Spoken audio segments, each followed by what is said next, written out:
explore cutting-edge solutions, foster collaboration, and share knowledge that aligns with our collective commitment to environmental stewardship. Thank you for being a part of this vital conversation as we work together to pave the way toward a brighter, greener future for the kingdom and beyond. Let's embark on this exciting journey together at the second annual GiKS Conference 2025.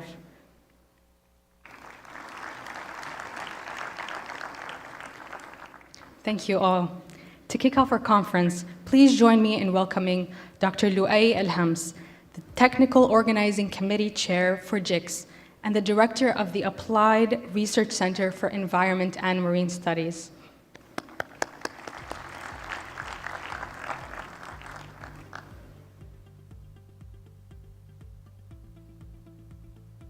السلام عليكم ورحمة الله وبركاته.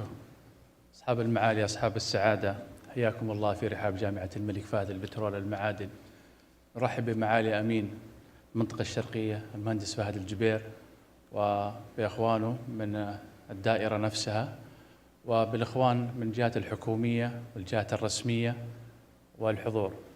So dear guests, it is our pleasure to have you all here at KFUPM for this event where we would like to share with you some of our nice stories in research, innovation, education that contribute to the Kingdom of Saudi Arabia in general and to our new generation. As you know, the mission nowadays is to serve the environment and protect the environment according to the direction of the kingdom in general. So here we are participating in this initiative as one of the leading institutes in this in Saudi Arabia. So this is just a brief about the activity today. So in a short brief about the center, we have 5 groups. We're starting with environmental laboratories, marine and fourth industrial revolution, sustainability, modeling, and terrestrial. Just part of our history, the center established in 1977, so almost 40 years. Completed more than 300 projects, engaging with more than 30 major clients, and secured up to date 25 patents, and published more than 500 journal papers. Our members in the center, 75 members, master and PhDs, 10 female researchers, and postdocs, 11.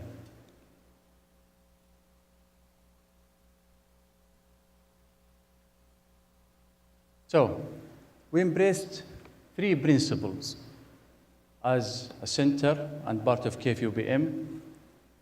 So, think tank, 40 years of experiences and mega projects, contribution to different sectors, governmental, private, and so on. So we believe that we host lots of data, lots of information. We can publish some, and we cannot publish some, by the way.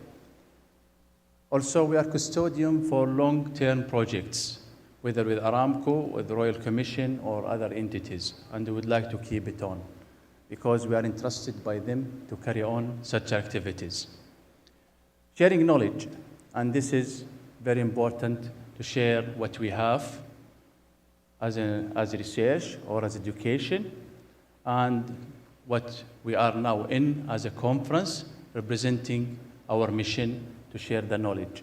So here we are gathering from different sectors with different levels of educations, started from engineers, researchers, students, and so on, and young youth also, and kids, by the way, where I would like to encourage you to visit the exhibition, and we have visitors coming from schools to see that we would like to share, and also would like to exchange ideas.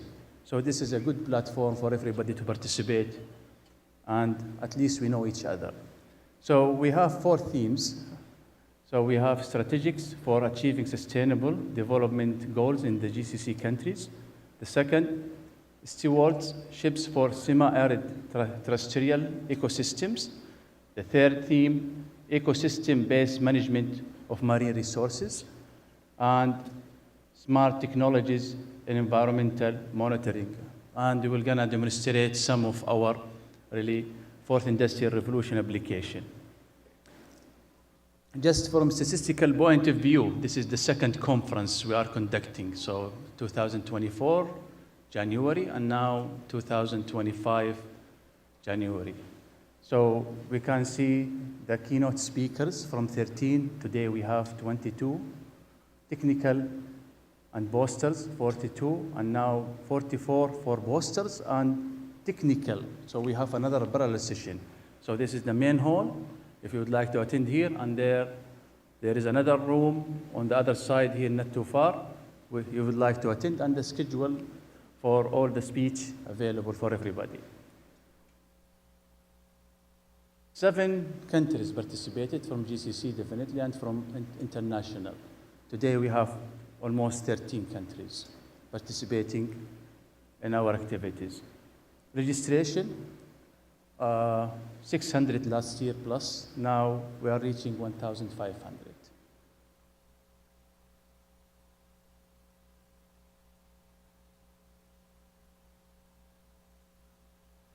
So, as usual, they taught here at KFUPM, when you go somewhere or you do something, you have to see what you are after, okay? So I hope in this conference, we would like to hear your voice in terms of comments and visiting our facilities, our labs, and demonstration. So first of all, research and technology advancement. This is what we would like really to contribute with you. Knowledge sharing and collaboration, and this is another objectives that we would like to engage. Education and youth engagement, and we have many, alhamdulillah, participating, volunteers from different universities, by the way.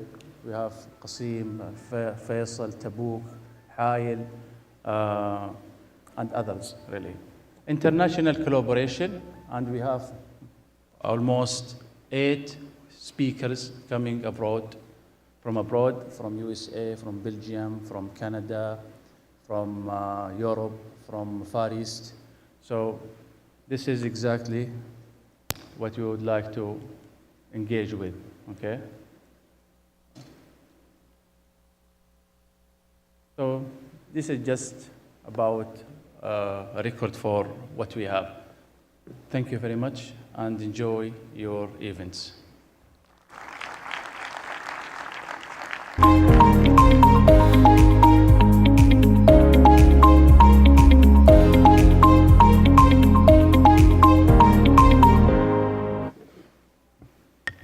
Thank you, Dr. Alhams.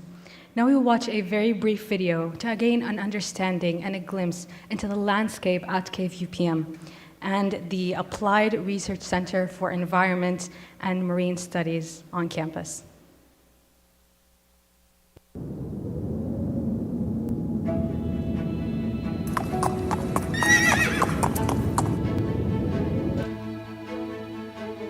Saudi Arabia, a land of ecological diversity, from desert and mountains to seas and dunes.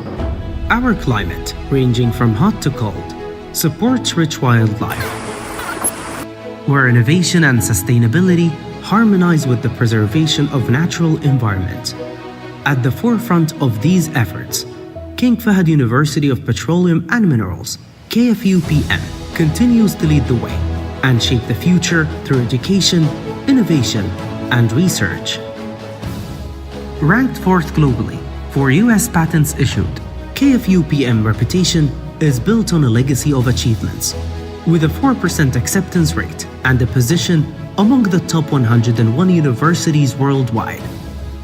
At the heart of this success is KFUPM transformation commitment to Saudi Vision 2030, driven by its 20 specialized research centers, in alignment with the Research Development and Innovation Authority. KFUPM continues to lead research-intensive programs that contribute to the Kingdom's strategic goals.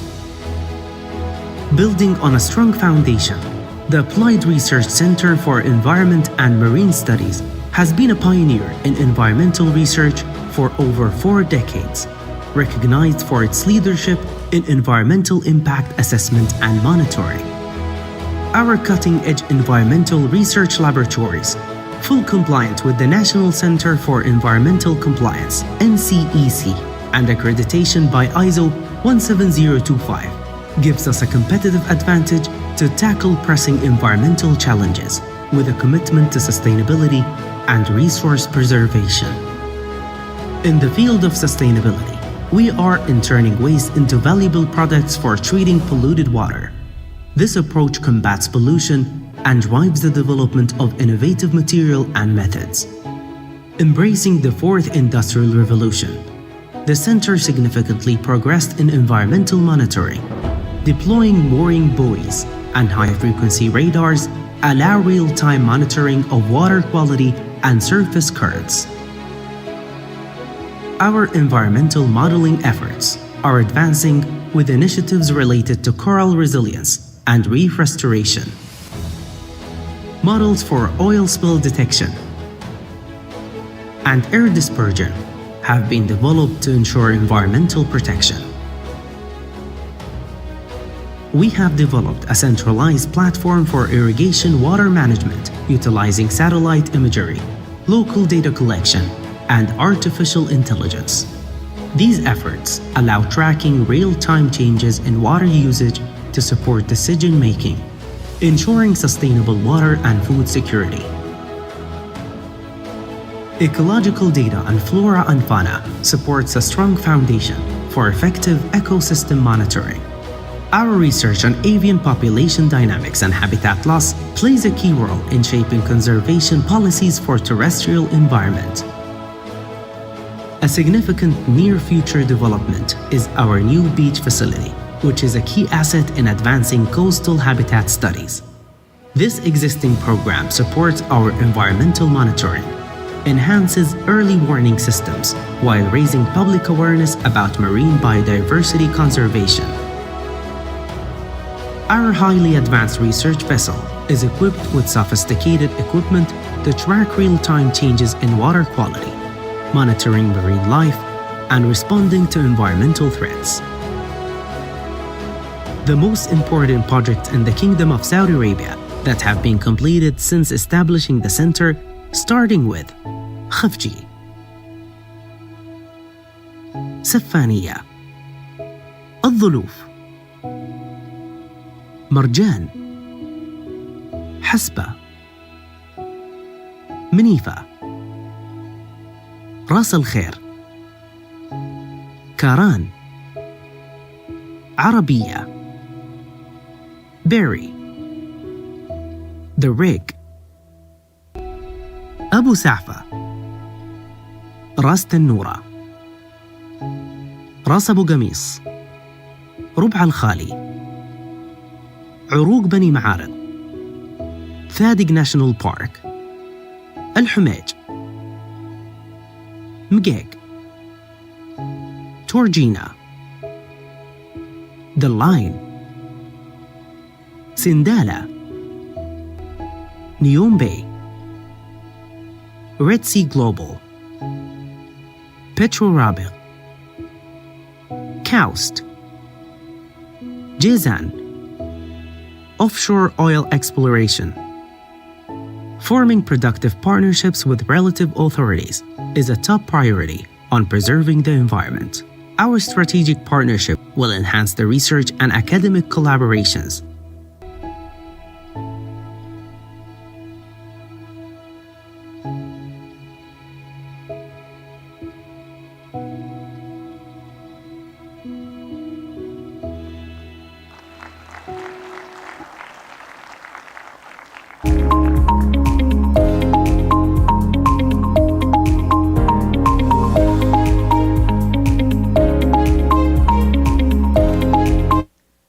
Our strategic partnership with the Eastern Amana, this conference is now gladly running through its 2nd year.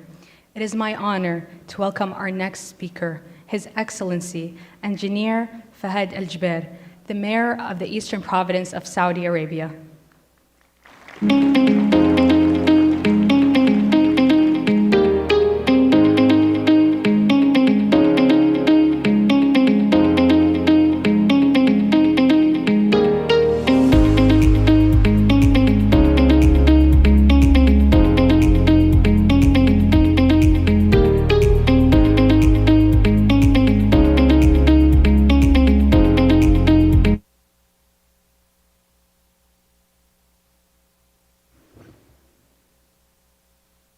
الله الرحمن الرحيم، والصلاة والسلام على أشرف المرسلين سيدنا محمد وعلى آله وصحبه أجمعين.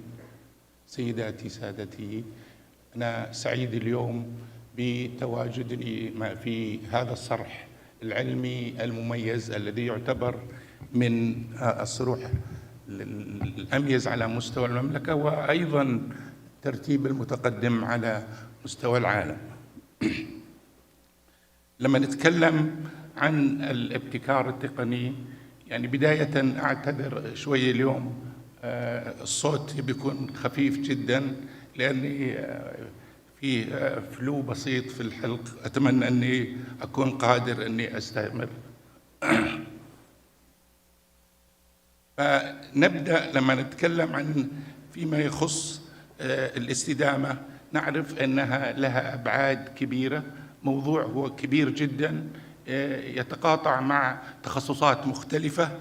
لما نتكلم عن أهميتها والسبب الرئيسي أن نتكلم عن الاستدامة، اليوم نتكلم عن التصحر.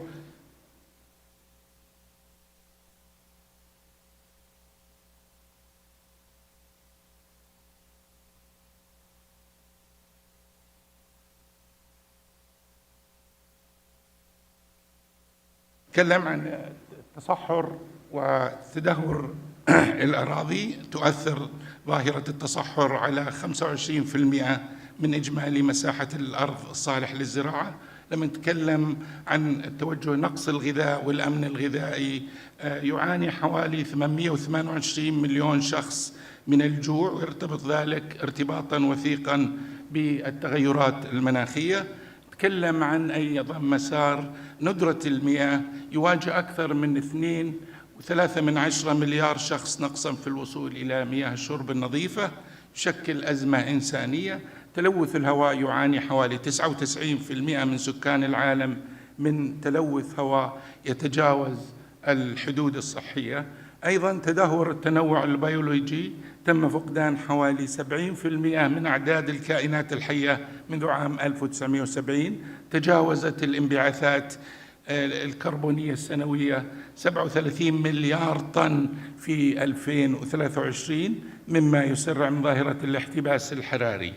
فنذكر هذا الشيء كمقدمة لنبرز دور الابتكار التقني في تعزيز الاستدامة. فاليوم نتكلم عن التوجهات في الابتكار التقني. اليوم تطوير تقنيات متقدمة لتوليد الطاقة من مصادر متجددة مثل الشمس والرياح. الأثر طبعا ستؤدي إلى خفض الانبعاث الكربوني عالميا بمقدار 4.7 جيجا طن سنويا. تحقيق 50% من إنتاج الطاقة في السعودية من مصادر متجددة بحلول 2030 وفق رؤية المملكة. أمثلة: مشروع الطاقة الشمسية في حقل الشيبة النفطي يعتمد على ألواح الشمسية لتقليل الاعتماد على الوقود الأحفوري في تشغيل الحقل، وكذلك مبادرة أرامكو للوقود النظيف تستخدم الطاقة الشمسية لتشغيل محطات الوقود في الدمام.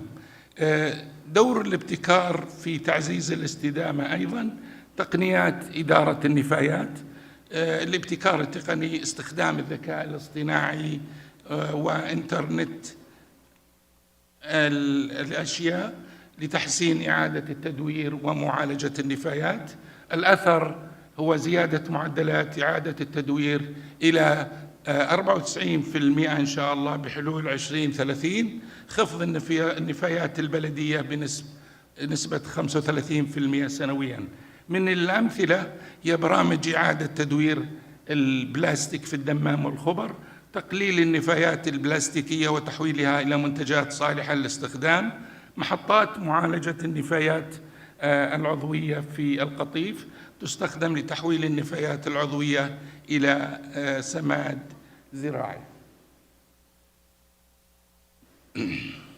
أيضا في مجال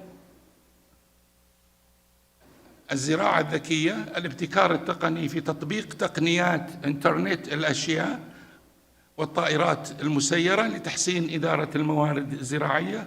الأثر هو زيادة الإنتاجية الزراعية بنسبة 30%، تقليل استهلاك المياه بنسبة 50% باستخدام الري الذكي. من الأمثلة مشروع مزارع الأحساء الذكية، تطبيق أنظمة الري بالتنقيط والطائرات المسيرة لرصد المحاصيل. الزراعة المائية في القطيف مبادرة رائدة تعتمد على تقنيات حديثة لتوفير المياه. مبادرة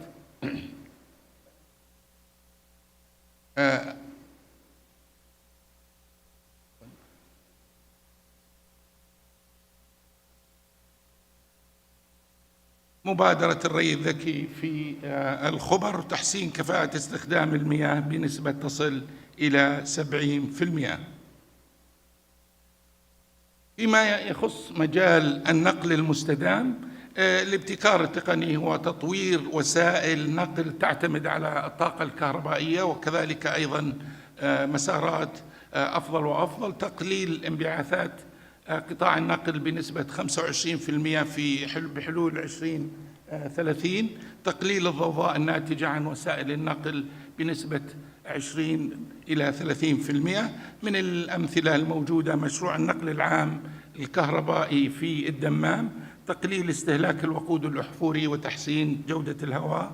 الشبكة الذكية لشحن السيارات الكهربائية في الجبيل، توفر محطات شحن للسيارات الكهربائية لدعم التحول المستدام. لما نتكلم عن مسار الدور المباني الذكية والمستدامة، فالابتكار الموجود هو استخدام تقنيات ذكية لتحسين كفاءة استهلاك الطاقة في المباني. الأثر تقليل استهلاك الطاقة في المباني بنسبة 40 إلى 60%، خفض استهلاك المياه بنسبة 30 إلى 40%. وهذا كما نعلم لما نتحول إلى المدن الذكية والاستثمار الأمثل باستخدام البيانات، استخدام الخدمات بمختلف أنواعها، أو نتكلم عن وجود بنية تحتية جيدة، يكون هذا أيضا يساعد. أيضا نتكلم عن مشروع المباني الخضراء في الدمام، طبق أنظمة نقل ذكية لتقليل استهلاك الكهرباء والمياه. أيضا مشروع المكاتب المستدامة في الخبر، تعتمد على الطاقة الشمسية والإضاءة الذكية لتقليل التكاليف والانبعاثات. نتكلم عن دور الابتكارات في مراقبة ورصد البيئة باستخدام الذكاء الاصطناعي. هناك الابتكار تطبيق أنظمة الذكاء الاصطناعي لتحليل البيانات البيئية والتنبؤ بالكوارث. الأثر تحسين الاستجابة للكوارث بنسبة 40%، تقليل تكلفة إدارة الكوارث البيئية بنسبة 25%.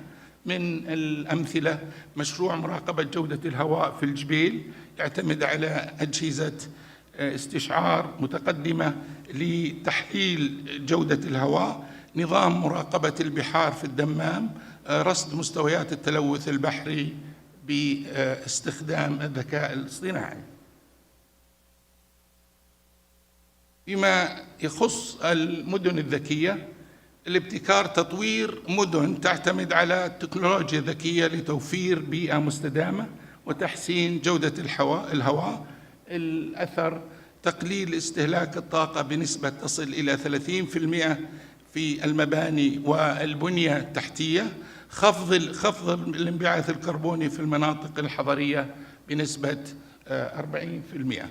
من الأمثلة أنظمة النقل الذكي في الدمام، تطبق نظام إدارة حركة المرور الذكي لتقليل الازدحام والانبعاثات الكربونية، واستخدام الذكاء الاصطناعي لتحسين الرحلات بنسبة 20%. لما نتكلم عن تحلية المياه باستخدام الطاقة النظيفة، اليوم نعرف أن في ابتكار تقني فيما يخص استخدام الطاقة المتجددة لتحلية المياه بدلاً من الوقود الأحفوري، وهي تستخدم أكثر من أنواع في هذا المسار. خفض تكلفة تحلية المياه بنسبة 50%، توفير مياه شرب نظيفة ل30 مليون شخص في المملكة. من الأمثلة مشروع تحلية المياه في الجبيل، أكبر محطة لتحلية المياه في العالم بطاقة إنتاجية 1.5 مليون متر مكعب يومياً. محطة الخبر لتحلية المياه بالطاقة الشمسية تستخدم تقنيات متقدمة لتوفير مياه الشرب. الابتكار التقني ورؤية المملكة.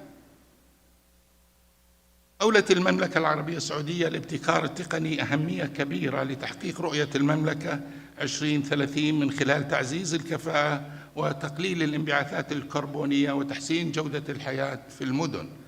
أيضاً تهدف رؤية المملكة إلى تحقيق التوازن بين التنمية الاقتصادية والحفاظ على البيئة مع التركيز على استدامة الموارد وتنويع مصادر الدخل. دور المنطقة الشرقية يتمثل الابتكار التقني لتعزيز الاستدامة البيئية، فرصة فريدة لاستعراض كيف يمكن للتقنيات الذكية أن تسهم في تحقيق أهداف التنمية المستدامة. تعتبر المنطقة الشرقية في طليعة الجهات التي تقوم بتطبيق الابتكار التقني لتعزيز الاستدامة من خلال مبادرتها في الطاقة النظيفة والمشاريع البيئية وتحسين البنية التحتية الذكية. التحول الاقتصادي من خلال الابتكار التقني. اليوم نتكلم عن التنوع الاقتصادي. تهدف الرؤية إلى تقليل الاعتماد على النفط كمصدر رئيسي للدخل من خلال تطوير قطاعات اقتصادية مستدامة تعتمد على التكنولوجيا. يعمل الابتكار التقني على تسريع تحقيق هذا الهدف من خلال تطوير الصناعات الخضراء مثل الطاقة الشمسية، الهيدروجين الأخضر، وأيضاً إنشاء مدن ذكية تعتمد على التقنيات الحديثة لتحفيز الاستثمار الأجنبي.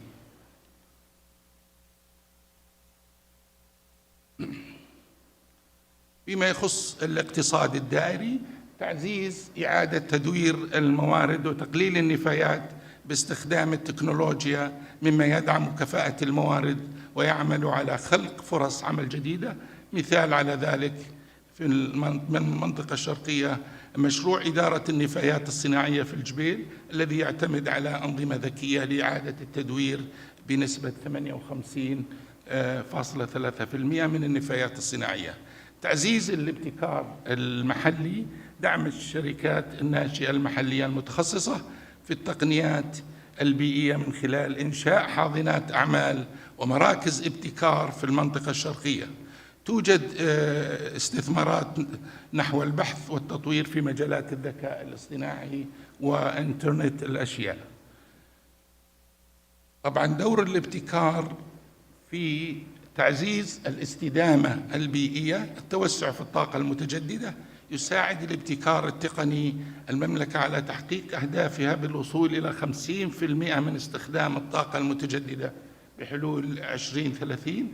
من أمثلة المشاريع البارزة محطة تحلية المياه بالطاقة الشمسية والتي تعتبر الأكبر عالمياً، مزارع الرياح ومشاريع الطاقة الشمسية التي تهدف إلى توفير طاقة نظيفة للمدن الذكية.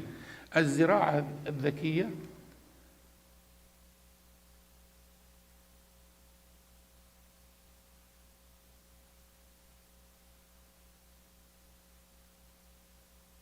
الزراعة الذكية تطوير تقنيات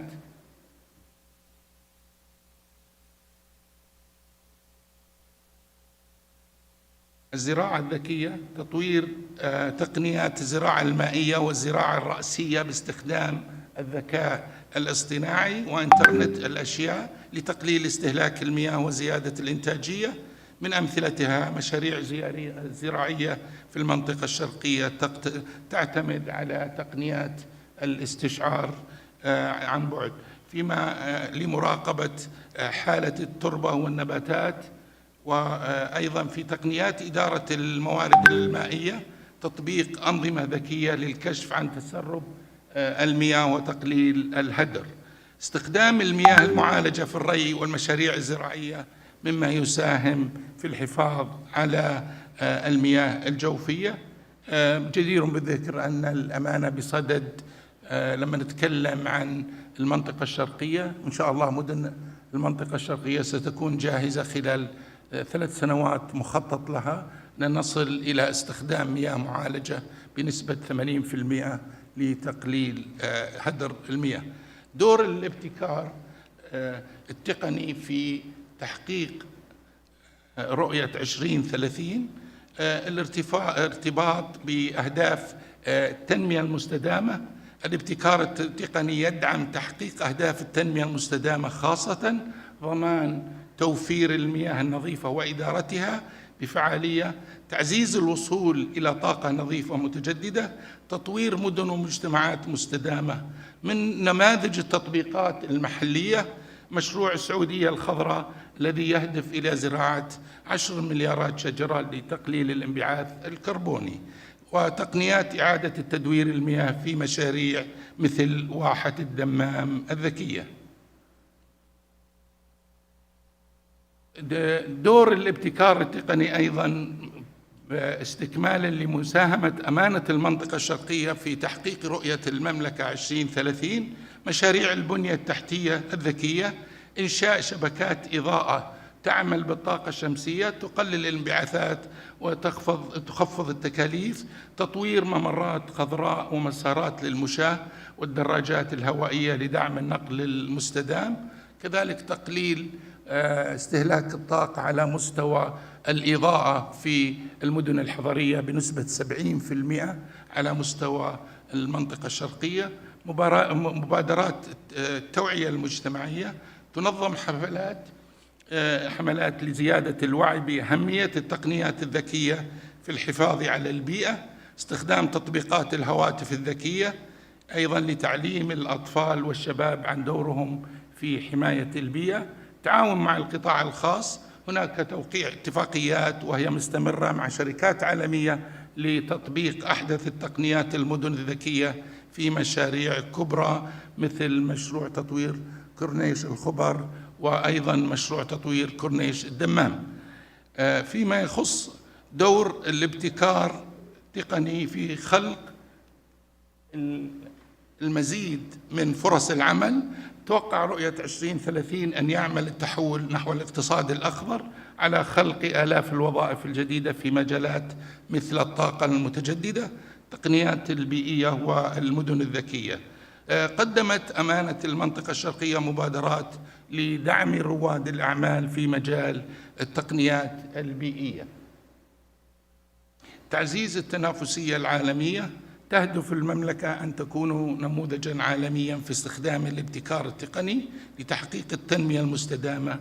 تمثل المنطقة الشرقية مركزاً ريادياً لهذه الجهود بفضل بنيتها التحتية الحديثة وتطبيقاتها التقنية الرائدة. لما نتكلم عن إن شاء الله الرؤية المستقبلية، يعتبر الابتكار التقني القوة الدافعة التي ستعيد تشكيل المملكة كدولة نموذجية في التنمية المستدامة، وتسعى المنطقة الشرقية إلى تقديم نموذج يحتذى به في تبني التقنيات الذكية لخدمة البيئة والمجتمع. من الإنجازات ولله الحمد التي تعزز رؤية 2030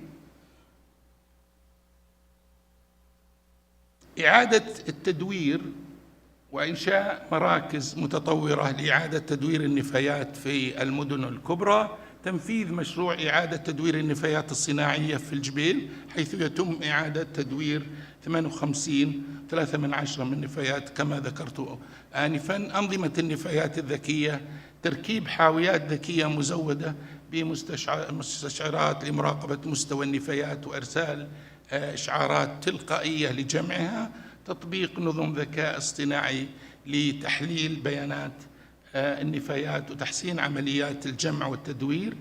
الجدير بالذكر أن أمانة المنطقة الشرقية سعت في هذا المسار بحيث أنه يستخدم اليوم أسلوب جمع النظافة المنزلية هي مؤتمتة 100%، بما فيها متابعة العمالة الراجلة، وهي تعتبر متقدمة في هذا المسار طبعا كزميلاتها مجموعة من الأمانات، ولكن فيما يخص تتبع العمالة هذا الآن جديد طبق في أمانة المنطقة الشرقية من أولى الأمانات اللي طبقت هذا المسار. يعطي أيضا فرصة كبيرة أن نعطي أفضل أداء وأفضل إنتاجية وبأسلوب تقني 100%، سواء تتبع الحاويات، تتبع الشاحنات، أوزانها، متابعتها، حركتها، وبالتالي تعطي إلى الاستفادة ما أمكن من عقود النظافة. تركيب الحاويات ذكية مزودة بالمستشعرات كما ذكرنا لمراقبة مستوى النفايات. أيضا تحويل النفايات إلى طاقة، نتكلم عن تطوير محطات تحويل النفايات العضوية إلى طاقة، استهداف تقليل كميات النفايات التي تذهب إلى المدافن بنسبة 50% بحلول 2030. الحفاظ على البيئة الطبيعية والتنوع البيولوجي هو إعادة تأهيل المناطق الساحلية، زراعة أكثر من 50 هكتار من أشجار المانغروف في المناطق الساحلية لتعزيز التنوع البيولوجي وحماية السواحل من التآكل، تطوير مشاريع الحماية الساحلية مثل كورنيش الخبر الجديد الذي يدمج الاستدامة في التصميم البيئي، أو كما يسمى استخدام العلم الأزرق في المعايير البيئية الحديثة. طبعا سعيدين اليوم أيضا الدكتور لؤي ذكر الجهود المبذولة من قبل الجامعة كيف وصلت إلى مستويات متقدمة، وهذا دائما يساعد ويعطي نتائج دائما. مراكز الأبحاث والجامعة مشهود لها في هذا المسار ولله الحمد، فمتفائلين جدا إن شاء الله على هذا المسار.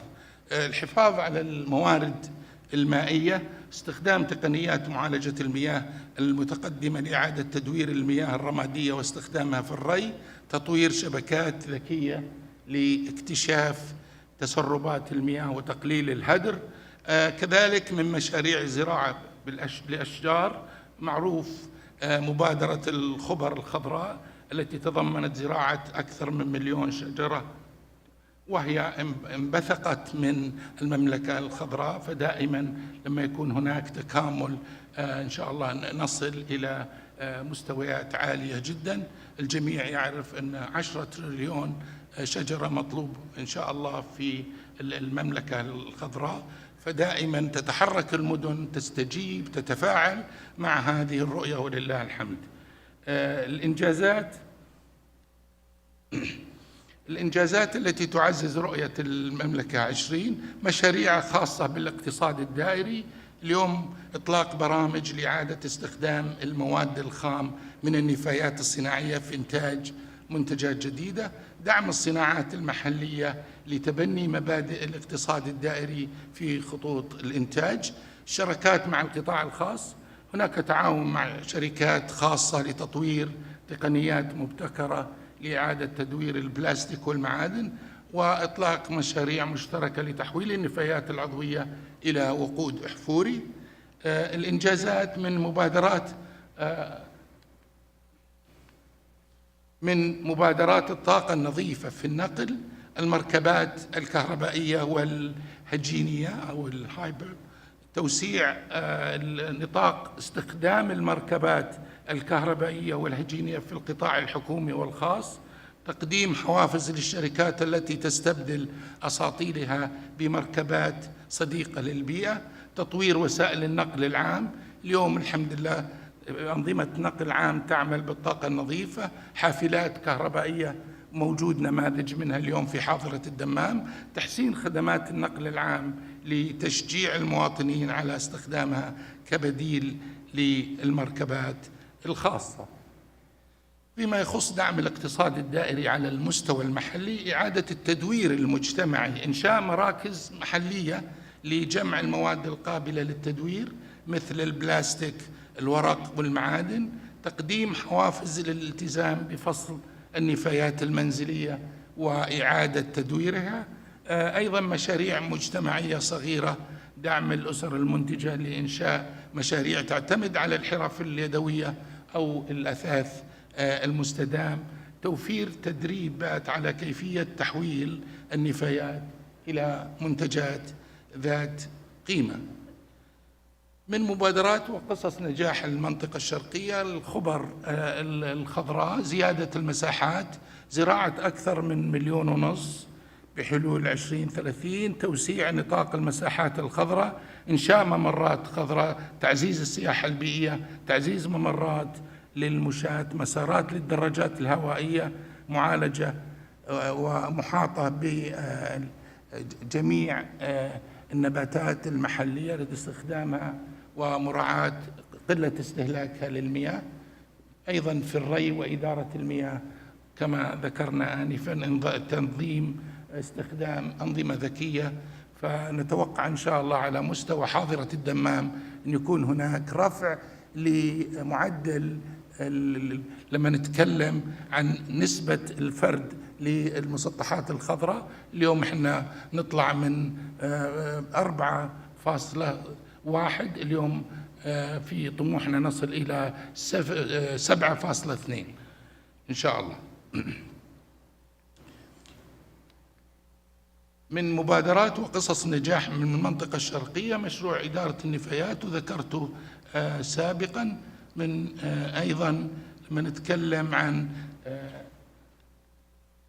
عندنا في القطاع البلدي مشروع بهجة لتطوير الحدائق والمساحات العامة، تطوير الحدائق العامة والمساحات الخضراء في المنطقة الشرقية، إدخال تقنيات ذكية مثل أنظمة الري، وأيضا التلقائية وأعمدة الإضاءة بالطاقة الشمسية، كذلك تصميم الحدائق لتشمل مرافق ترفيهية وتعليمية ومسارات، أيضا مضامير مشاة لتفاعلية، تنظيم فعاليات مجتمعية لتعزيز التفاعل مع المساحات العامة، الأثر على البيئة، مساهمة في تقليل درجة الحرارة في المناطق الخضراء، زراعة أكثر من 1 مليون شجرة، ساهم في امتصاص ثاني أكسيد الكربون وتحسين جودة الهواء. نتكلم أيضا عن مبادرات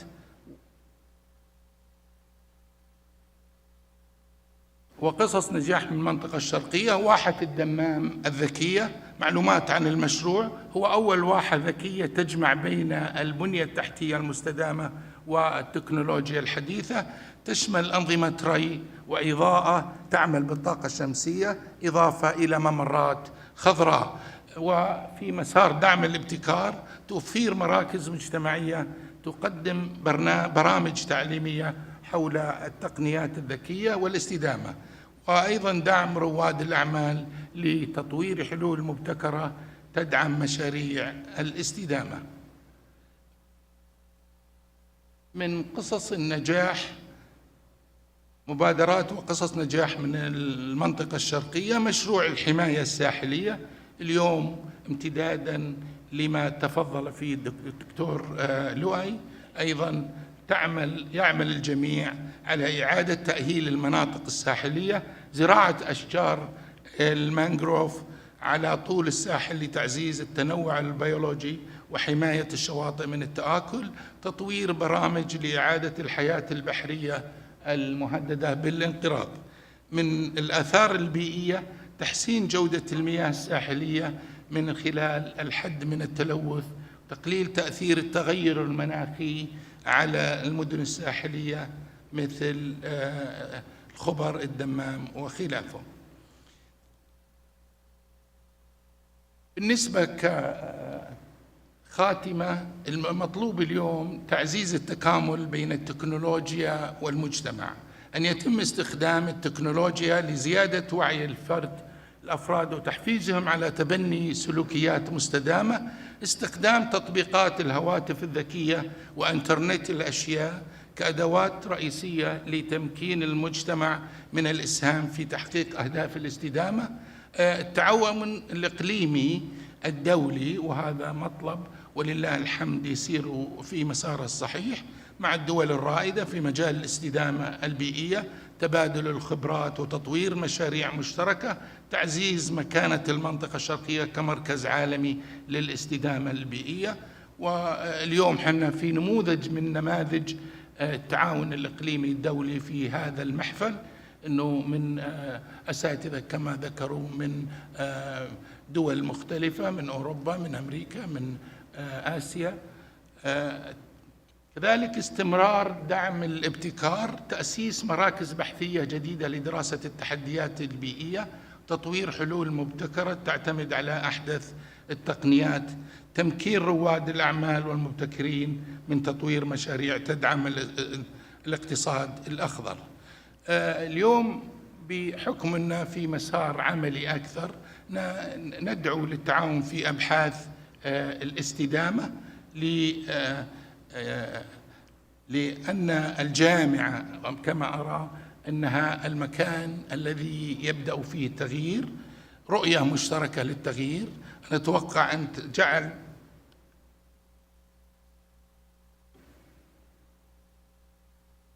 جعل الجامعة مركزاً للابتكار البيئي ودعم جهود الاستدامة من خلال أبحاث متعددة التخصصات. نعرف أن اليوم المسار هذا يعتبر، لما نتكلم عن الاستدامة البيئية، هو موضوع كبير جدا يحتاج إلى نضع نهج لهذا المسار. وكما يعلم الجميع أنه له أبعاد مختلفة، أو نختصرها في بيستل أو بوليتيكال، لما نتكلم عن أو سياسي، اقتصادي، بيئي، تكنولوجي، تشريعي. أيضاً أنها تعتبر العملية هي رحلة طويلة تحتاج إلى تضافر جهود، وأيضاً أولويات. لما نتكلم عن الأولويات تختلف من مكان إلى مكان، وأتوقع أن اليوم أننا نضع استراتيجية بالتعاون مع الجامعات والصروح العلمية تتضافر الجهود، بالذات لما نتكلم على مستوى المنطقة الشرقية. أدعو أن يكون هناك فعلا ترتيب وجهود لتطوير مبادرات وبرامج وابتكارات تكون هي النسخة والنموذج الذي ينطبق على المنطقة الشرقية. لكل منطقة لها حدودها، شخصيتها، لها تحدياتها. فنتمنى إن شاء الله بهذه الأبحاث أن نصل إلى مستوى مميز، تعزيز مشاركة الأطراف المختلفة والقطاعات في المنطقة الشرقية لتحقيق الأهداف البيئية وتعزيز الحلول المستدامة. اقتراح شراكة لإنشاء حاضنة ابتكار خضراء أو Green Innovation Hub لأهداف حاضنة للابتكار، التركيز على أبحاث الاستدامة البيئية متعددة التخصصات، أيضاً دمج التخصصات المختلفة لتطوير حلول شاملة، أيضاً العلوم الاجتماعية لضمان التفاعل المجتمعي ودعم المبادرات محلياً. كما ذكرت أنها متنوعة التخصصات وتحتاج إلى تركيز في مجال الهندسة، تقديم تقنيات حديثة ومبتكرة، أيضاً في مجال البيئة حفاظ على موارد طبيعية وتحقيق توازن بيئي، من مجال الاقتصاد تقييم الجوانب المالية والاقتصادية للمشاريع. نتكلم عن العلوم الاجتماعية لضمان التفاعل المجتمعي ودعم المبادرات محلياً، دعم الطلاب لتحويل الأفكار إلى مشاريع تطبيقية، إطلاق تحديات وجوائز بحثية سنوية، وهذا إن شاء الله في توفير الإرشاد والدعم المادي والتقني للمبتكرين الشباب لتطوير حلول بيئية ملموسة ومؤثرة، تخصيص جوائز سنوية لتشجيع أفضل الأفكار والمشاريع المستدامة التي يقدمها الطلاب والباحثون، وتحفيز الابتكار في مجال البيئة. أخيراً إنشاء منصة رقمية مشتركة توفر قاعدة بيانات شاملة تسهل الوصول إلى الأبحاث البيئية والمبادرات المشتركة، تعزيز التعاون بين الباحثين، المؤسسات الأكاديمية والمجتمع المحلي، وأيضا ونهاية بالتعاون والشراكة بين الأطراف المختلفة في المنطقة الشرقية والجامعة يمكننا أن نصنع فارقا حقيقيا في مستقبل بيئي مستدام. شكرا.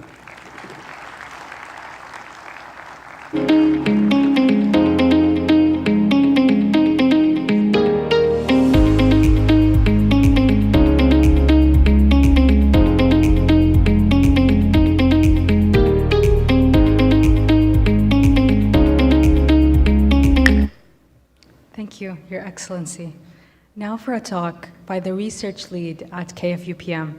Please welcome the Vice President for Research and Innovation, Dr. Ali Sheikhi.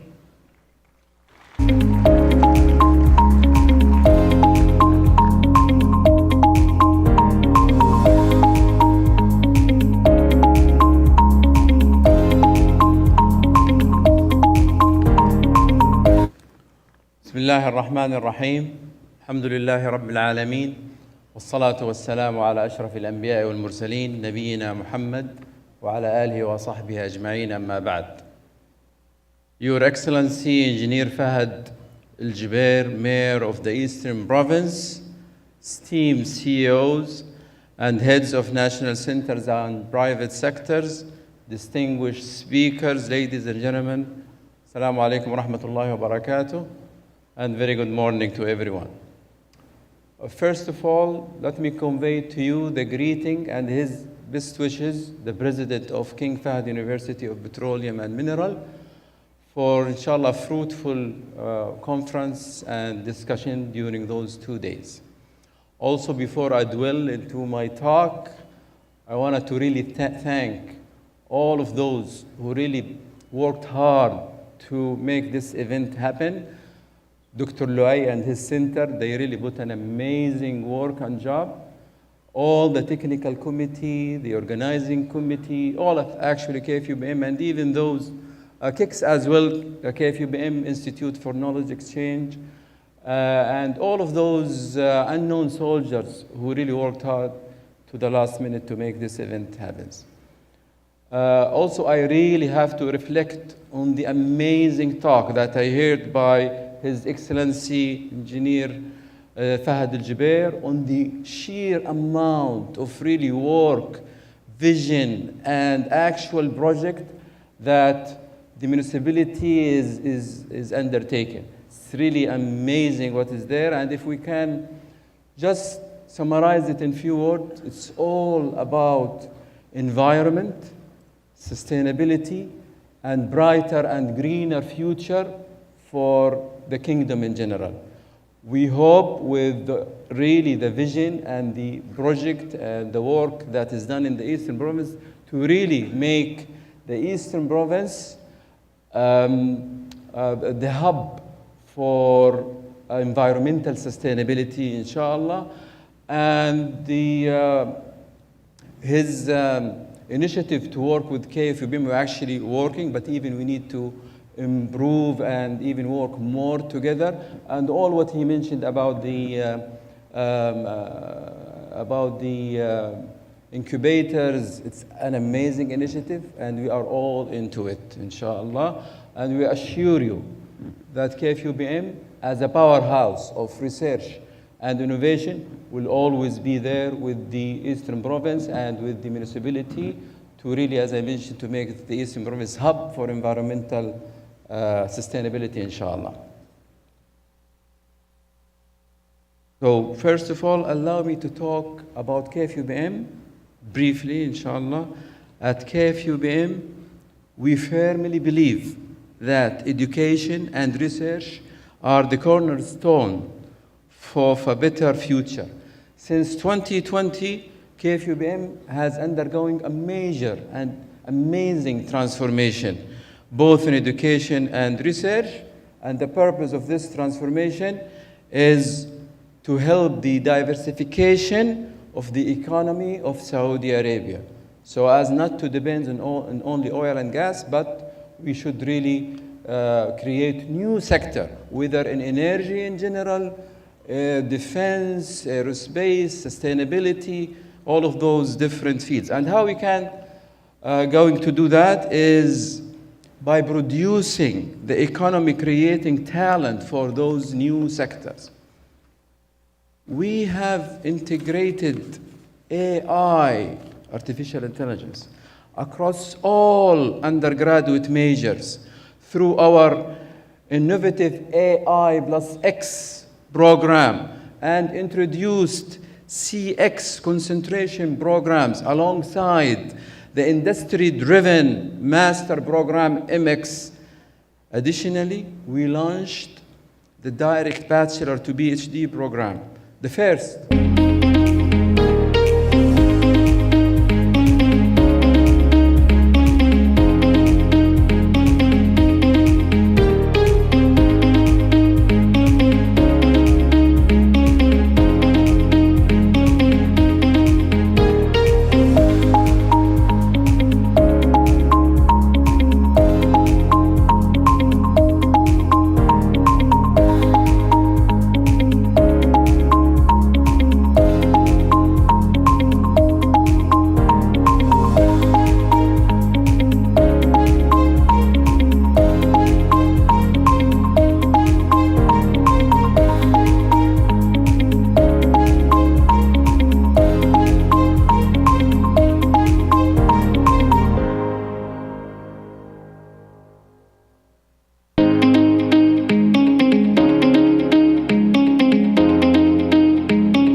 way back from the exposition, we will be beginning shortly with our keynote speeches for today.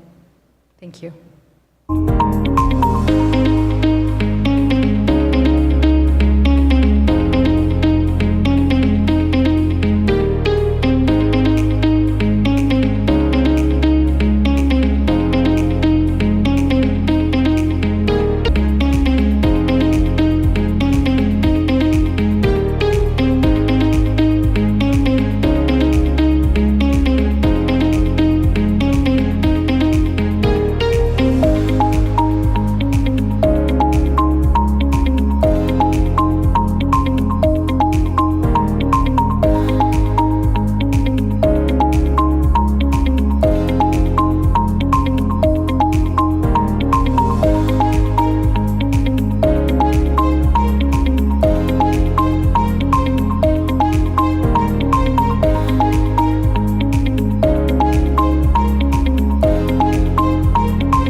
Ladies and gentlemen, welcome back. Our theme for the upcoming keynote speeches is Strategies for Achieving Sustainable Development Goals in the GCC. Aligning with the objectives of Vision 2030, this theme highlights the importance of fostering sustainable practices and policies in the kingdom. To launch our keynotes, I'd like to invite Dr. Mariska Werjmer, the senior ecologist at the Imam Abdulaziz bin Mohammed Royal Reserve Development Authority. Please join me in welcoming Dr. Werjmer.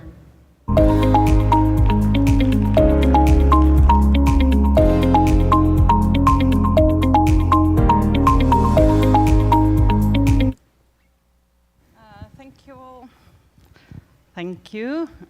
This is actually a talk from Dr. Talal, our CEO, but unfortunately he couldn't be here, so I'll try to fill his big shoes and talk a little bit about the ecosystem-based strategies that we implement at the Imam Abdulaziz bin Mohammed Royal Reserve Development Authority. So I'll give a quick overview about the establishment of the protected areas. Then I talk a bit about our strategies and then how we support the SDG 15, life on land, and also how we support the other, some of the other SDGs. And then leave you with some take-home messages. So the area. As we heard before, we have, of course, the climate crisis, biodiversity crisis. So a lot of countries trying to halt this crisis and reverse it and one of the initiatives they implement is protected areas. And here in the kingdom, we do that as well. And under the Saudi Vision 2030, as we heard before, 30%, the aim is to protect 30% of the country, the land, and 30% of the sea. And under that mission, 7 royal reserves were established in 2018 by royal decree. And one of those,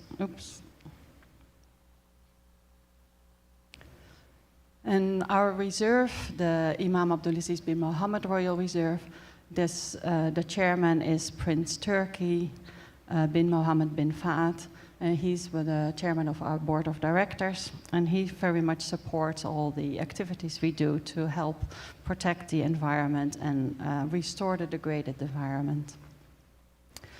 So this is all under the Vision 2030, as I mentioned. And this is one of the reserves. So we actually have, we manage 2 reserves. This bigger one is the Imam Abdulaziz bin Mohammed Royal Reserve, which is between Riyadh and Dammam. It's 11,000 square kilometers. It has 6 main habitat types. 2/3 of it is about the Dana Desert. And it hosts lots of different species, both flora and fauna. And it also has some communities within the boundaries of the reserve, as well as out very close to it. This is our smaller reserve, the King Khaled Royal Reserve. This one is a little bit bigger than Bahrain. Here we don't have the red sand habitats, but we do have the 4 other habitats.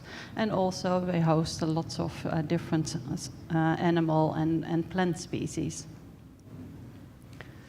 Here a little video, just to show you a bit of our reserve.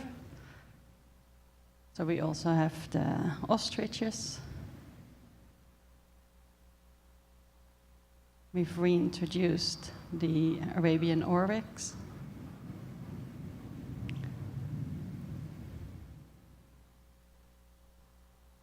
This is rhododendron.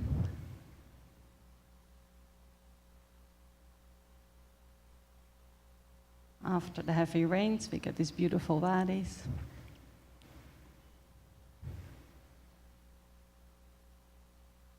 We also have seen the wolf, the Arabian wolf.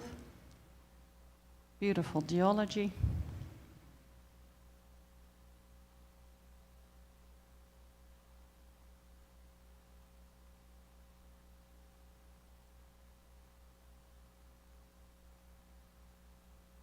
So just a little impression of our reserve. So now I'll talk a little bit about the strategic goals. So we have 4 main pillars. We have ecotourism, where we're trying to enhance sustainable ecotourism. We have community awareness, where we work with the communities, also work on environmental awareness with them, include them in our restoration efforts. Nature conservation, of course, it's a very big pillar as we are a nature reserve. And then effective management to achieving institutional excellence, but also the research. So here we also really welcome collaborations with other universities. So our objectives are aligned with the national initiatives, and they, of course, support, again, the international agreements. And one of it is the UN Sustainable Development Goals. So I'll talk a little bit more about, so these are all the 17 development goals, SDGs. And we, being a nature reserve, life on land is our main, we contribute mostly to that one. But through our work with the communities and our ecotourism, we also support other SDGs. So now I'll delve a little bit deeper into life on land. So globally, the arid ecosystems, there's about 40% of all the land is arid lands. And the hyper-arid ecosystems, as you can see on the map, Saudi Arabia has 30% or a little over, 30% of all the hyper-arid endemism, so the species are only here in Saudi. And species are nomadic.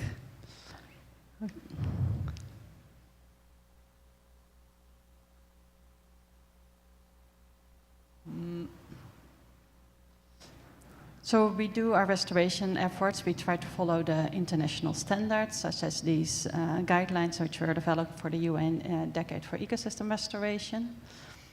And I'll just quickly walk through them. So one of these principles is to take away the direct and indirect threats. So we do that as well. We also have a protection zone, high protection.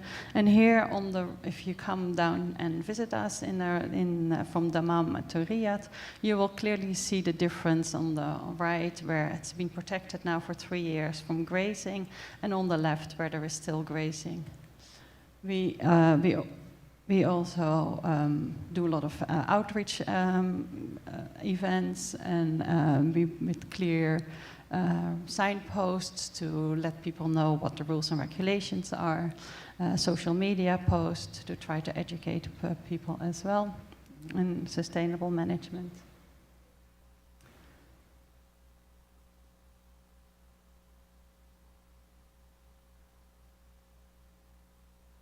And there are many different types of restoration activities, so it depends on this scale, where you are, what is the level, what is the extent of the degradation, and then based on that you implement the different types of restoration techniques, which can be as simple as just taking away trash, as putting up signposts to enforce the rules, but also all the way down to planting. If keystone species are missing.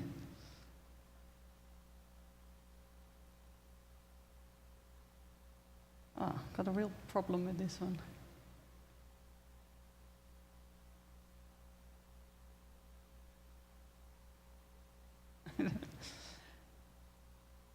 Which one? Okay, thanks.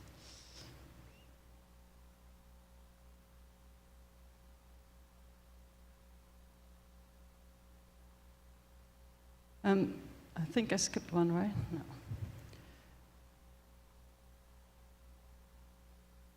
So by by implementing a ecosystem-based management approach, we try to take into account both the social systems as well as the ecological systems. And of course, in the long run, we want to restore the ecosystem services. And so just some key take-home messages. So, as I said, the hyper-arid ecosystems is Saudi Arabia plays a crucial role to be a steward for this type of ecosystem. We are aligned with the SDGs in that framework. And trying to understand both the ecological as well as the social aspects will help in effective management of the resources. And inshallah, that will help and support both people and nature. Thank you.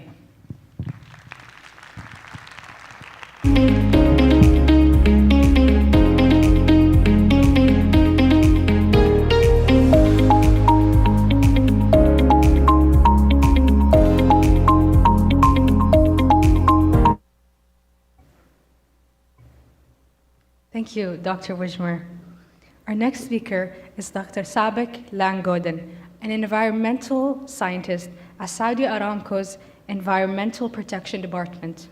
With a PhD in earth science and engineering from KAUST, Dr. Langodin is at the forefront of integrating real-time coastal and offshore environmental solutions. Let us warmly welcome Dr. Langodin.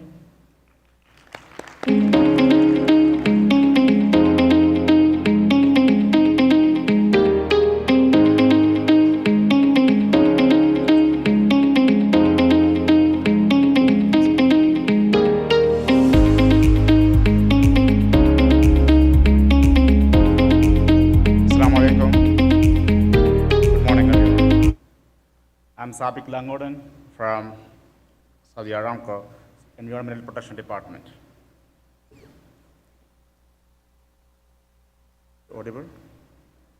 Yep. Okay. Thank you. So, as you all know, Saudi Aramco is heavily contributing to the kingdom's sustainable journey. And today, I will be presenting one of the such solutions that Aramco is contributing towards the sustainability is advanced oil spill monitoring system and trajectory for Aramco.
Cemented on the oil and gas industries. So the oil spills are inevitable. In Saudi Aramco, we try to minimize the, we make all the mitigation measures or all the monitoring, make sure that there won't be any spill from our operations or even in the land or in the marine. But still, there can be a few spills, that is, even you make all the fall-proof systems for our operations, there are some places or some occasions where we can't avoid it. So on those locations, the only key thing is to protect our environment is detect as soon as possible. Once we detect it early, then we can minimize the impact and as well as protect our ecosystems.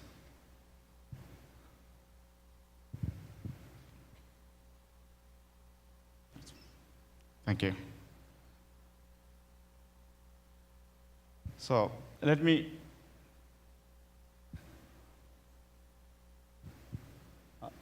Yeah, let me begin with how we current practice of detecting the oil spills. This is normally when see some patches of oil in the marine, or relying on the field reports that there is an oil spill or oil slick, then we need to mitigate it. And otherwise, we need to go for very expensive systems like the radars on each platforms or each vessel. But recent technologies, including the satellite remote sensing or AIs, we can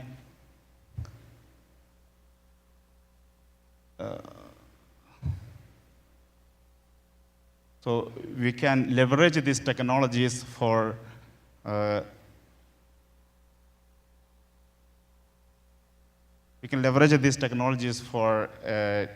easily detect or early detect and mitigate as soon as possible. So let me take you to one of the incidents. Let me start the talk with one of the incidents that happened in Red Sea, where one of the ships that was cruising along the shipping line, and it was leaking the oil.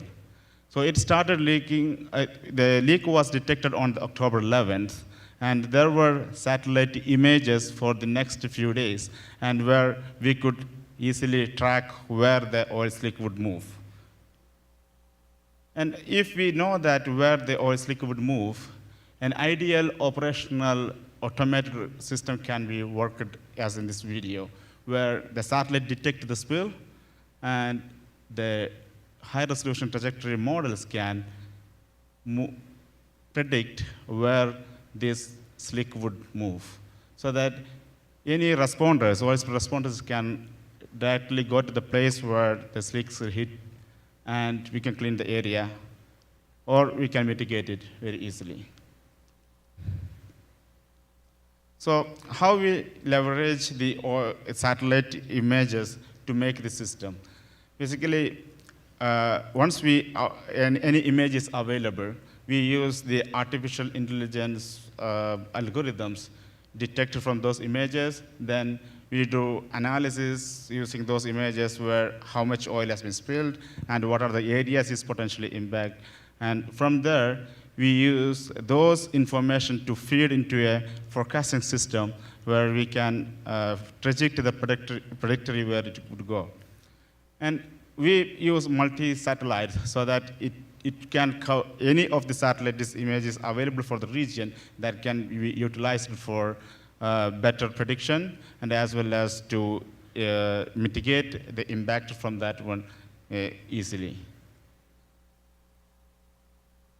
Aramco developed multiple algorithms for different satellites images, and most of them are accurate enough to have a meaningful impact or meaningful prediction from them, and to detect it very early. But one of the issue with the detection alone is we know what would be the present situation now. But the problem with that one is even if we know the place, and when we reach there, it might have moved somewhere else. So one of the important aspects of the oil spill movement is, or the oil slick movement is, what is the weather data for the particular region. So it's always challenging to know what is the accurate weather information for the place where the spill has occurred. That's why the heavy investment has been put into developing the high-resolution models for the region, our operation region, Arabian Sea and Gulf, Arabian Gulf and the Red Sea, and we have very high resolution up to 1 kilometer domains to have very precise information for these regions. We use this information to fed into the oil spill trajectory models, and to know where the oil slicks would move. So not only that we get a high information, but the responders should know how to analyze those information to have a meaningful response for a particular spill.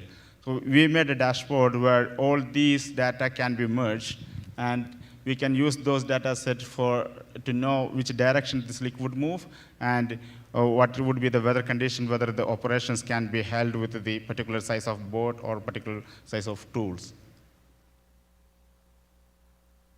And once the oil spill is detected within the system by the satellite, it will be moved to a dashboard where we can have the analysis on previous spills at the same location, and we can have a comparison on those leaks and make sure that which direction the previous one went with a particular kind of weather pattern, and we can make use of those inferred information for a response as well.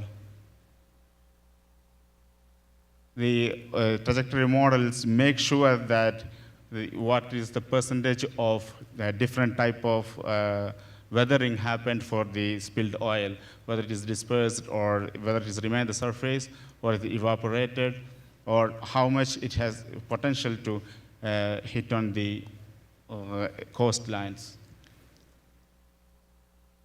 This is one of the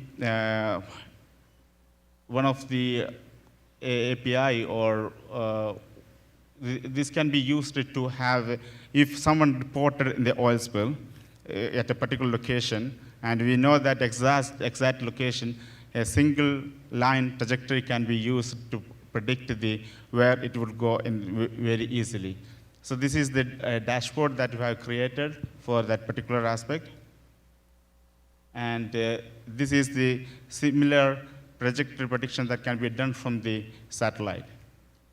So when the satellite detects, as in the previous slide, how when the system detects any of the satellite detects the oil spill, it automatically downloads to our server where it can isolate the oil spill patches, and it directly gives the prediction where it goes. Beyond that, if you want to respond to a particular oil spill, we want to know what are the areas need to be protected in terms of the ecology, in terms of the biodiversity, or is there any desalination center nearby the coastline, whether it is going to any inlet of the refineries. All this information can be obtained from this kind of systems developed for the oil spill trajectories. And I go back to the same event that happened in the Red Sea in 2019 with the Sabbathi tanker, where there are multiple satellite images, 11th October, 12th October, and 13th October. And if you know the positions of at 11th October, then we can use the system developed for oil spill trajectory prediction to know where it would move on the next day. Like 11th October, it moved into the 12th October with the weather patterns at that time. And later, on the 13th October, it wider spread is because of a different weather pattern. All this can be, if we know how we can simulate or how we can predict the trajectory based on the first information from the satellite, then as you see in the video here, we know how it moves for the next few days.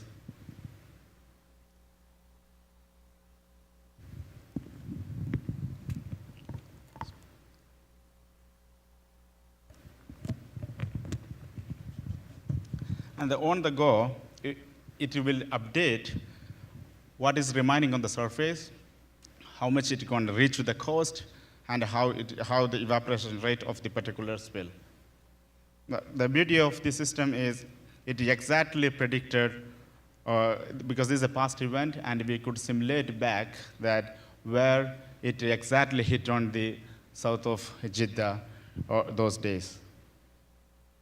And now this is how the front face of the oil spill trajectory prediction system looks like. And when we get information on the spill, or when satellite detects the spill, is one of the system will activate. One is on the Red Sea, and the other one is for the Arabian Gulf. It depends on where the spill has been detected.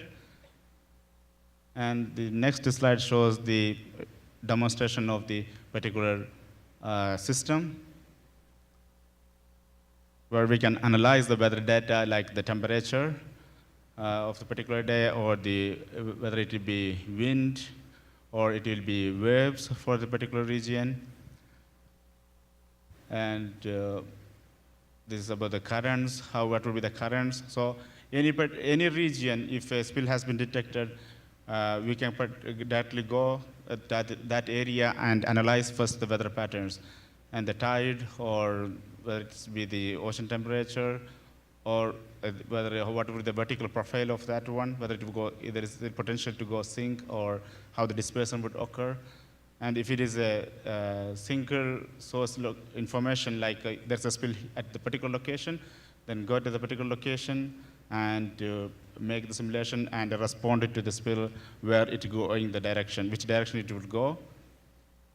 And if it is detected by a satellite, and then it can directly automatically detect it, and we just process the satellite image, and it provides the areas that would impact. And not only that, there are some tools where we can use for containment, like the booms. And if the spill is moving towards a particular area where we need to protect, like the highly biodiverse area, like the corals, or it go to the inlet of any desalination center or in the refinery, we can deploy the booms at a particular location, depends on the simulations, and the area can be protected.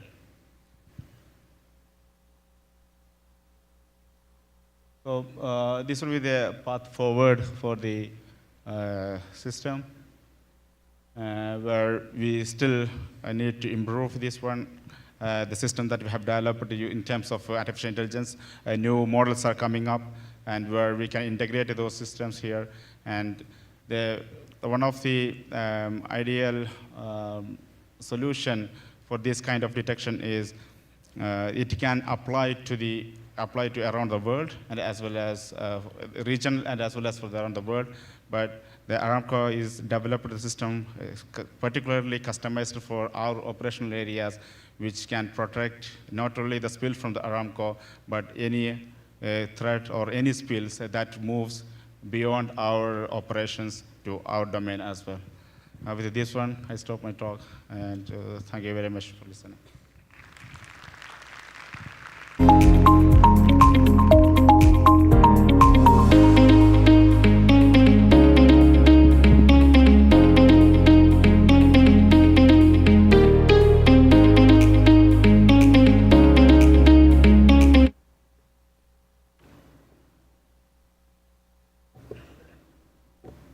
Thank you, Dr. Langodin. Now, for our next keynote speaker, please join me in welcoming Dr. Ahmed Al-Ghamdi, a leading expert in botany and sustainability. As the head of the Research and Innovation Department at the National Center for Vegetation Cover, Dr. Al-Ghamdi has contributed extensively to national environmental strategies and combating desertification. Let's give a warm welcome to Dr. Ahmed Al-Ghamdi.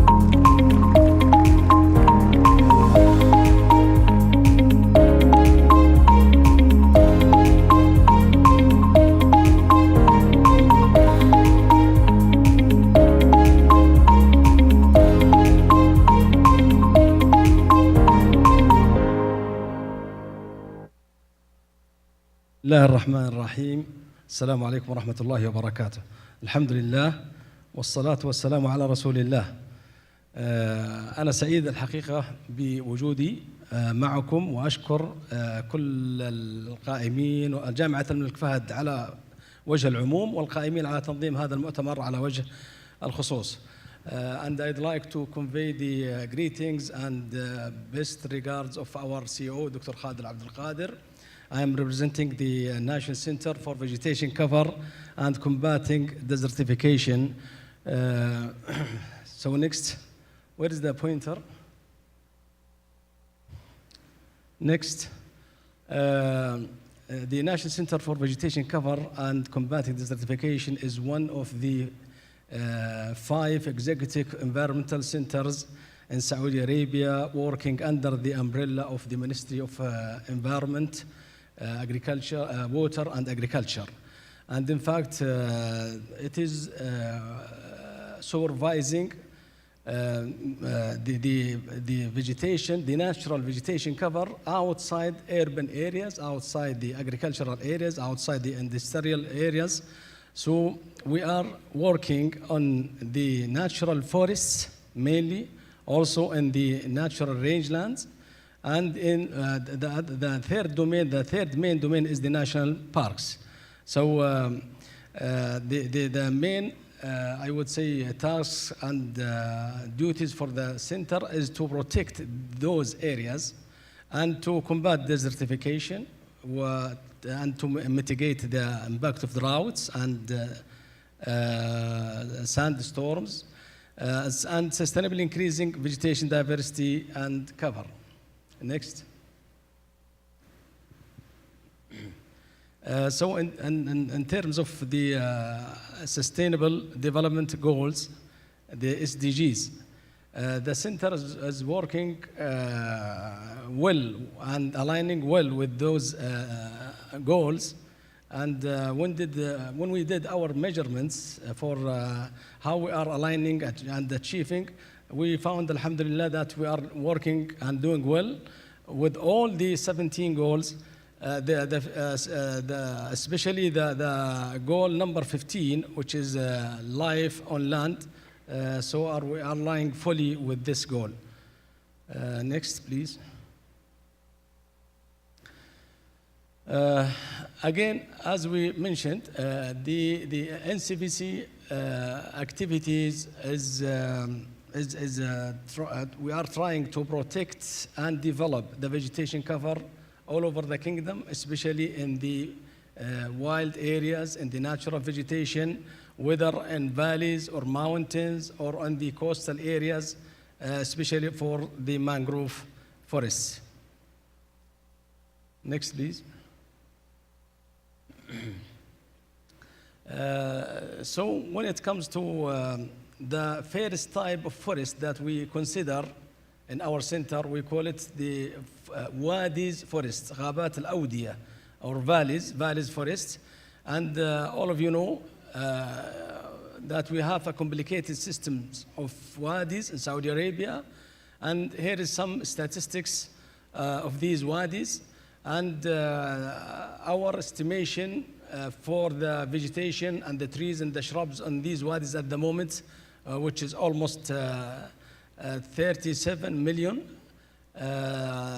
Upon this, we are targeting, inshallah, by 2030 to plant more trees, almost, inshallah, 10 million trees, and to protect and rehabilitate almost 40,000 of hectares on these wadis. So, so our role is to protect these areas and to manage the activities over there.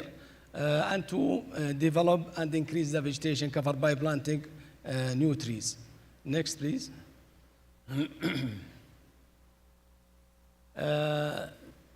This is also another domain of the forest in Saudi Arabia, which is the obvious domain of forests, I would say, which is the mountain forest, which is spanning all over the mountains from Taif till Jazan, of about 600 kilometers along the Sarawat mountains, and contain our very dominant by some dominant species like juniper species or juniper forests.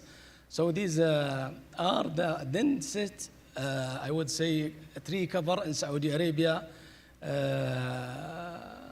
And in these areas also, we are trying our best to protect the vegetation cover over there and to develop those areas by adding more trees, inshallah, in the near future to reach the target by 2030 to achieve 20 million trees, inshallah, in those in these domains, and to protect 80,000 hectares and to rehabilitate those degraded areas. Next, please.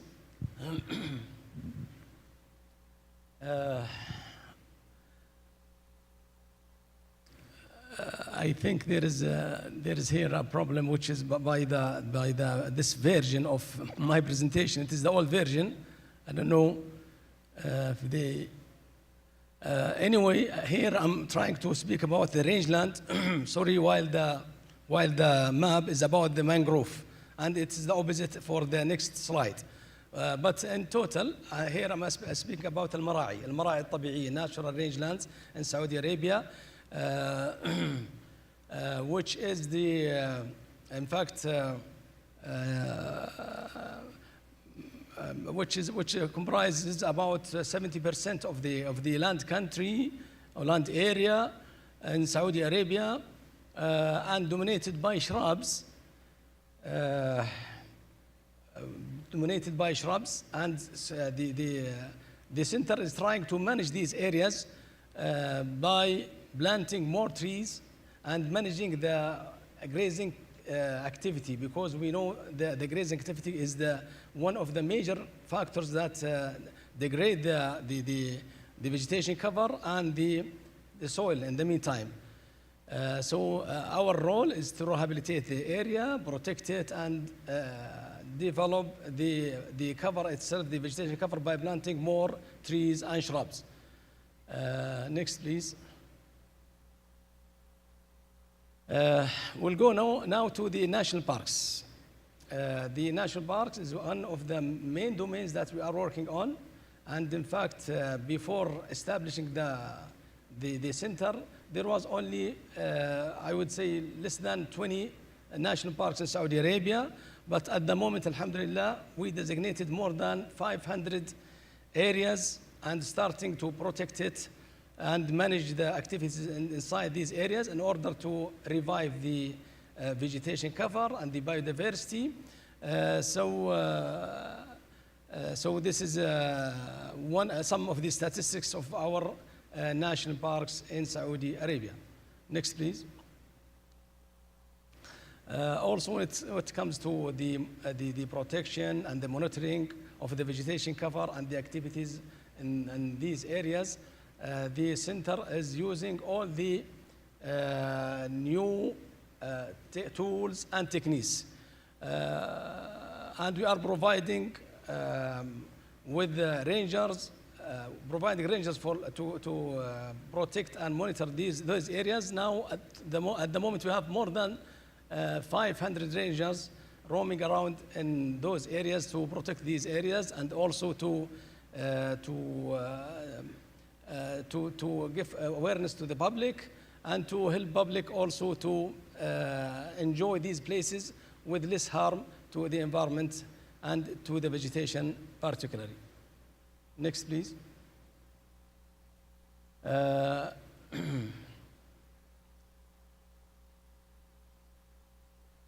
Okay. Here we are regarding the combating desertification. Also, we know that Saudi Arabia suffer from desertification, and in fact, you should know the difference between desert and desertification. Desert is natural ecosystems, and we have many deserts, and for example, الربع الخالي, for example, الدهنة, and Nufud as well. These are natural ecosystems. But when there is a degradation in any area, whether it is natural and even agricultural area, when we lose the vegetation and we lose the ability of this piece of land to produce, this is what we call desertification. So here in Saudi Arabia, I mean, beside the desert conditions, we have also desertified areas. So the center, the vegetation center, the National Vegetation Center is trying to also manage this issue and do the monitoring, do the protection, and do also the projects that will alleviate this issue of the country. Next. And after the accomplishment, I would say, of the institutional structure of the environment, especially with those executive environmental centers, and one of them is the National Center of Vegetation Cover and Combating Desertification. The royal, the Crown Prince, he announced the Saudi Green Initiative, as you know, in March 2021, and it was a really ambitious initiative. That initiative aims to plant 10 billion trees in the kingdom over the coming few decades, inshallah. And in fact, the center now is taking a pivotal role in this initiative, doing some new plantings and forestations for the country by its own efforts, and also with the effort of other partners. So we are aiming, inshallah, by 2030 to plant more than 400 million trees, 200 of them by NCVC and 200 by other partners in the kingdom. And in fact, the initiative will cover all domains in Saudi Arabia, all parts of Saudi Arabia, including the mangrove areas, the ridgelands, the mountains, valleys, and also will be targeting, inshallah, green belts, inland marshes, protected areas, which is one of the important partners for us, the royal reserves and the natural reserves, and also the other two domains. Now they should participate in this huge initiative, whether urban areas or agricultural areas or highways and railways, and also the special the areas under the special administration, like, for example, the military and the industrials. Next, please. Okay, thank you. In fact, this is my draft presentation, which I sent a few days ago, and I prepared another presentation. So sorry for missing maybe some information here or statistics. Thank you very much. Thank you.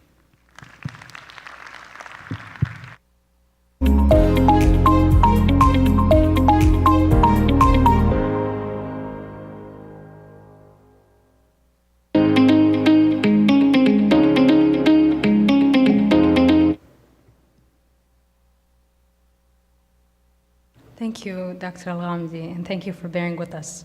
Our next keynote speaker is Dr. Bruno Pulido, an environmental scientist specializing in sustainable polymers and membrane technology. With a PhD from KAUST and his pivotal role at NEOM's Environment Department, Dr. Pulido has been instrumental in establishing environmental quality monitoring networks and advancing sustainability initiatives.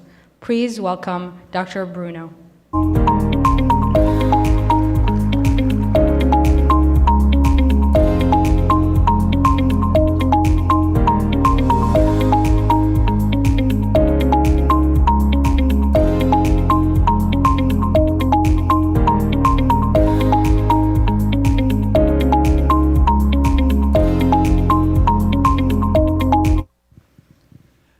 Good morning, everyone. It is an honor for me to be here. I'm Bruno Pulido, representing NEOM and NEOM Environment Department in particular.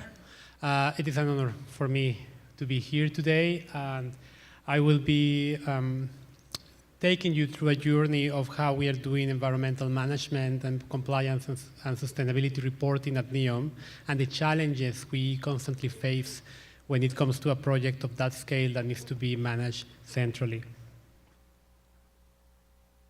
But just a quick intro about NEOM. So in case you're not aware, NEOM is a region in the northwest of Saudi Arabia.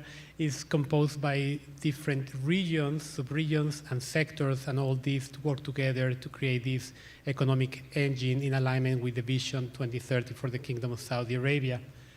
Now, we in the Environment Department work closely with these regions, sectors and departments to provide the environmental management that they might need and to ensure that they are compliant with all the KSA requirements and also international agreements.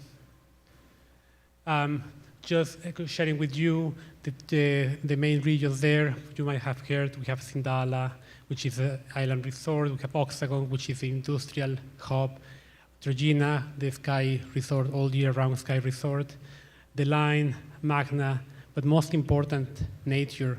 One of the key characteristics in NEOM is that 95% of the area is just devoted for nature conservation, and there are different projects in the nature space to ensure that the land is managed with introducing species and similar projects. Now, the other 5% is the footprint that will be developed, and is where we in the Environment Department aim our focus, which is to ensure that all development is compliant with their environmental permits and their commitments in the environmental accords.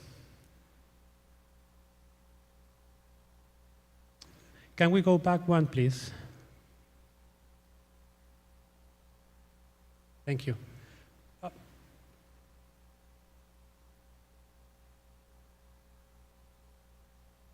the department, we have 4 pillars, which are biodiversity, climate action, sustainability, and circular economy. Environmental management currently falls under sustainability, and let me tell you, the challenge we have there is at any moment for the last years, we might have around more than 100 active construction projects all around NEOM. Different sizes, different scopes, and each one with its individual limitations, its individual characteristics. So how do you manage that?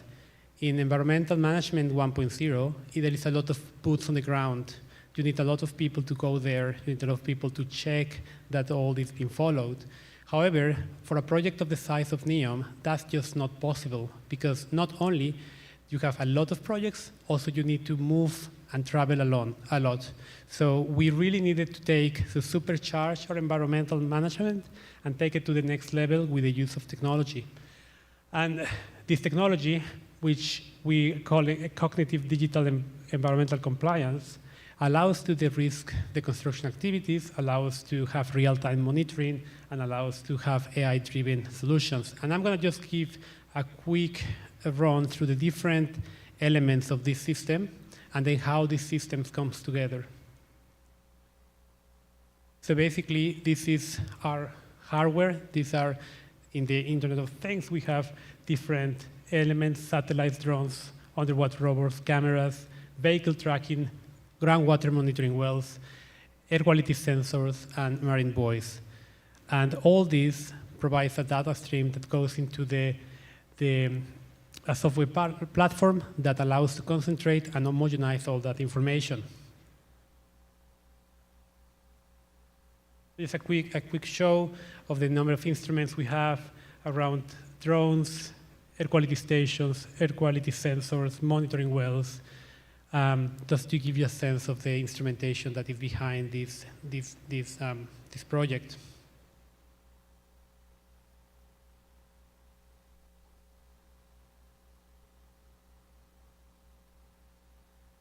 Next one, please. So satellites we use for 3 main purposes: land change, topographical change, road change, building changes. So we run from month to month with sub-meter resolution satellite imagery, and we identify if there has been any change and if that change is in alignment to what we are expecting from the developers. So this is a key instrument to ensure the compliance, ensure that to ensure that environmentally the conditions for the environmental permits are followed. Now, once we identify something that is off, we have a series of drones in a box that we can deploy to have a higher resolution view of what's going on there, and then activate upon their findings. Now, when we go underwater, we also have these remote operated vehicles. These ones can go deeper and faster than any diver. So this allows a lot of flexibility to quickly deploy these instruments, these vehicles, to take high resolution video, to take water quality parameters, and again, complement the compliance and ensure that one of the most valuable assets, NEOM, which is the marine environment, is protected. Now, also it's important to take in mind that the environment in NEOM is quite diverse. So we have coastal plains, mountains, upper valley. We have very rich seagrasses and coral reef. So it's a big land, and we need to adapt and protect all that, because that's the main asset we have at NEOM is nature, and it's our responsibility to protect it and enhance it when possible. So in this case, for example, we have trained an AI model to do two things: identify coral types, major coral types, and also identify coral health for specific corals. So this robot will take the video, and we can analyze that, and we can do a sort of fast-track survey of certain area in a matter of hours of days.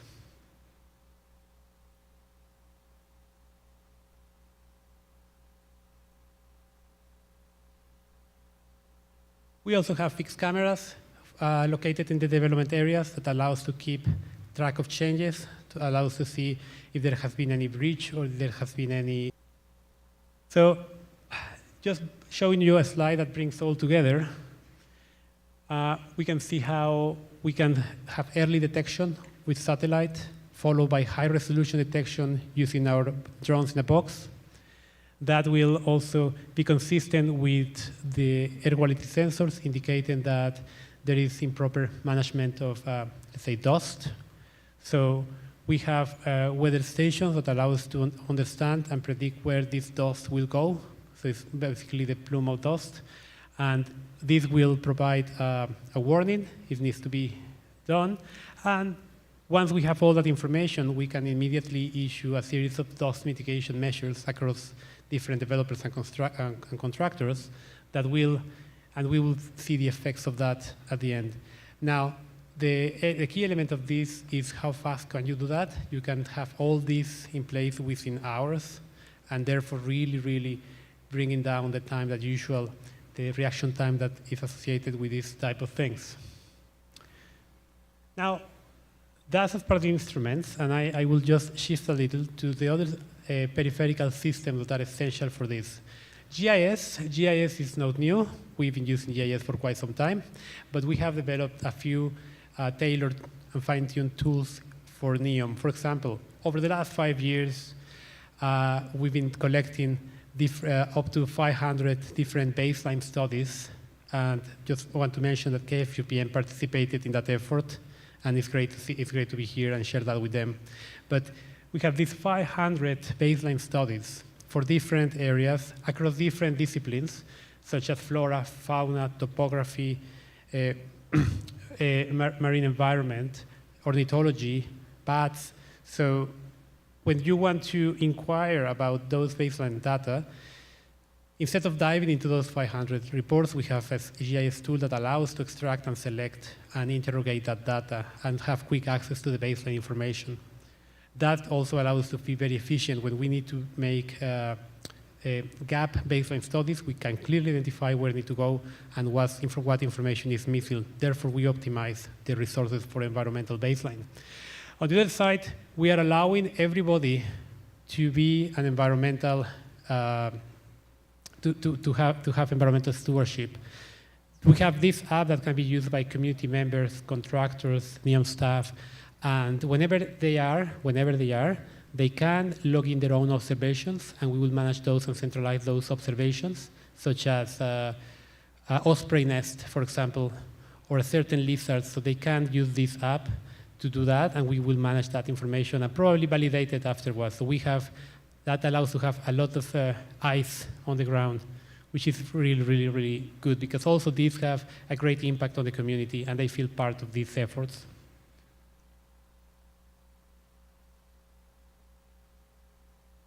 Now, ChatGPT, everybody heard about that. And what we did was to create an in-house chatbot based on the same structure, but we provide him all the information from all the environmental impact assessments. So again, we have hundreds of environmental impact assessments done in the last 5 years just for NEOM. And each one of those contains a series of requirements, a series of commitments. So this allows to, again, quickly interrogate that database and quickly ensure that the different projects are following their environmental impact assessment commitments. So that is a very, very sharp tool that allows to act quickly and ensure environmental protection.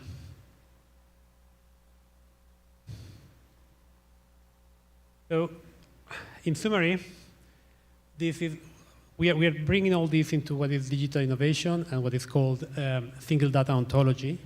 So all these different data streams, the environmental compliance management, environmental quality data, our traditional file system, the GIS platforms. So all this data is concentrated into an AI platform that we use there and we have developed, and that allows access, transparent horizontal access for this data for all NEOM. So this enables and provides very strong tools to ensure that NEOM is in alignment with its vision. So with all these tools, we can not only see the problem, but we can do something about it, and we can do it quickly. As a final comment here, we recently started our environmental and sustainability reporting application, which talks about fuel consumption, water consumption, and a series of parameters. So all contractors across all NEOM now are reporting this back to us. We are concentrating that information in the NEOM Environment Department, and this information is available for different purposes, such as ESG reports when that's needed. With that, I'm going to just finish with the NEOM vision, that all these lines with that very, very important vision and the commitment we have for that project. Thank you very much, and again, thank you for your attention.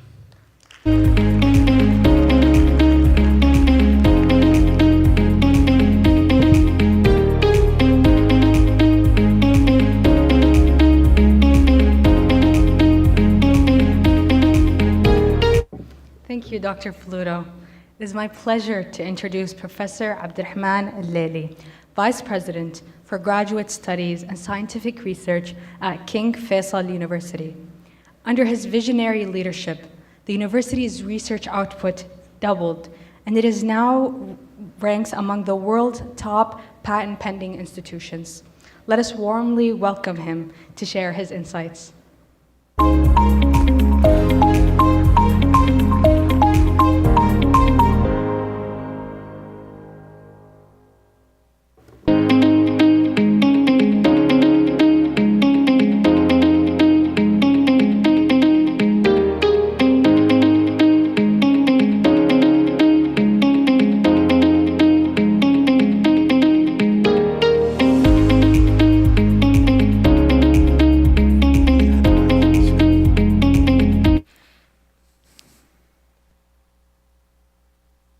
Let me check my watch. So yeah, good afternoon or good morning, everyone. And thank you so much for coming, and thank you so much for the invite. Sustainable development versus culture. When we talk about sustainable development, it's more likely we see it as a concept or as something related to the future. But when we want to implement it in reality, we come across something called culture. So, is this thing called culture helps or hinder sustainable development? And the problem is, when you talk about these concepts related to the future, you feel maybe we should focus more about major scientific issues, not to talk about small, tiny things related to the culture or anything else. But the problem is, if you don't manage well the context, you're not going to succeed. You will not be successful. I remember in one of the countries, they had a problem that newly born children, they die quickly after birth. And they were wondering, what's the problem? So they had major interventions, major experiments to check what's wrong. Why do we have so many kids die after being born? So they did massive experiment, massive funding. And then after all this effort, they realized that the problem is very tiny. The gloves doctors wear, they had a problem in terms of bacteria. So sometimes it's not about seeing micro issues, but sometimes you need to focus more on minor, micro issues. And this is why I'd like to bring up the issue of culture. And this is a new trend, actually. When you want to implement major political or governmental initiatives, you need to consider the culture. Sometimes it helps, but sometimes it hinders your project. So I'm not really talking now about GCC culture in particular, because there are so many issues that we have in common with other cultures, basically with the human culture. And I'm sure like here, there are so many people from different cultures, not necessarily from GCC. And I'm sure like they can relate to these issues. So let's start with the first thing. How cultures and cultural practices, whether in GCC or elsewhere, can hinder sustainable development. So first, which is overconsumption of AC. Okay, I'm sure like some of you really find that really annoying, this issue, because the problem with, at least in Saudi Arabia, it's really known that there's always a problem with overconsumption of AC. Like in summer, sometimes you're frozen. And I remember I was on the train, and it's always the same issue. For example, it's, like on the train, people literally bring their blankets in the summer. And what makes it even worse is that sometimes because people are used to overconsumption of AC, their body can't function without being over cold. So now in my university, we try to do an intervention. We reduce the AC level, although it's really nice. But people want to be frozen. And maybe because of the idea that when you go to the heat, then your still body is frozen, and you can live in the heat for a bit until you defreeze. But the problem is, this is a problem with sustainable development. If you get used to the overconsumption of AC, it's a problem. Not to mention that I talked to the supervisor on the train, and they said, why is there like so much AC? And he said, no one complains. I said, no need for people to complain. Just, oh, look, people are having blankets with them on the train. And maybe you've come across this issue. So this is one issue. What are the other cultural practices? You're talking about car-dependent lifestyles. And there have been now some campaigns and raising people awareness about relying less on cars. And I'm not talking about major initiatives. For example, what's happening now in Riyadh, people are encouraged to use the train, and now the train culture started to spread throughout Riyadh. But I'm talking about also other conventional ways of doing it. For example, now people here came from Riyadh, they came from Al-Ahsa, they came from Bukaik, they came from different areas around this town. How many people here came by train? How many people came by bus? I know, like some people from my university came by bus, but this doesn't count. So if you have your car and you're kind of independent, so what you choose to come here by bus? By bus, so many people don't take it really, unless it's part of your work or anything like. No. But imagine that you're coming independently, which, I mean, it's very convenient to take the car, but it's less convenient to take the train, very, very less convenient to take the bus. I'm not talking about whether the problem is with people, individuals, or the problem is with the infrastructure, those guys in charge of these services. Yeah, because some people say, like, why do I need to take the train? Because the number of trips daily is limited. So we need to balance it. We need to raise people awareness, but at the same time, you want to enhance the infrastructure. Okay, what other cultural practices we have that hinders? Okay, so in Saudi Arabia and in many other countries, for example, like the US, we have this concept of largeness Everything is massive. Street is massive. House is massive. Room is massive. When I went to the UK and I saw a bedroom, I was really shocked. It's like, really? This is your bedroom? And it's for like a couple? It's really tiny. But here, like everything is like, even when you have the trolley, the trolley, it's massive.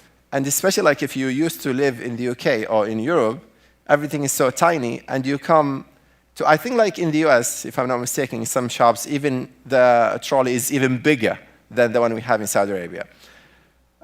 So the problem with, even like now when you plan your house, some people started to, I'm talking about the conventional way of thinking. Now people, this culture started to change. People started to realize that no need to have a massive house. Instead of having a massive house, maybe you can divide it into two and rent the other part. There are new practices, but I'm saying we need to encourage them. But the conventional old way of thinking is that people are fascinated by largeness. Even sometimes you see a small house, but the facade or the door of the house is very, very massive. Over shopping. Okay, so conventionally, when I want to travel to anywhere in the world, when I talk to my colleagues and say, I'm traveling to this country, okay, what kind of advice do I get? Oh, don't forget to go. Exactly the same problem. And now, with how easy for you to shop, it's amazing. Like, it's really exciting. It's probably one of the most exciting things in our life nowadays is shopping, because you can shop anywhere in the world, anything you want, any small thing. Like if you want to buy something really specific in your house, for example, say I'm annoyed when I park my car, people hit the car from the right and the left when they open their doors. So there must be a solution for this. Just go to Amazon and then write the problem, you will find the solution. Basically now, any problem you come across, make sure that you will find a solution to, and you can buy this product from anywhere in the world. So over-shopping is even like getting worse and worse, and there is even a movement now to reduce this now human desire to overshop. And all these are hindering sustainable development, because you need to, the problem is, now with individualism and everything, so people started to care about themselves and their kids and their kids' kids, but not about the society as a whole. Because people, of course I care about my children and their children, etc. But no, I'm not talking about individualistic approach to family, but about the society as a general. And I remember a colleague of mine, he was really caring about his children. And then he got a kind of reverse way of thinking. His children they grew up, and they're now not nice to him. So he's like, I'm not going to take care about my children, and I don't care about my children, and I'm going to just do everything about me. I don't care about my children, not to mention their children. And this is, again, reverse, because the culture here encouraging people to take care of their children. So if the influence is reversing, then people change their attitude. Single-use plastics, and this is really a common issue nowadays. People stopped using, because in the past, we have a tank of drinking water in houses. People now stopped using it. And what they use is like the bottles, plastic bottles. This is really common now. And it's like, think about it, how much. It's not about being like a humanitarian or anything like this. It's ridiculous, really. It's so much waste, so much. It's over production of waste.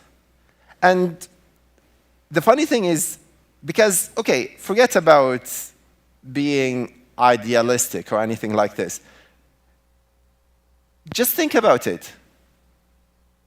If you have so much material going on our daily life, where does it come from? And this is really something concerns me. It's like now everything is available. It's amazing. There is so much of everything, but where does it come from? And this unlimited source of resources, is it going to be lasting forever? It's just crazy. Like, is it, like now, consider how much drinking water we consume with the increasing of population. And just one day when you go to do shopping and to buy supplies, just after you finish buying your supplies, just to sit on the side and observe people, one after another, getting so much food, and the stroller is so full, and you know, 50% will go to waste. It's fine. If we have unlimited source of resources, it's fine, do it. It doesn't matter. Like, for example, I was in, I think I was in India, or like an island, and I had a conventional way. I was like caring about water. And they said, don't worry about water. We have so much water. Like, we live in an island and river around, and don't worry. Take your time. Waste as much water as you want, which is fair enough. They said, we don't have a problem with water. We have unlimited kind of source of water. So it's fine. But on the other hand, if you're struggling with drinking water, sooner or later, you're going to run out. So people trying to come up with inventions and etc. It's fine, but still you need to consider one day, and this happened actually. I was in South Africa, and literally they didn't have water, drinking water. Not even drinking, not salty water, basically. And the funny thing is, when you want to get water, and I was shocked actually, you don't have water, you have spray of water. It's like you open it, it's like, and this is how people wash their hands or do anything. And another thing is, and this is, I know, it's very sensitive thing to bring up, because GCC culture is a culture, they are proud of being generous. And this is really a deep cultural value here. And people are proud of, and when they have visited, they show off with this value, which is fine. But the problem is, this can help, but also hinders sustainable development. Because the problem is, and people started to rationalize it. For example, people thought buffet can help with, it can show you generous, but also it can reduce waste. Although some people argue the other way around. But the problem is, again, it's not about generosity. There is something called, and this is something I think, with all due respect, so many people haven't thought about it, that here we have the problem of overtaking. So when you have, okay, so imagine you're a good guy and you thought about sustainable development and you thought, okay, I'm going to provide you with buffet instead of having free food. Or like, yeah. The problem is when people finish eating and then they have the plates, after they finish eating, look at the plate. It's so much food left behind. People overtake. And the problem is this is really a cultural practice. People like to overtake things, and whether they deserve it or not. Think about it. I've written an article actually about it, about overtaking of things. And this is a very problem with institutions. Like, for example, like as a manager, you have people working in your team, and they want to overtake money, even they're beyond what they deserve. And it's like, okay, sometimes they don't, I have members in my team, whether now or before, they don't do any work. And they complain then they want overtime. But even in time, you don't do any work. Even in time, during your official working hours, you don't do work enough. But they want to overtake money. This implies to other things, overtaking food, etc. And all these present a risk and a problem to sustainable development. overconsumption of electricity. This is another issue. And the problem is, again, the problem is whether in GCC or other cultures, the increasing strength of individualism. One day I was in a hotel with a friend of mine, and we were about to leave the flat, and they said, make sure you turn off the light. And he said, like, I don't care. Why? Because I paid them. And it's a very expensive hotel, so I should use up my money. And they said to him, this is really naive of you. Because even if you're selfish and you care about yourself only, actually it will go back to you. Because the problem is when you go to a hotel and you use the electricity and leave it behind, although you're not inside your room, the problem is it will go back to you. Because now, imagine like we're all staying in one hotel, and then everyone does it.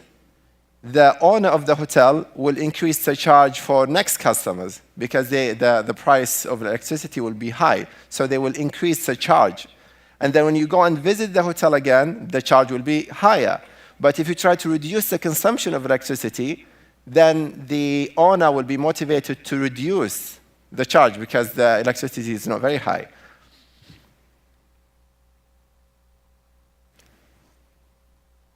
Now, after this, imagine people got excited about sustainable development, and then they left, and then they were walking around, talking to people about sustainable development. But the problem is that people actually don't have it at the forefront of their mind. They haven't thought about sustainable development. The problem is we need something called consciousness awareness. We need to raise people awareness about, okay, you need to think about your future generations. It's not only about you. People behind you, after you die, there will be future of generations who might be struggling. But the problem is humans tend to think, it's called time preference in economical sense. So people, they don't care about what happens. For example, like you say, okay, you're on a diet, you want to lose weight. So you have two options.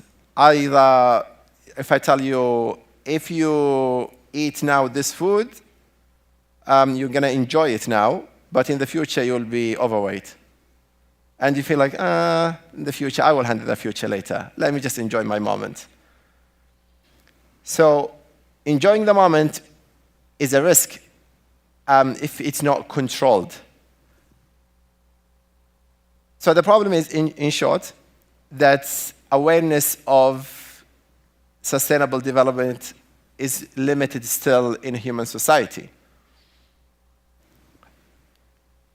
Okay, so let's be positive and think how GCC cultural practices help with sustainable development. There are so many practices that can help, but just we need to think creatively. And we need to think how to shape them to help our mission with sustainable development. For example, one, people in the GCC countries, they tend to like their nation.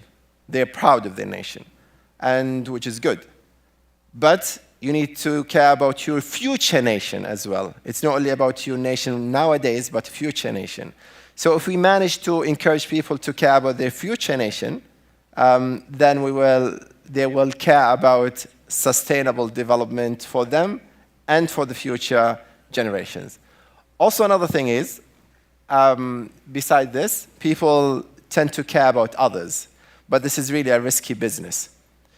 So in general, people do care about others. People are very nice, and an American friend of mine said that people, for example, in Saudi Arabia, she said, they are one of the kindest people I've ever seen.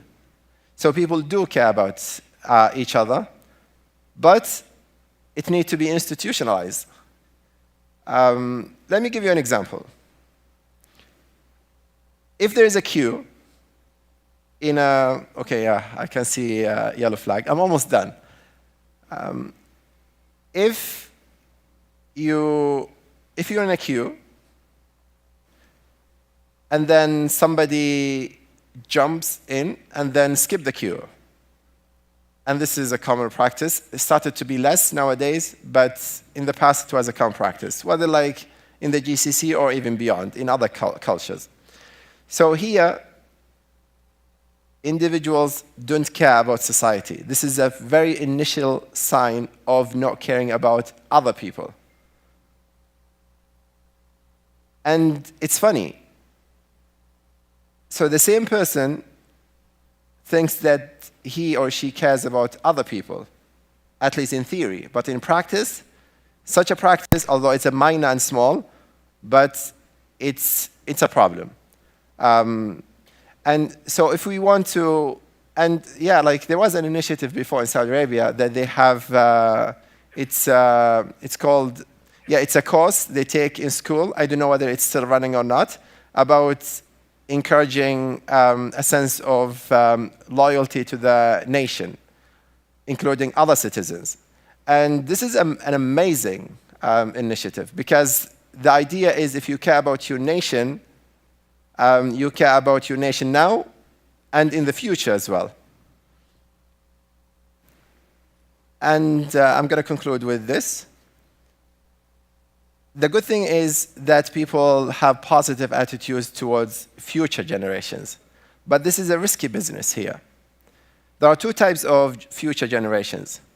There is future generations of you as an individual, you as an individual, you as an individual, you as an individual, like basically your kids and their kids and their kids and their kids. And this is something we are good at. And the human society in general, they're good at. But the problem is, if you care about the future of your kids, you care about the future of your colleagues' kids. And this is the challenge here. And say, for example, if you drive so fast, then it's not only about you cause a problem. You can kill yourself, feel free. Like, if you want to kill yourself, feel free. But don't kill, other families in other cars. This is the problem here. Because driving, if you want to kill yourself, whether people know or not, you can go to the desert and kill yourself. Do it. But the problem is if you subject other people to risk. I was one day driving, and then somebody was driving crazy, and my colleague said, I wish he dies, but I really don't wish that he kills other people. Thank you. Thank you so much. So I've been told that I have time for questions for 10 minutes. And normally, if there is no question, this means you didn't like the talk. So please pretend that you like the talk and then just ask just any question. And trust me, I'm good with questions. I don't judge people. I don't criticize. So yeah, please. Here's a question. Good news.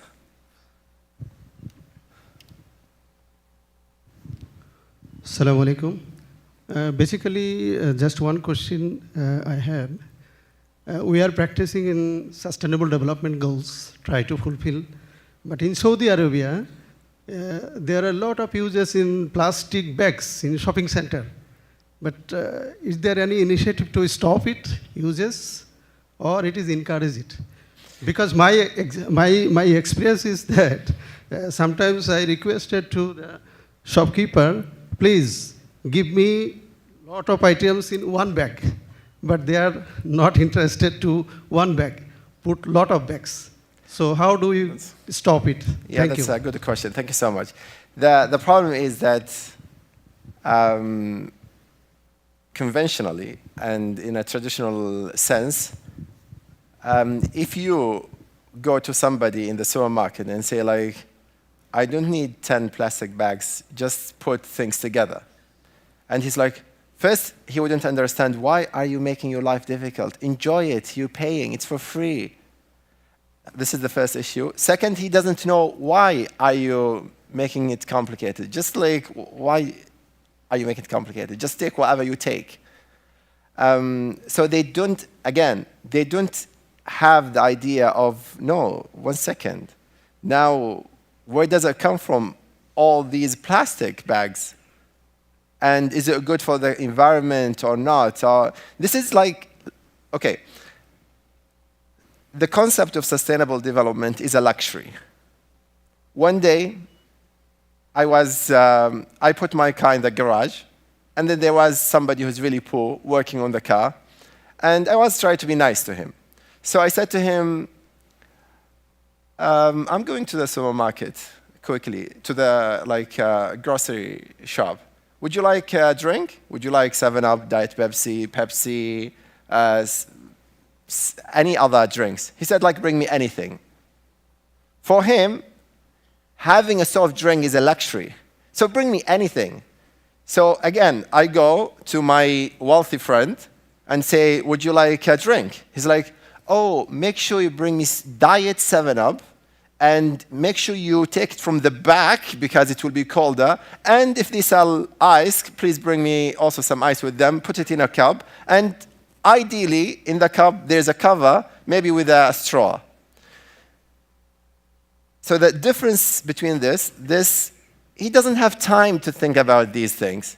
But you, because you're not necessarily wealthy, but you have the time and luxury to think about these small things, the guy at the supermarket, he doesn't think about these things, either because of limited education, because he doesn't have time to think about it.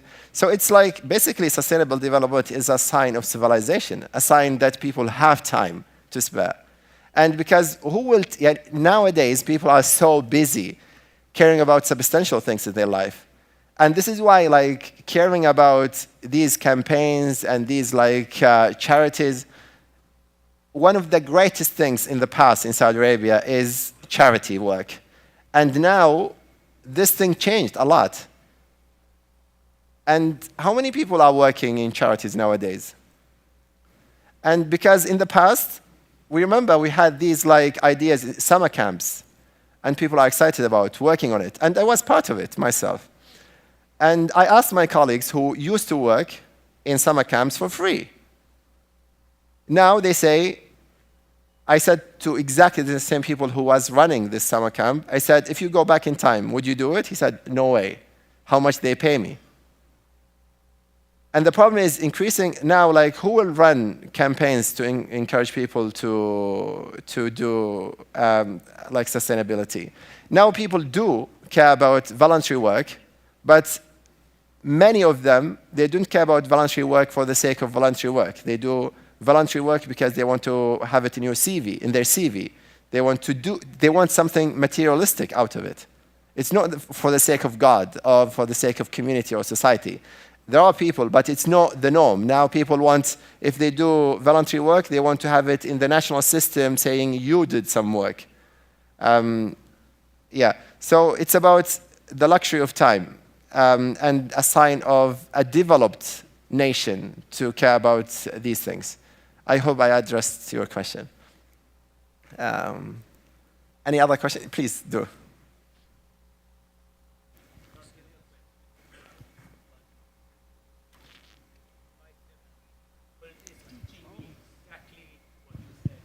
Fantastic. Maybe we should teach our children. That's what children tell the parents, and they listen to the parents instead of listening to other people like us. That's what I wanted to say. Yeah. Our children are teaching us this. Yeah, but they're teaching you because, I see what you mean. Because the awareness is higher than the awareness of parents. Yeah, that's a good point, actually. That's really interesting. And what my colleague is saying that now, because the modern generation is more... Okay, there is a book, actually, called Are We Getting Smarter? And there is actually a theory, is that the new generation is more intelligent than the current generation. Basically, in other words, let me give you an example. My colleague, your children will be more intelligent than you, and their children will be more intelligent than their children. In other words, you are more intelligent than your grandparents, believe it or not. And in this case, put it differently, if I take you back 20 centuries ago, people will be shocked by how much knowledge you have. They will assign you as the president of the universe. It's like, what the hell? You know everything about everything in the world. And you have so much knowledge, so much intelligence, so much, and I'm sure like you can't even find a job.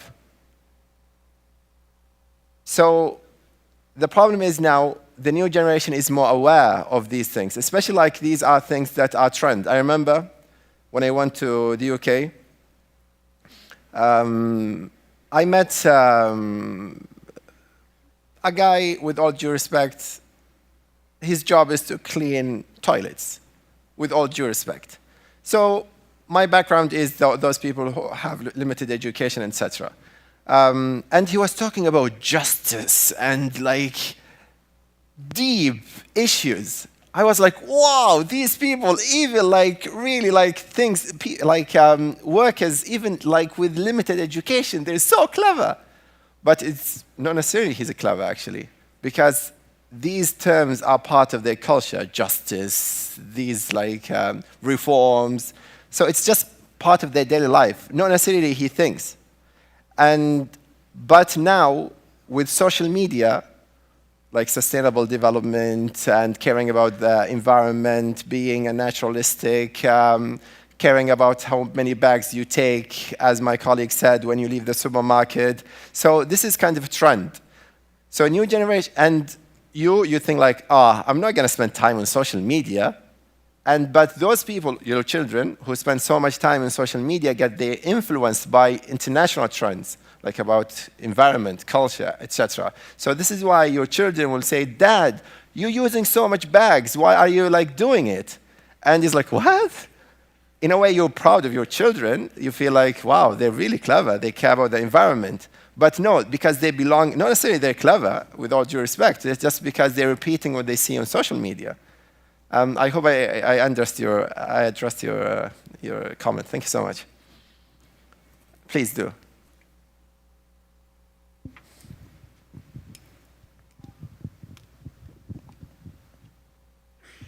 السلام عليكم ورحمة السلام ورحمة الله وبركاته. الكل يتكلم هنا عن البيئة والenvironment يتكلموا عن planning for the future and we will do and so and so. What about the present? يعني لا نزال نشاهد التدمير في البيئة مستمر، السواحل تفقد كثير من خصائصها، الأشجار المنقروف تدمر تحت عناوين البيئة، فقدنا المساحات الخضراء الكثيرة. الكل يتكلم عن بلان في 2030 2040 whatsoever، بس أعتقد نتكلم عن الحال الآن. احنا نحتاج إلى خطط، يحتاج المواطن أن يراها بعينه بأم عينه في الحال، لأن هذه البوابة الحقيقية التي نستطيع أن نثق بها في الخطط المستقبلية. شكرا. شكرا. شكرا. Probably this is one of the most intelligent thing I've ever seen in terms of sustainable development. Seriously, this is really a good comment. What my colleague is saying is that the problem is when we care about sustainable development, we care about the future. But how about the present? And again, your question or your comment is something related to the culture. The problem is, who came up with this idea of sustainable development? Either an academic or somebody who was sitting in his comfort zone writing about it, or a policymaker who doesn't know anything about the reality, or they try to import this. Maybe this concept existed in a culture where the current is good. So, and the problem is, caring about sustainable development can be seen as, with all due respect, I'm going to say a word in Arabic, it's not good, but it could be seen as a form of, and it's a new word actually, even in Arabic, it's called hiyat. So people think like, talking about sustainable development is something, okay, it's a good word. It's one of the most impressive words I've ever seen, actually, in my life. So basically, hiyat means you do something to show off, although you don't have the skill. Normally people show off because, say, my English is good. So I show off with my English. But if I write you a letter showing that my English is good, although I use ChatGPT, then this is a hiyat. So I give you the sense, I show off with my English that doesn't exist even. And the problem is, this is the issue now.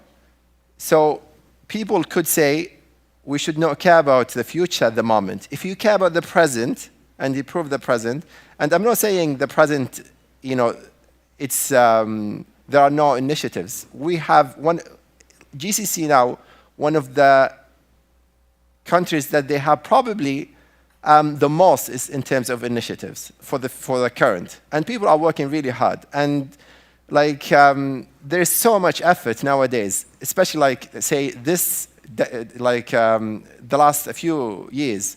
It's impressive. Like anyone who comes from outside Saudi Arabia and GCC, every time you visit, you see an improvement. And this is clear in terms of, for example, like in terms of technology, in terms of coronavirus, for example. Like when I went to Germany, I don't know whether they are German, but when I was in Deutschland,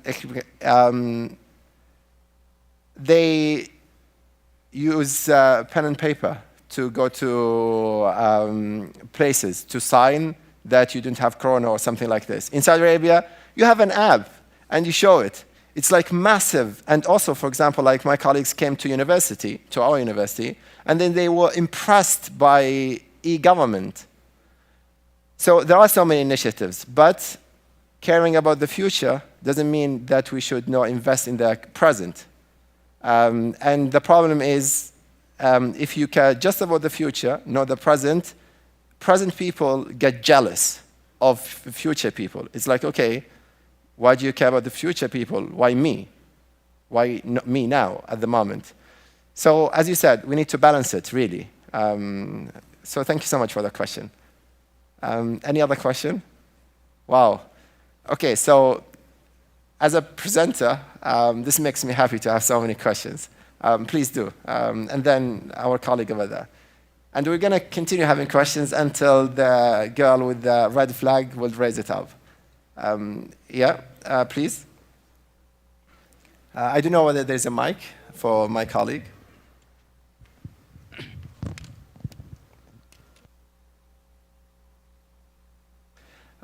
Since my colleague will get a mic, there is now actually a device that, as a speaker, you wear it. It's like a jacket.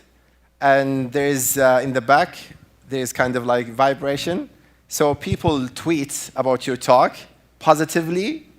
The back of the jacket will vibrate in a way that shows that people are happy. If like it vibrates in a negative way, it shows that people are bored and you don't know what you're talking about. And actually, this invention exists. Maybe people in KFUPM can introduce this next time. Okay, assalamu alaikum everybody. Thank you for your nice presentation. I just want to give my point of view. For the sustainable future in the Kingdom of Saudi Arabia, policies plays a very important role. If we see the Kingdom Vision 2030, we are trying to bring the new technologies like a solar, wind, energy storage, electric vehicle, nuclear. All these new technologies are coming to the Kingdom of Saudi Arabia. And all these technologies have their end of life. So do we have a proper policy for end of life waste recycling of these policies? Unfortunately, no. We are talking about the future, as you say, but we also have to care about the present. So if we talk about solar photovoltaic, Kingdom has a very ambitious target, 130 gigawatt by 2030. And it will most probably generate more than 10 million metric ton of the wastage. 10 million metric ton of the wastage will be a huge amount in the Kingdom of Saudi Arabia. Do we have a proper policy for the end-of-life waste recycling of the solar photovoltaic? Currently, I will say no. Kingdom has tendered world's largest energy storage system. Do we have a proper policy for the energy storage end-of-life waste recycling? I will say no. Kingdom has a Vision 2030, fourth largest country in the EV manufacturing. EV, again, working on the battery. Do we have a proper policy and regulation? I will say no. And Kingdom is bringing the nuclear. Do we have a policy? I will say no. So bringing the new technologies to the Kingdom for sustainable future is a very good thing. But in parallel to these technologies, we also have to care about the policies, formulation on time, and their implementation in a proper way. Thank you. Yeah, I feel the comments of the audience are even more sophisticated than the talk itself. This is a good point. So my colleague is saying that sustainable development needs sustainability. And I think this is what you're saying. Because what does it mean, sustainability? Now, sustainability is like really common in any field. Sustainability, basically, it's a very, very basic concept. It's basically when you do things, you don't stop. So you do things until infinity, basically. So you keep it sustained. In other words, so now I'm a vice president, and I made some initiatives, and I go away, and then another vice president comes, and then they stop all my projects. And then here we go. So these initiatives are not sustained. And sustainability is not like just as, again, it's not like a scientific issue. Because sometimes as a vice president, it's for my best interest not to keep sustainability. I want, like, as a vice president, some people would say, I want, if I get fired, everything dies with me. This is how some people think. Some people think it's so naive of you to have even the concept of sustainability. Because, you know, if my employer fires me badly, I'm gonna go and take all my initiatives with me. If they're nice to me, and then I get another position or something, I can keep it sustained. And back to your question, the problem is with sustainability is that, okay, we're gonna sustain something for 10, 20, 30 years. But are we going to sustain it even further beyond this? The problem is no one will give you the answer. Even if you try to shape policies, okay, we can work on policies, but we don't know, we have no idea about future generations.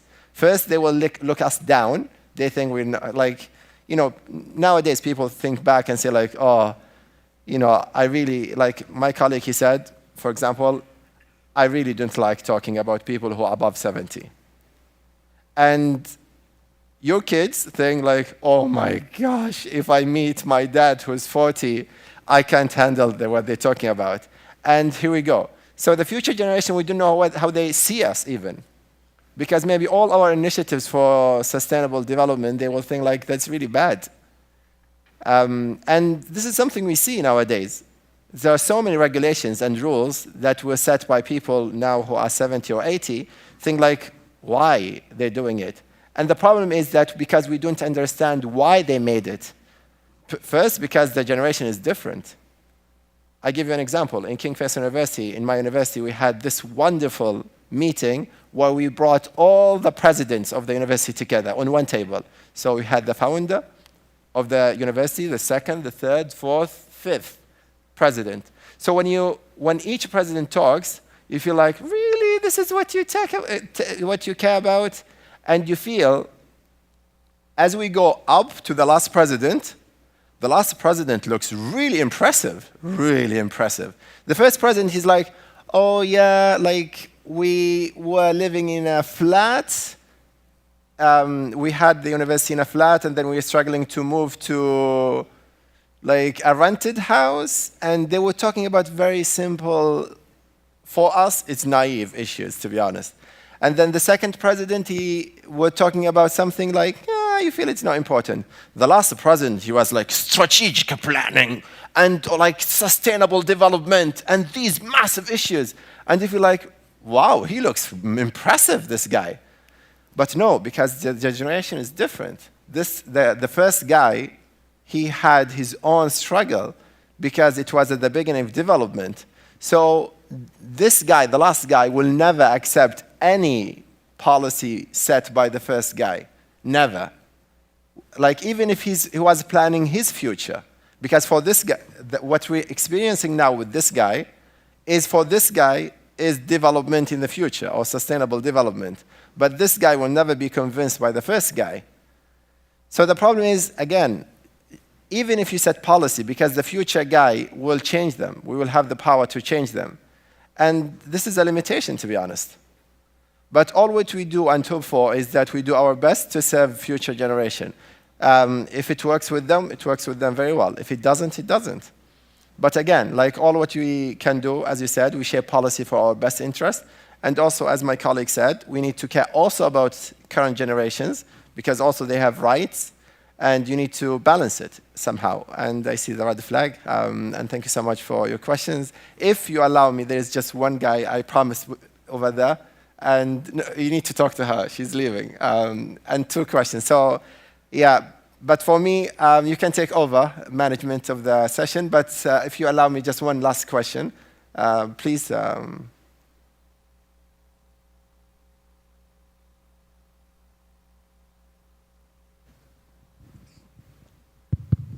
Thank you very much, Doctor, for giving me the opportunity and keeping my issue in mind. The thing is, sorry, I'm struggling with my throat a bit. I was fortunate enough to visit many universities in Australia, New Zealand, and Malaysia, Singapore. What I found there that basically in all universities, the drinking water is always free, and they encourage not to bring any disposable plastic bottle at the university. Now here at Saudi and in most of the Middle Eastern universities, I have found the drinking water is not free. So basically the university is encouraging the students, who are actually hundreds of thousands of students, to buy portable drinking water bottles, and in result creating lots of plastic wastage. Do you think the university can play a vital role from next month even, just to provide free drinking water? In that case, the universities at this moment at least will stop producing high amount of large plastic waste. That's my question. Yeah, thank you so much. Ideally, the university is the best place, it should be the best place for everything, theoretically, because we always, throughout history, we've been the source of knowledge. So the university and the concept of the university is that they have professors of every single field, especially if you're a massive university.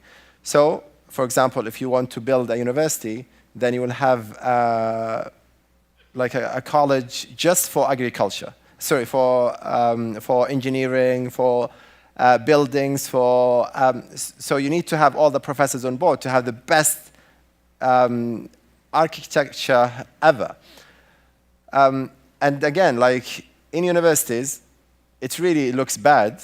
I'm assuming, with all due respect here for KFUPM, that there's like, for example, like everywhere there are like rubbish bags of different colors, because to show that, okay, we care also about sustainability and the future. But the problem is sometimes it's difficult for the universities to pay attention to everything, because there are so many things to do as an academics and as policymakers within the university. But I really hope that this issue kicks in universities, because they're supposed to be ahead of society. But to be honest, with all due respect to all my academics, we are losing our momentum. Universities nowadays, society is becoming more advanced than universities, which is really a huge historical shift. And basically, society has becoming more advanced than universities, because universities still not doing good with progress themselves. But I really hope universities, especially in GCC, they try to be a model for sustainability, as my colleague said. And this is easy. Like in GCC, for example, you can see these amazing initiatives where you have free drinking water everywhere on streets. And this is, again, how culture helps. So you could go to any wealthy guy and say, I want you to fund all the drinking waters in the university. I'm sure, like, if you go and talk to 20 people, I'm sure you will get one at least who's willing to provide it, because you will get a reward from God for every person drinking this water. So it's so easy to convince people to this. And the university will pay zero money for this. Yeah, and I see the red flag again, and I'm sorry for my 2 colleagues over there. They want to ask questions, but we don't have time. And to be honest, this is the session where I received most questions. And thank you so much for making me happy for your questions. Thank you.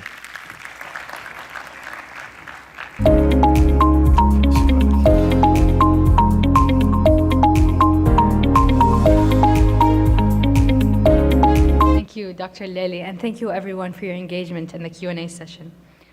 We have a couple of announcements.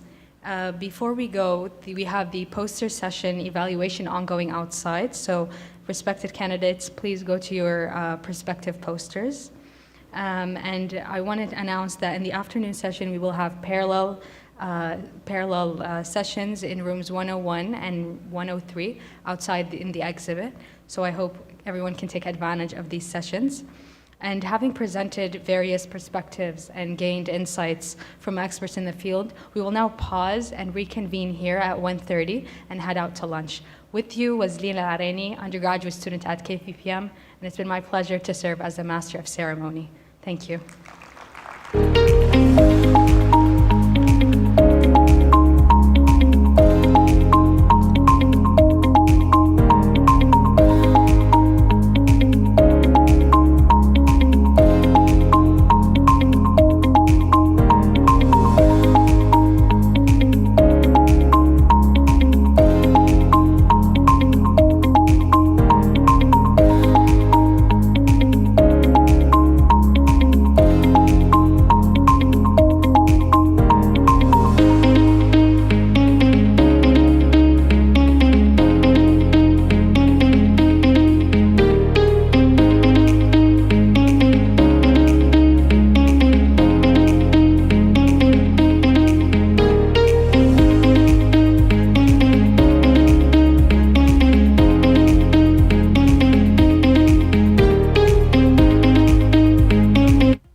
Yes.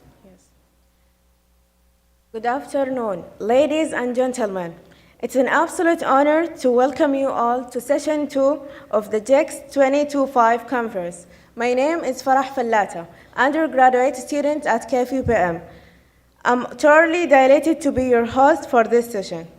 As we gather here today, we embark on an insightful journey into the theme of stewardship of semi-arid turtle ecosystem. Over the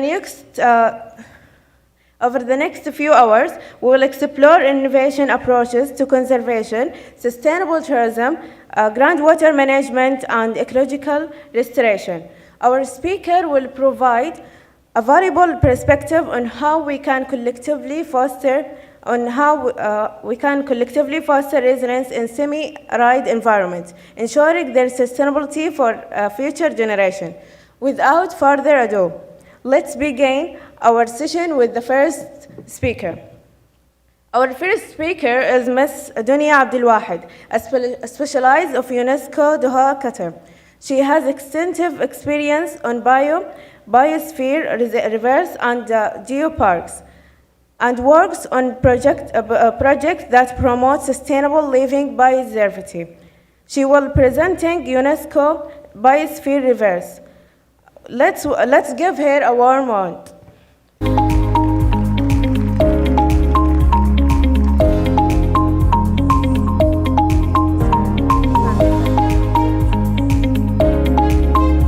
Thank you so much. First of all, I would like to apologize in advance. I'm having a bit of a throat issue, so I might be coughing throughout my presentation. I think you heard me earlier coughing, so I apologize in advance. It is my honor today, of course, to be here with you today, and I would like to congratulate King Fahd University for Petroleum and Minerals for this exciting and interesting forum and the second edition of the GiKS. I would also like to take this opportunity to convey Mr. Antonios de Souza Abru, our Director of the Division of Earth Sciences at UNESCO headquarters.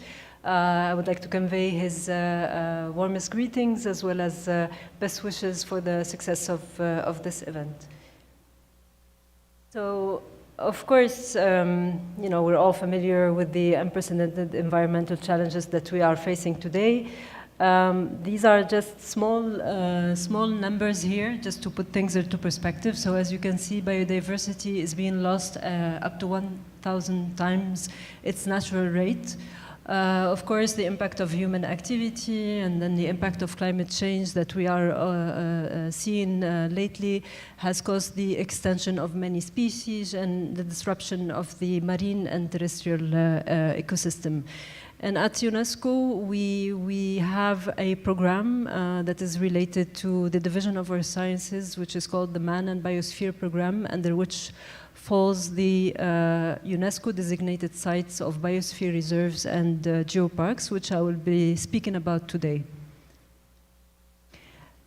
So just a brief overview about UNESCO for those who are not familiar with our organization. It's a UN agency, one of the, or let's say the only UN agency that has a multidisciplinary mandate. So we have 5 sectors at UNESCO. We have the education, culture, of course, famous for the World Heritage Sites and the list of intangible cultural heritage as well. And creative industries and everything related to culture in general. Then we also have the natural and sciences sector, which is, deals with biodiversity, water security, disaster risk reduction, climate change, and so on.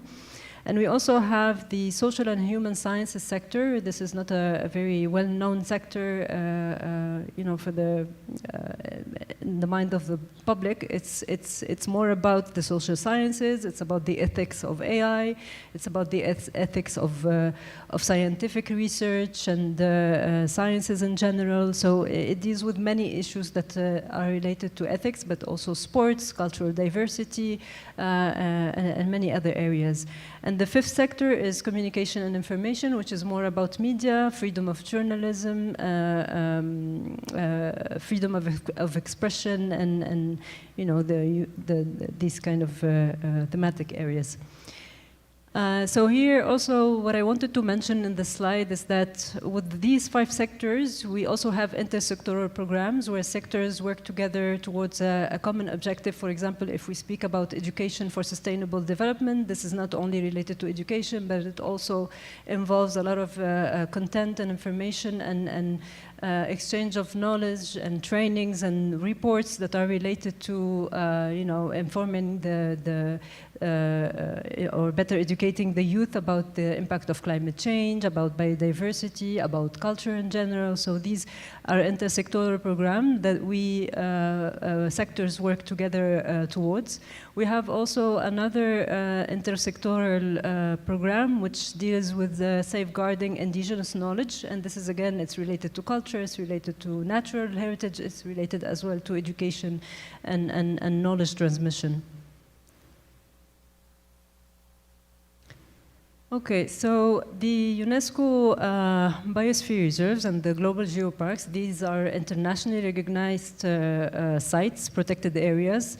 The biosphere reserve is designated under the UNESCO Man and Biosphere Program, as I mentioned, and these are sites that balance the conservation of biodiversity with the sustainable use of natural resources. And we currently globally have over 759 biosphere reserves in 136 countries. And then there are actually 2 in Saudi Arabia. And for the global geopark, these are areas that has an international geological heritage of international significance, and the idea is to for these sites to be used for geotourism, to link natural heritage with the cultural heritage and support the livelihood of these communities living within these sites. So just to give you a brief, better understanding of the UNESCO Man and Biosphere Program, so it's an intergovernmental scientific program that aims to establish a scientific basis for enhancing the relationship between people and their communities. So it also relies a lot on the contribution of research and research institutions into managing the protected area, along with the local communities who live around this area. So usually a biosphere reserve is divided, or let's say, not divided, but constructed into three zones. We would have the core zone, where this is strictly protected area. Usually there's no human activity. Human activity is usually forbidden in this area. It's solely for protection of biodiversity. Then we have the buffer zone, which is more for activities related to education and research and monitoring of biodiversity, and any logistical support as well for ecotourism activities. Then we have the transition zone, where it's a larger zone that covers the whole area, and usually this is where we have the local communities' infrastructure, the schools, the businesses, the different sectors covered.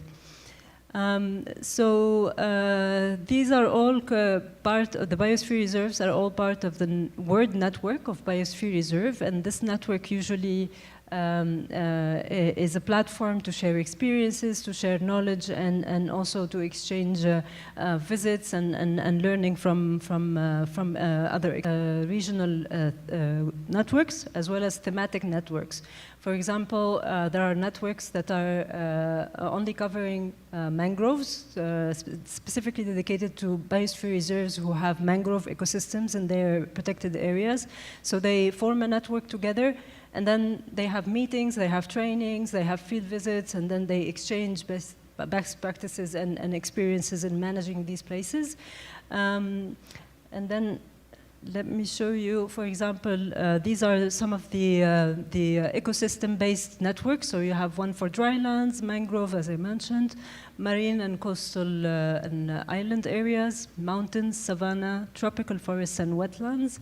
And we are looking into adding perhaps a new thematic networks related to oases, particularly in the Arab region, but it would also cover other regions where they have oasis systems. For regional networks, these are the regions that are covering Africa, Arab state, Asia and the Pacific, Europe and North America, as well as Latin America and the Caribbean. And for the Arab network, these includes actually 36 biosphere reserve. 7 of them are in the GCC, 2 of them in Saudi Arabia. And we last year had the first Arab MAB Youth Forum. So we brought youth representatives from different countries around the Arab region to come together in Saudi Arabia, in Jizan. And they had also the opportunity to visit the first biosphere reserve in Saudi Arabia, which is Juzur Farasan. And it was an opportunity for them as well to, again, to first meet each other and then exchange within the context of the biosphere reserves. What are the challenges? What are the opportunities for them as youth to engage within their communities, but also at the regional and at the global level? And you will see later on why, because there are different international platforms and events where usually we lack the participation of youth, so we want to address that by helping them form their own network at the Arab regional level, but also what we hope for, which is more interesting for us, it's at the national level, especially that there are many countries in the Arab region that has more than one designated UNESCO site. So again, these are the pillars that we work towards when it comes to biodiversity conservation, which is about regeneration and conservation, of course, but it's also about the socio-ecological development of the local communities who live there, because that's the essence of the biosphere reserve. A biosphere reserve cannot be designated as a biosphere reserve at UNESCO if it doesn't have a community component that is clear and it showcases that community is indeed involved in the management, and there is willingness to improve and there is willingness to support the local communities to participate in the management and the conservation efforts and the restoration efforts of these sites. And then, of course, the logistical support in these protected areas, and this means the infrastructure, it means the support of the research centers and institutes, the support of the private sector to invest in these sites, to improve and to facilitate further development, either in terms of biodiversity conservation or to improve the livelihood of the communities.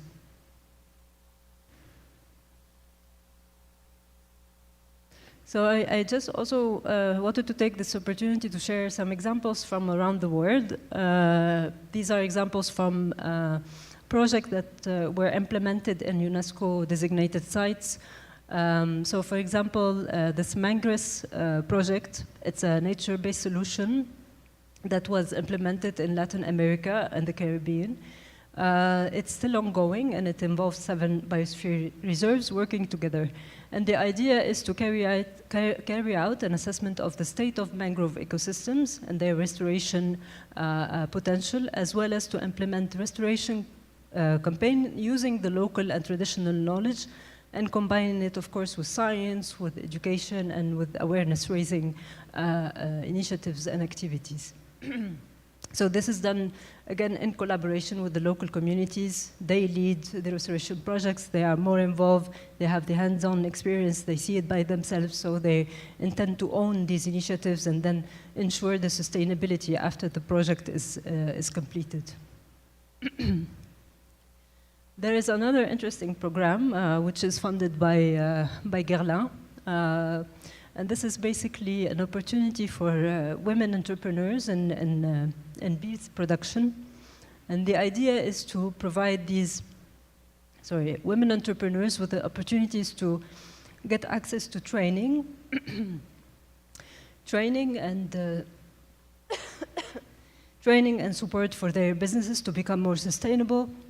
And again, it targets women in biosphere reserves. So usually, the call for expression of interest is announced online, and then there is a committee who will review the applications and would choose these women from the different biosphere reserves around the world that will have the funds to actually develop their businesses.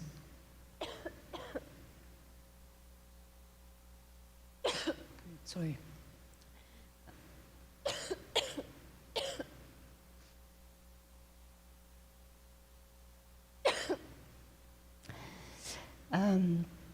Another interesting project funded by a private sector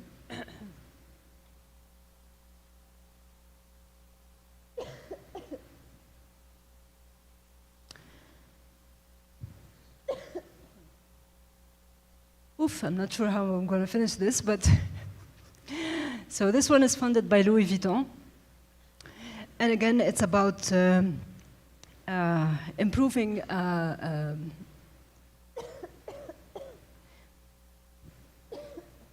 biodiversity conservation in the Amazonian forests.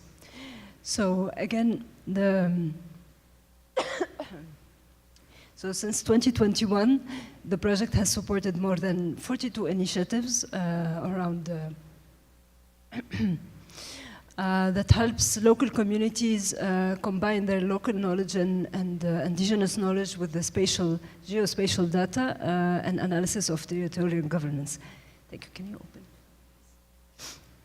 open? So these are just examples of how these biosphere reserve sites and also geopark can act as laboratories and sites for innovation and bringing different sectors together, the public sector, the private sector, that would eventually also the research, that there is always a research component to this project that will help provide evidence-based decision-making, informative decision and strategies for the development of the area, both from the ecological perspective but also from the social perspective.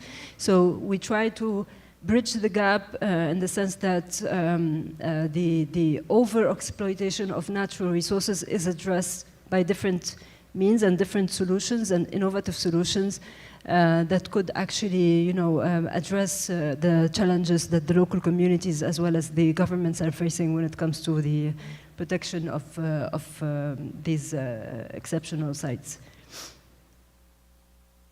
So here's a video just to summarize what I said, but it's not working. Can you check if the video...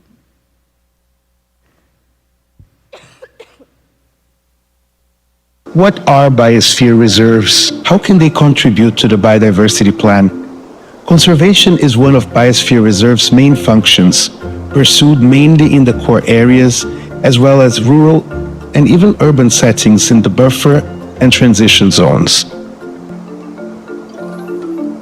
However, more than protecting one or other species, biosphere reserves aim to conserve a whole way of living, not only ecosystems, but also sustainable land uses and cultural expressions.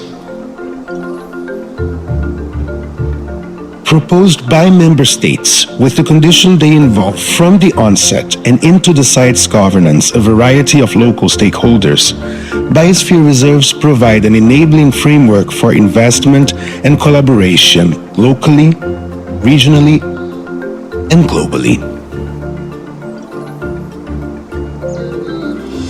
Biosphere reserves are learning places for sustainable development designated by UNESCO, recognizing unique ways of living together with nature to learn from them and spread their message of reconciliation. In 2025, the World Network of Biosphere Reserves will meet in Hangzhou, China, to discuss an action plan for the next 10 years. Stay tuned to learn how they will boost the network's contribution. So, talking about the World Congress of Biosphere Reserve, so this is a congress that happens every 10 years, and usually it is the occasion or the platform where we discuss the new strategy for the Man and Biosphere program. So this year it will be hosted by the province of Hangzhou in China in September this year, and the new strategy for the map for 2026 to 2035 will be presented at this Congress. So usually it involves a lot of side events, exhibitions, field visits to Biosphere Reserve in the province. It's quite a rich program. So this is also an opportunity for Biosphere Reserves to attend this Congress and showcase and also learn from other Biosphere Reserves. Yeah, so this is the branding of the new Congress. Moving on to the geopark. So again, as I said, the geopark, it's a very unique concept because it only focuses on the significance, the international significance of geographical areas and landscapes that aspire to have a holistic management and development, sustainable development objectives. So only sites that have exceptional geological heritage are usually qualified. This is a very, compared to the biosphere reserve, it's a very complicated process. There is a evaluation that is done after the submission of the dossier, of the application dossier. It's a very detailed and very intense also in terms of research. So the site that will propose, that is aspiring to become a global geopark, should demonstrate through research that they are indeed unique and of exceptional significance, and as well they should have already, they should be already legislative speaking already that they are national geopark, and then they should have also their own website and branding. So this all should be established before even aspiring to become a global geopark. And we will have with us Mr. Hussam Turki, who will speak more about his experience in Saudi Arabia, so I will not dwell on this.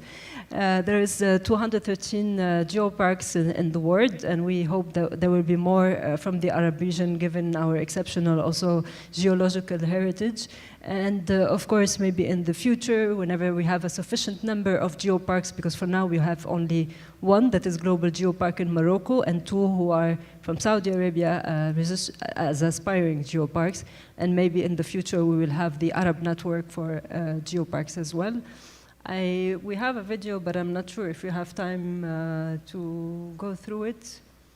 No? Okay.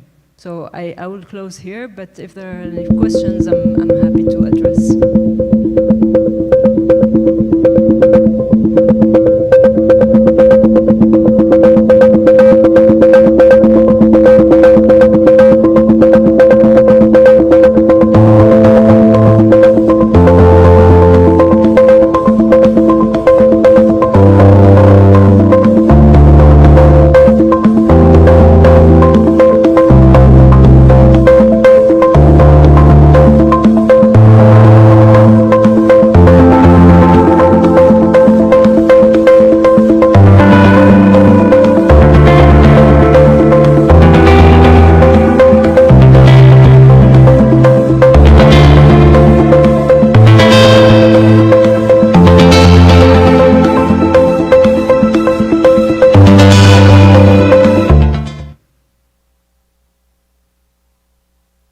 Yes, and with this, I conclude my talk and my intervention. Thank you.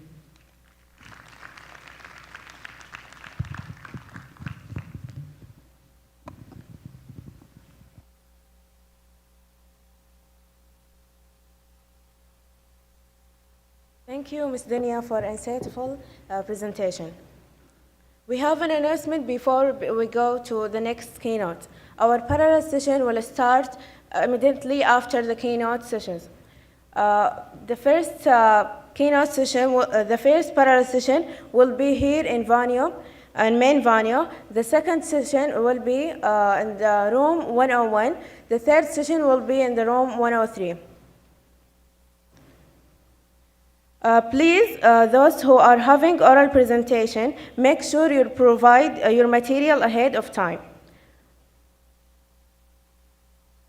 Now, we have engineering Hussam Turki, the Senior Director of Saudi Geopark and Shifts at a Natural Center for Vegetation Cover Development and Combating Desertification, NCVC.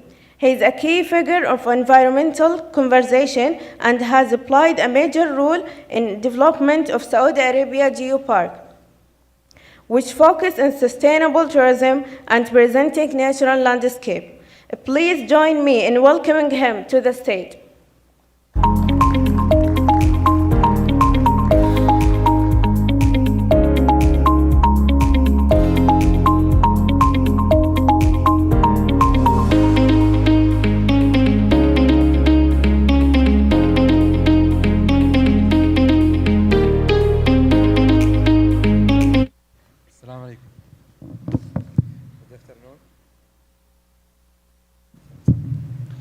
Good afternoon, everyone. Assalamu alaikum wa rahmatullahi wa barakatuh. I'm glad that I'm here in front of you all to speak about the geopark. Please allow me to thank Dr. Luay and his team for this initiative conference to make us together come here to see the result of the initiative of the Kingdom 2030 for sustainable development and to see this very nice project come to the real. So thank you, Dr. Luay, and your team. I had good start with Ms. Dunya when she gave a brief presentation of introduction of the geopark. So I believe I will go through and deep dive the other presentation with my colleague. They will go deeply with the talk about the North Riyadh geopark. I take North Riyadh as an example of the sustainable development that we are trying to achieve it by this concept in Saudi Arabia. So, as she mentioned before, why we have a geopark, it should be an international significant value. I will go through it briefly, what the international and the local community should be involved and link this heritage and culture and different kind within the holistic area, and to show that how the local, they are very engaged in North Riyadh. We have one of the local, they hear about the conference and they will talk about the geopark and their geopark, they come and attend. They drive through geopark to the conference to attend, to show that how they are proud and feel. So please, can you just clap for them? Thank you. North Riyadh Geopark, it's around 3,000 square kilometer, have almost the Jurassical period of presented in different variety of all the area of the geopark. It's around 140 driving from Riyadh. It's very close to Riyadh, to the capital of the kingdom. Why is significant? The North Riyadh Geopark have wide spread of Jurassic. It's around almost 1,000 kilometers of Saudi Arabia, but it's cover all the geopark area.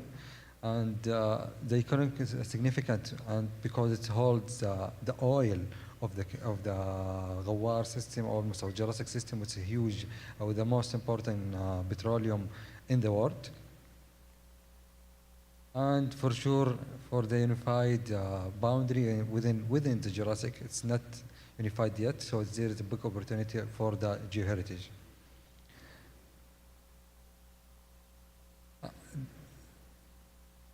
Again, the significant value or the international significant value give us opportunity to more for research, education, and for sure for the geotourism. Here I want to represent, I will go through the time, more than 165 million years to the recent, by the rock, how we show that the North Riyadh Geopark by the time and the evidence of just hiking in through the geopark area. We will start with Dorma Formation in the end, Dorma Formation has contact with a Tuwaiq Formation. Dorma has contained, you can see the porous and the significant, this is an important rock of the dolomitic limestone, and how the porous activity, bioactivity that's shown in this rock. Then we'll go to the main feature that we have. It is the Tuwaiq mountain with more than 150 thickness. It shows the different type of rock that holds the petroleum system within this. And the different, let's say this is the whole petroleum system from the source rock to the reservoir to the cap, showing in the North Riyadh Geopark. So the people or the visitor, when they see and they come through, because it's in the surface, when we protect it, we product in the eastern, it should be drilled to reach the petroleum. But now in North Riyadh, it will present with a different kind of rock, and you can see the 4 unit, we divided 4 unit, Hasiyan, member, and the other 3 units. The higher units would hold, capture the coral reef, which is one of the significant and rich of the variety of the for the fossils ecosystem marine within the ancient, as I mentioned, more than 150 million years ago. This is the top of the mountain of the Tuwaiq, and this is rich with the coral reef, and how it's solid and protect and survive until now because of the solid, how it's solid. And the other contour map is showing how the different of the slope, and we call it end of the world because it's coming in we give him the unique name as the end of the world. You can see the remaining of the kingdom from the top of the 150 meter. And the other side that we show we show the student how the movement of the rockets coming here, and even give the story how the petroleum can move from bed to the bed. It's by showing one of the kind of normal fault within the road in the geopark area. The other one is Abu Shaddad Cave. Abu Shaddad Cave, one of the sites that have historical and information geology. The cavity is coming inside some nature, and we just the local, they take care of it because they used in the past to go outside of the village to spend the night over there so they didn't make a noise within the village. So we connect this history with the geology and how the cave is creating by natural and how they use it from the ancient past. Here the hiking train, almost 7 kilometers from the bottom to the top of the Tuwaiq mountain, or the end of the world as I mentioned before.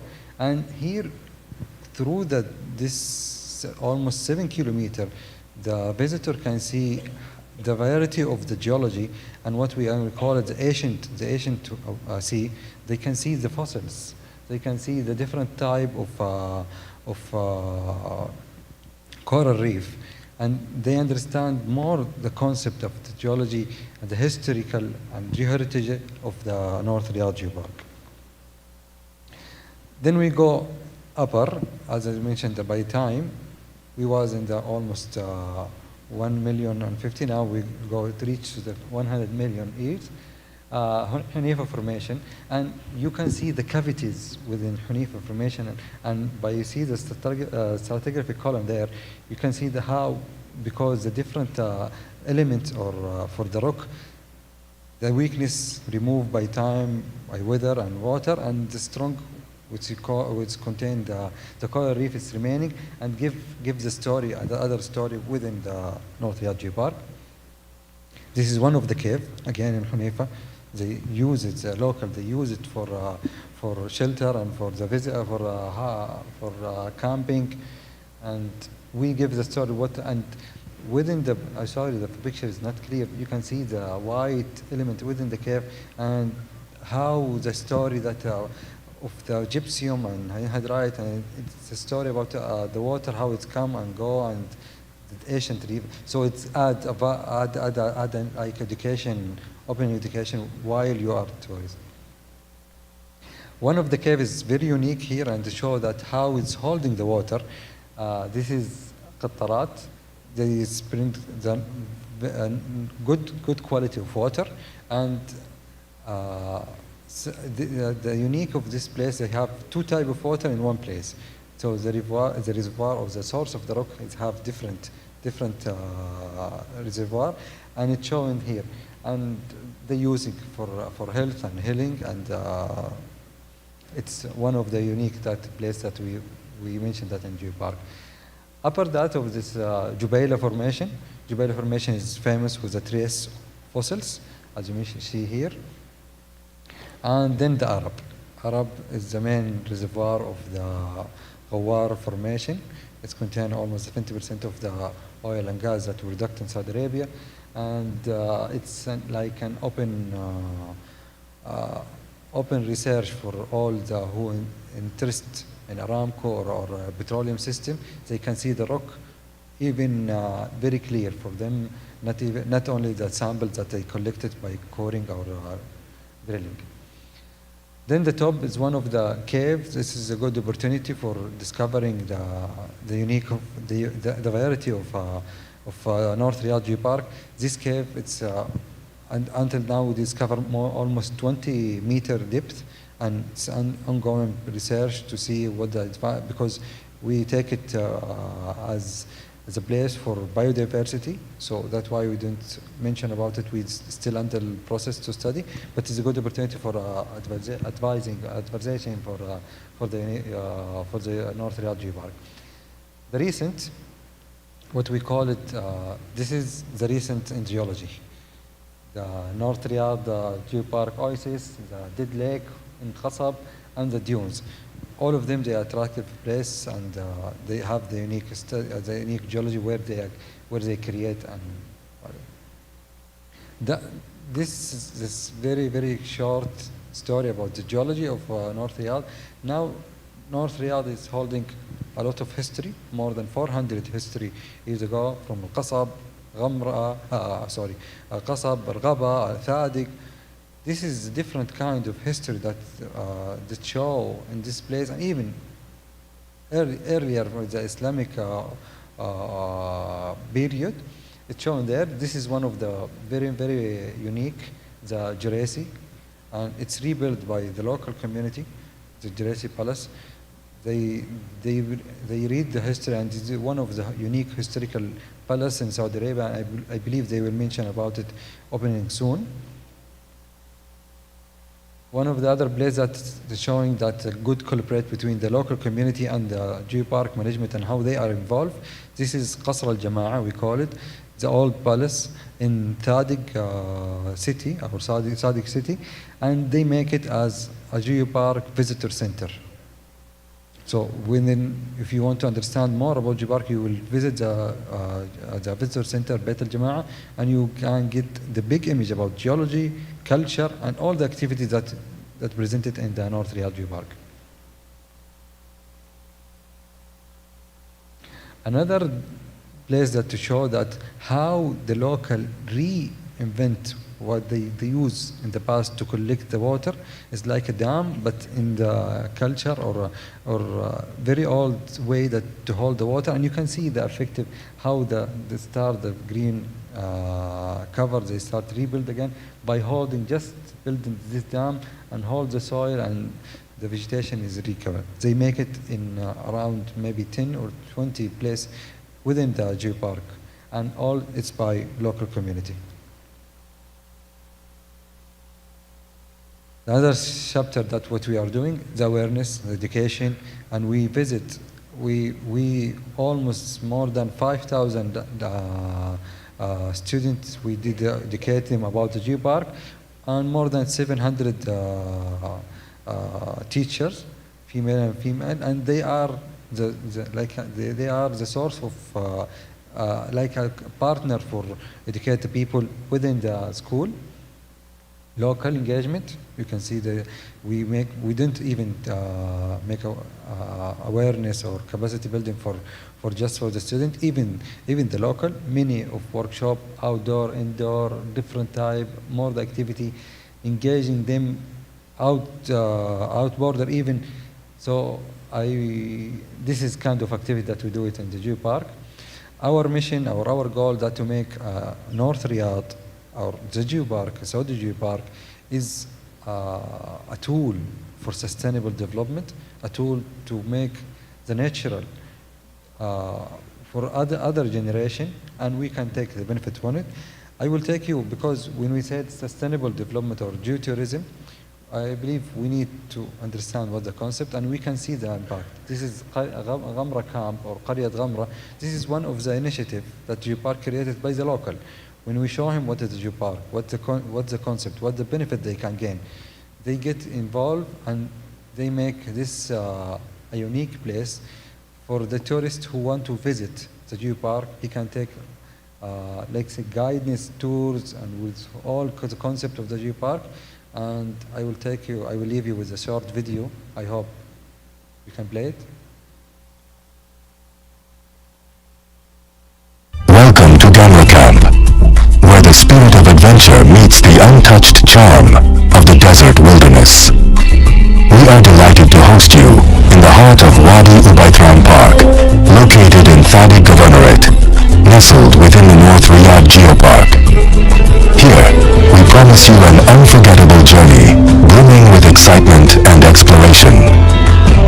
The name Gamma, which signifies abundance and flow, perfectly reflects the vitality of our trips, resonating with the richness of nature we immerse you in.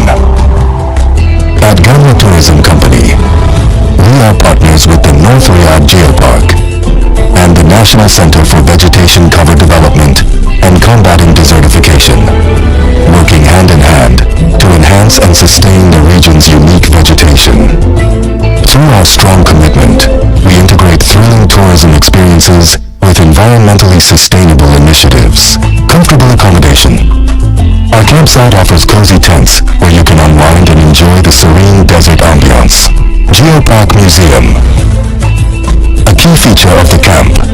This museum houses a remarkable collection of rock samples dating back millions of years.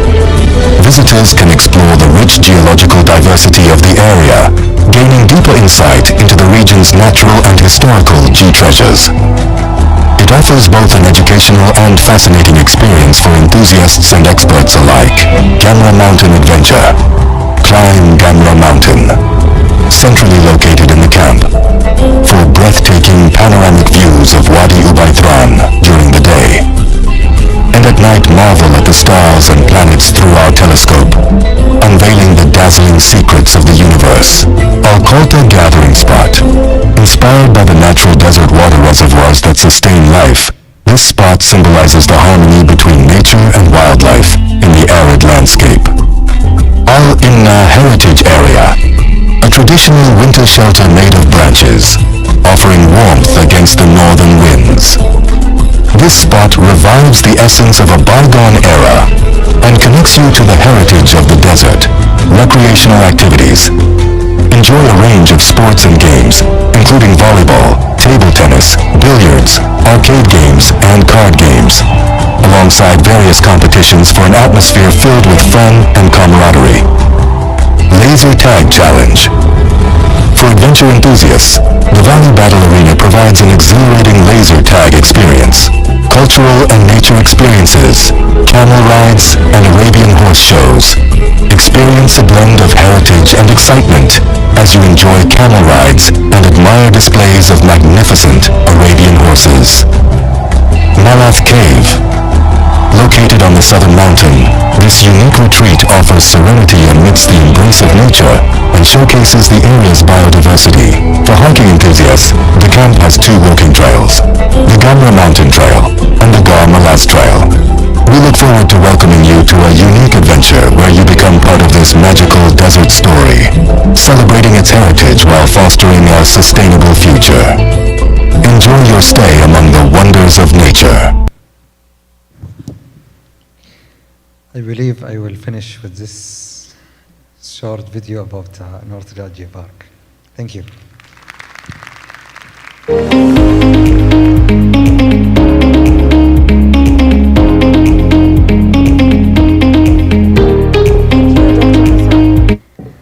A gentle reminder that the room and the agenda has been changed for the parallel sessions.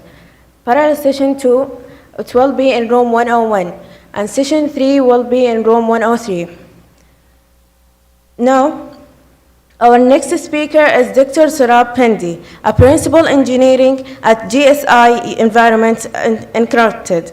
With the years of experience in environmental engineering and groundwater management, he specialized mitigating the negative effect of groundwater extraction on ecosystems and developing solutions for sustainable water resource management.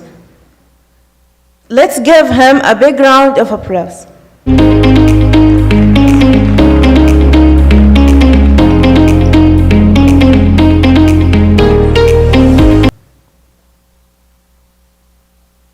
Okay, so some background.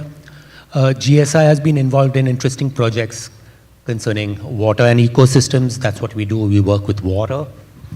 And I just want to highlight some of our projects. So who are we? We are consultants. We are not a university. And we work with water resources, environmental engineering projects for different agencies, private and public sector. We like working with numbers. That's what we do. Groundwater, surface water flow transport, optimization, water quality management, climate change analysis, and we also do research and development because we just like doing that. And it's a good marketing tool, you know, when you're doing something special, people come to us. But we also like to tell stories, and so we publish in journals, books, seminars, workshops, conferences, and that's what I'm here for, to tell you all stories. So I have a few stories to tell. The first one I want to talk about is modeling to evaluate impact of lithium mining activities in the Atacama Basin in Chile. And there's a pointer works. No, that's all right. Basically, Chile has the third largest lithium reserves in the world, and the Atacama Flats are being mined right now. It's the largest mining operation in the world right now in Chile for lithium. There are two mining companies. They've been operating since the mid-90s, and they've been operating for phosphates mainly back then, and now they have lithium there, so now they're mining for lithium. But the Salar has many important ecosystems. There are hypersaline lagoons, vegetation, hot springs and volcanoes, and these need to be protected. There's a national reserve there, and most of the ecosystems are related to groundwater. So the project operations, so these are the mining project operations. They started in the mid-90s. They pump brine. In that middle region, there are two companies which pump for brine. And along the eastern border, they pump fresh water as well, because they need the fresh water just for operations, plant operations. Geology and hydrogeology. The main hydrogeologic units are alluvial fans to the east. Then there's a marginal zone, so the water flows from the alluvial from the mountains where it rains into the alluvial fans, into the marginal zone, and then the nucleus is where there's a brine aquifer, and that's where the lithium is. Most of the precipitation occurs in the high altitudes. Fresh water, as I said, flows from the alluvial fans to the marginal zone, and it gets concentrated in the marginal zone due to evaporation. Now, there are protected environmental systems, and these are the lagoon systems I'm showing here, the 4 of them, which are along the border of the nucleus. There are also vegetation systems which need to be protected, and there is a no drawdown zone, so we also did modeling to make sure that there can be no drawdown there because it affects the vegetation systems. But then there are connected systems which are directly connected to groundwater, and there are non-connected systems. So the groundwater is being extracted by these plants, but through capillary action, it's being pulled up. I should have mentioned first, this modeling was done by Hydro Estudios, who are in Chile, and we were reviewing the modeling to help them with getting the permit applications.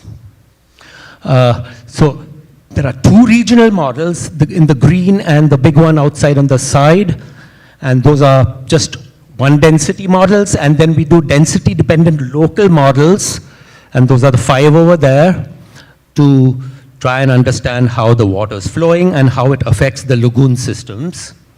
And we use the SmartFlow USG, it's a groundwater modeling software, and we've used that for modeling this. And it's something that I had developed with the US Geological Survey. Like I said, when we do research work, it brings us into the spotlight. So these are the models. There's a brine pumping model and a water pumping model, and then we have the 5 local models, and the local models get boundary conditions from the regional models. The impact alteration, basically what we are doing is we are modeling the pumping of groundwater. When groundwater is lowered, now you're pulling down the water from the lagoons. So there's infiltration from the lagoons, and there's a lagoon channel, lagoon systems, and the lagoons, we need to make sure that those are flowing. So to evaluate the impact of lagoons, of course, we have to do a conceptual water balance first. That's where you start with a conceptual model. Then we try to see what is the maximum discharge, because that's the maximum discharge. If it can sustain the lagoon system, then we are good. And then we do numerical modeling to estimate future aquifer levels and increase the discharge to groundwater because of decrease in water levels. So the groundwater goes down, it pulls the lagoon water down, and you have less water flowing in the lagoons. So this is basically the results on one of the lagoon systems, and the impact was not significant. Essentially, what we see is that the groundwater flow is a small component of the actual lagoon flow. So the groundwater flow is around 1 to 3 to 4 liters per second, and the flow in the lagoons is around 80, 90 liters per second. So with the project, we decrease the flow by like 0.4 liters per second. So essentially, the impact is not significant. And just concluding this, it's the world's largest pure active source of lithium. Brine pumping operations has been going on. Modeling investigation was conducted by Hydro Estudios, and we provided a review to assist with permit application. The evaluation showed that impacts were minimal. The project is still under evaluation, and they hope to get authorization in the next month. So my next story is this is a large-scale managed aquifer recharge in support of California's multiple stakeholders. And this is in the Salinas Valley groundwater basin. Salinas Valley, okay, just some history. It's an alluvial fill. The colored region there, that's Salinas Valley. Upstream is to the south, downstream is to the north. Recharge is very little. It's mainly agricultural. And there are multiple stakeholders, and one of the big stakeholders is endangered fish. So what they are doing is, how do we help the system? The agriculture is pulling the water down, and the streams are running dry, so we need to manage that. So there are upstream reservoirs to the south. So what these reservoirs they're doing is they're collecting water in the wintertime, and then they're releasing this water into the Salinas River. And the groundwater acts like a distribution system. They just release the water sinks into the ground, and the farmers pull the water out wherever they are. But that's a problem. There, this just shows where, the blue shows where it's farmed. So pretty much the whole basin is farmed. And what we see here is, you see when they release the water, so upstream regions, they've managed to hold the water level steady. But as you go downstream, from upstream to downstream, from south to north, you can see that the water levels have been dropping over the years because the farmers are just using up the water before it can reach the downstream. And then that dries up the river there, and then that's, again, habitat issue. There's also saltwater intrusion coming in from the north side. So there are a lot of issues there, and finally, the model is being used to evaluate trade-offs, water quality benefits, and fish population right now is stable, but there is a fight going on there with farmers, municipalities, and the fisheries, fish wildlife service people. So they're using large-scale managed aquifer recharge to recharge the basin, and future activities are to improve resilience, reservoir interconnection. They're thinking of building a new reservoir and use model for further water management, improve model with new data analysis and new tools. So more tools are coming in, more data is coming in, so we are trying to improve the models there as well. And my last story has nothing to do with modeling. So this is basically enhancing water supplies to support wildlife in Southern California deserts. And GSI personnel have been actually volunteering. This is mainly a volunteer sort of program where people volunteer, communities come in to do this. So what they're doing is they're building and maintaining drinkers for small game. Ecosystem and wildlife populations have been altered by development. You can see those burrows up there. They get isolated. So loss of and fragmentation of habitat, construction of barriers. The road can be a barrier. So what happens is there's restricted migration, there's loss of acreage for food, genetic isolation, and then there's invasive species and plants, but mainly there's loss of water sources. So historical efforts to enhance water supplies for wildlife, this has been going on for a while.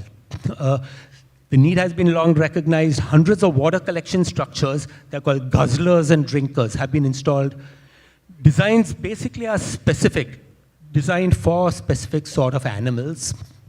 Intended uses small games, birds, animals, large mammals, or both. Expected rainfall patterns. If you have good rainfall, so the designs reflect that. Need to minimize evapotranspiration, local conditions, and available materials. So they've been building these through local materials. What you can see there on the right is there's a collection system. It collects the water into there are concrete tanks below. They've been using local materials as well to build these tanks, but they're cracking, so they need to be maintained. Natural springs or seeps that can be enhanced. So we're trying to enhance this. And as we learn lessons, we are improving on these drinkers and guzzlers. So small animal drinkers, intended use are for birds, small animals, reptiles. Water supplies typically collected rainfall. Catchment area and storage tank volume can be sized based on expected rainfall patterns. Widely distributed in arid and semi-arid areas. But sometimes it doesn't rain, so actually people go with tanker trucks and fill these tanks as well for the animals. About every weekend, there's sometimes, a train of people, of cars and people going there to maintain these things and fill these tanks. Bighorn sheep drinkers. These have been instrumental in preserving and restoring bighorn sheep populations in many areas. These were endangered, and now I believe they're doubled or tripled the population of bighorn sheep. Water supplies can include seeps, ephemeral streams, or collected rainfall, and it may need some supplemental filling, which I mentioned. So people come in and fill these tanks as well. Okay, and ongoing issues are, hey, you see those tanks there? There are some other types of tanks on the hillside as well. So they try and collect all the water, run off from the catchment, fill it in the tanks. These tanks go to these drinkers. The drinkers are protected from evaporation. They have this ball cock system, so they control the water coming out into the drinkers as they are being used up. So again, trying to maintain the water resource. And basically, challenges are funding and personnel. Always you have to try and excite people to go there and do things like this over the weekend. And other challenges are inconsistent government agency land use policies. Siting, permitting, and constructing of new drinkers is a process.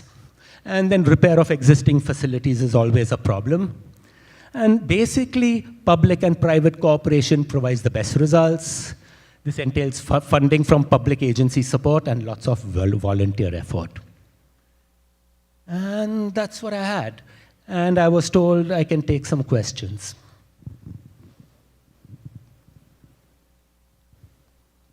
Yes.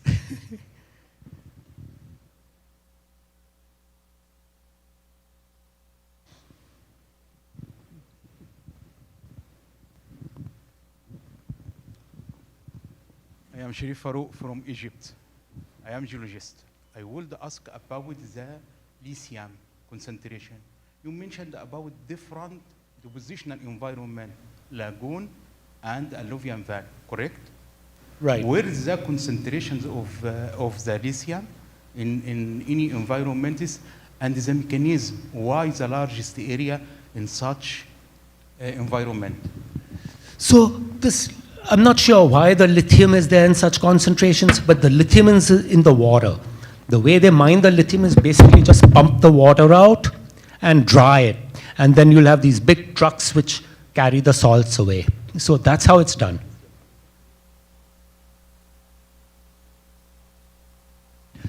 So the fresh water comes from in the alluvial system. the nucleus is where the brines are concentrated. And that's the only, it's a closed basin. So that's where it comes in, and that's where it evaporates, that's where it concentrates within the nucleus system. These lagoon systems need salinity, so they're not just fresh water. They need certain brackish.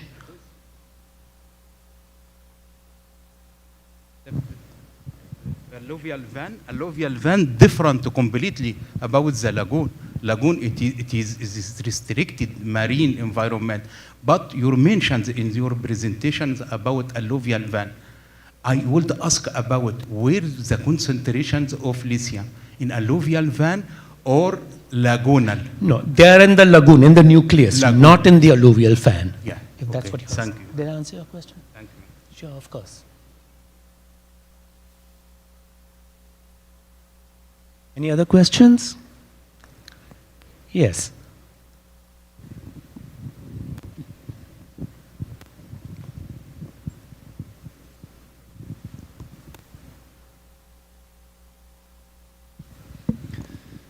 As you know, sir, we have very limited sources of water in Saudi Arabia. We don't have rivers, and we depend for the, I think, desalination plant. If there is any suggestion for Saudi Arabia to save some water from your company? Can you say that again, please? Do you have any suggestion for the Saudi Arabia how to save some waters or solution? We are trying to work here with the resources here. So on the western coastal plain, the resources are renewable. So let's try and manage that in a renewable manner. But the rest of the country, it's not renewable. This is fossil water that's being used a lot for agriculture and for other products. So, I mean, we need to use the water, but we need to use it wisely, and that is the main thing about this. So it shouldn't be wasted. We are thinking also of things like managed aquifer recharge to help sustain the water. Like, again, in the western coastal plain, there is a huge demand for water during Hajj time. But after that, the demand drops. Now, if you are having desal plants need to operate continuously. So what can you do is operate the desal plants at an optimal level, but then when the demand is not there, store the water underground. And then when the demand is there, you can use that again. So those are the sort of solutions you can have. Where you're mining the water, you're mining it. You need the water, you're mining it, but let's use it wisely. Let's make sure that you can sustain it for a longer period of time. Yeah?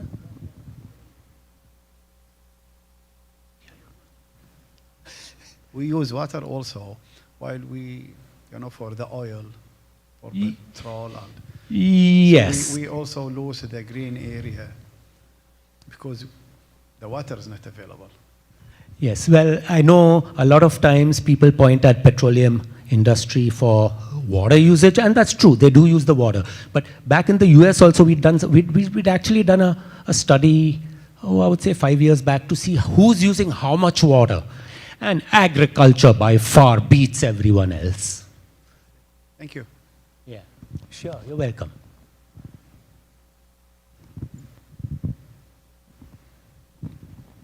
All right, I'm getting a flag being shown at me.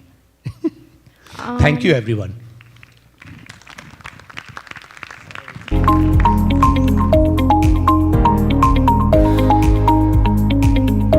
was an excellent presentation, Dr. Sarab. Thank you. Finally, we have Dr. Marsika from Imam Abdulaziz bin Muhammad Royal Reserves Development Authority. She is an expert in ecological restoration and rewilding, and he has worked extensively on a project aimed at reviving biodiversity in hyper-arid region. Her talk, Restoration and Rewilding in Hyper-Arid Regions, Challenging and Opportunities, will provide valuable insight into the strategies and challenges of restoring these fragile ecosystems. Let's welcome Dr. Marsika.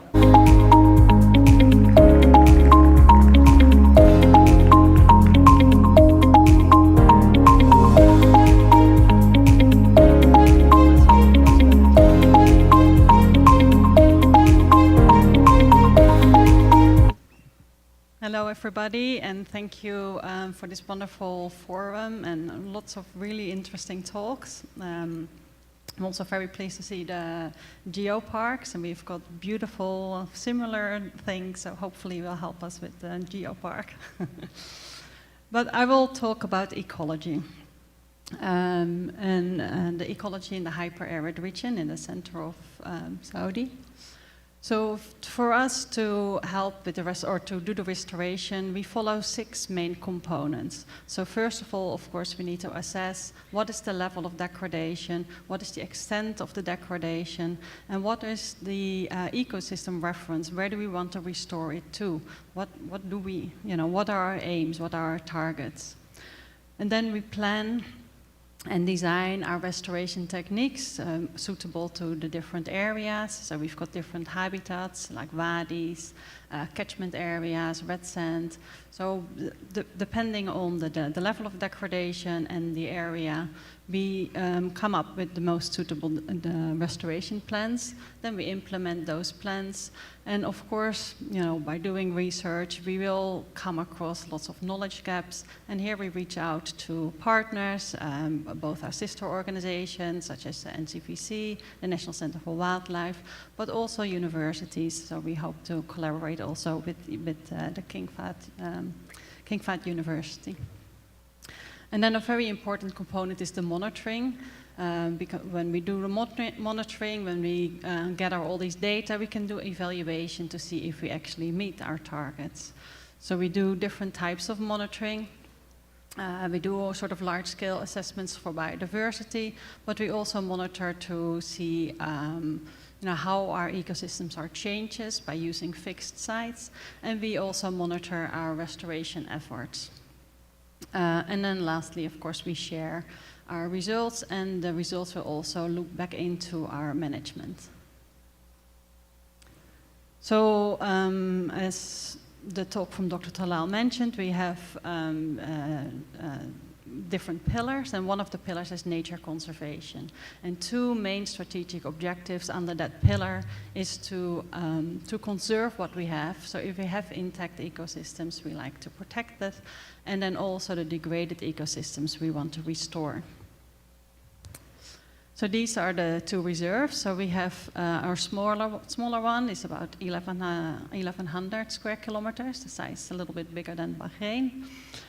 We've got 4 main habitats in there, and no people. The paddy plain has been fenced off. The southern, the eastern side has been fenced off for 40, 50 years. So there the vegetation have had a chance to recover.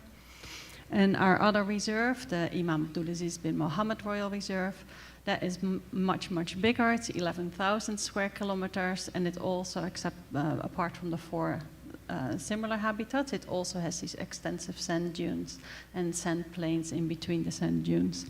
And there we also have some settlements and about 30,000 people living either within or close to the reserve.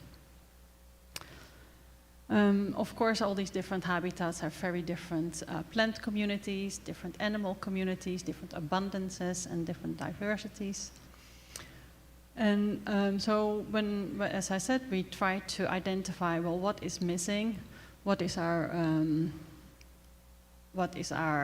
goal, and then what are the plants that are missing, and what is the best method to restore them again. And our restoration techniques can be grouped in 2 main techniques. One is natural regeneration. So here we take away the direct threats and then let nature do her thing. And also for animals, like we heard before, we also supply animals with water. We did a little pilot study where we put water troughs, and we noticed that not only, we know that the desert animals are adapted to not having drinking water, but we did notice that they did use it. So if you provide water, they will come. And we also noticed that a lot of the migratory birds came to drink from the water. So we now have also implemented some artificial water ponds for them. And then our assisted regeneration, these are the areas where we need to help nature a little bit. So these are the areas which are a bit more degraded, and they might miss the keystone species, so either the trees or the key wildlife species like the herbivores. If they're not there anymore, then of course the plants can grow wild, and having the herbivores of course is better for the ecosystem dynamics. They fertilize the ground, they till it a little bit, and they keep the productivity of the plants up as well. So over the past 4 years now, we've reintroduced over 300 individuals, 6 different species, mostly focused on the sand gazelle, the riem, and the Arabian oryx, but also the Arabian gazelle and some of the ubara birds we reintroduced as well. And we've also planted over 3 million trees, 1.8 in the Imam, in the bigger reserve, and 1.2 in the King Khalid Reserve. And we also have our own nursery now. So now we collect the seeds from our reserve, put them in our nursery, and then those are the plants we reintroduce as they are locally adapted, so hopefully have better survival rate. And as we know, we have a shortage of water. So what we also do is little pilot studies. So one of the pilot studies is where we dig these pits, about 2 meters wide, very shallow, but they do intercept the rainwater runoff. And then after the rains, you see a lot of annuals coming up. So it looks quite promising. Another pilot study is where we have these, because of the off-roading and evaporation, there's this salt, hard crust, and when you till it, when you sort of rake it, we experimented with that, and then after the rains, we also saw quite a lot of annuals coming up there. So we use a suite of complementary monitoring techniques to look at our diversity and to look at our plants. We use acoustic devices for to get an idea of the soundscape of our different habitats and in different reserves. We also use GPS trackers for the animals that we reintroduce into the reserves. We give them either a collar or an ear tag or bird tags, so we can see where do they go, what is their resource use, what is their movement pattern. And then for biodiversity and spatial abundance, we use both camera traps that we place throughout the reserve and visual surveys. So the camera traps are good at detecting medium to large animals and quite birds as well, but not so good at the smaller lizards or insects. So with the visual surveys, we get a better understanding of what there is. And also because we use them at fixed sites, we can see over time how things are changing in the different habitats. So I just want to share a few of the results. So this is, so all these collars, they have what we call a time release device. So it's a little black box, and after a year it pops open and the collar drops off. We retrieve the collar and we can download all the data. We also see the data live, but there we get the full set. And one of the indicators of successful establishment is whether or not they stay, of course, where you put them, where you reintroduce them.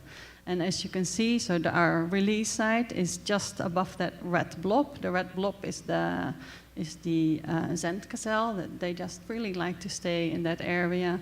The orange is the Arabian gazelle, also stayed very close to the release site. But some of the oryxes started to roam, which is of course their natural behavior. And some of them followed the wadi, went up to the plateau, and then followed the wadi to our adjacent reserve, the Imam Abdulaziz bin Mohammed Royal Reserve. Those are the purple signs, purple dots. So we do see that they stay more or less, well, at least within our reserves, which is very promising. Another indicator of successful establishment is whether they can reproduce in the wild. And we've seen babies of all of them, of the the oryx, the reem, and the edamame, the Arabian gazelle, the sand gazelle, and the Arabian oryx. So that's very promising.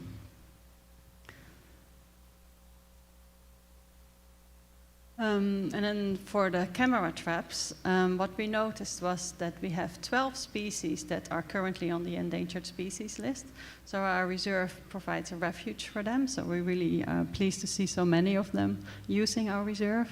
And we can also see from spatially where are the highest concentrations. So we know which areas we should protect most. We also saw another 12 species that are considered a high priority. And so in total, we've got 24 species, which are very important to conserve.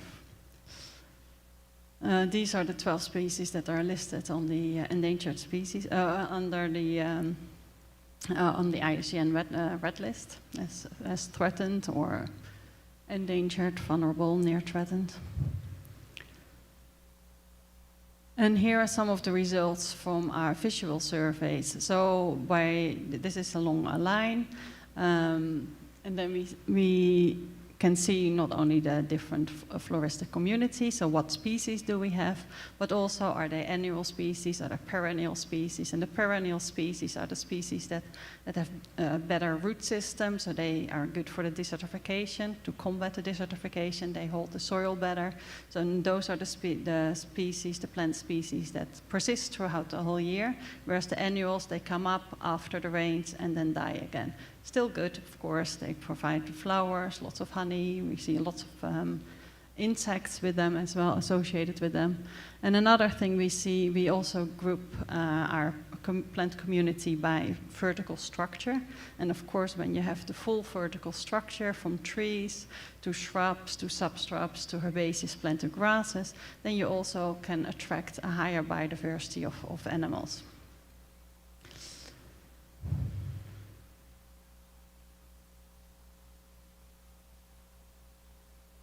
Next slide, please.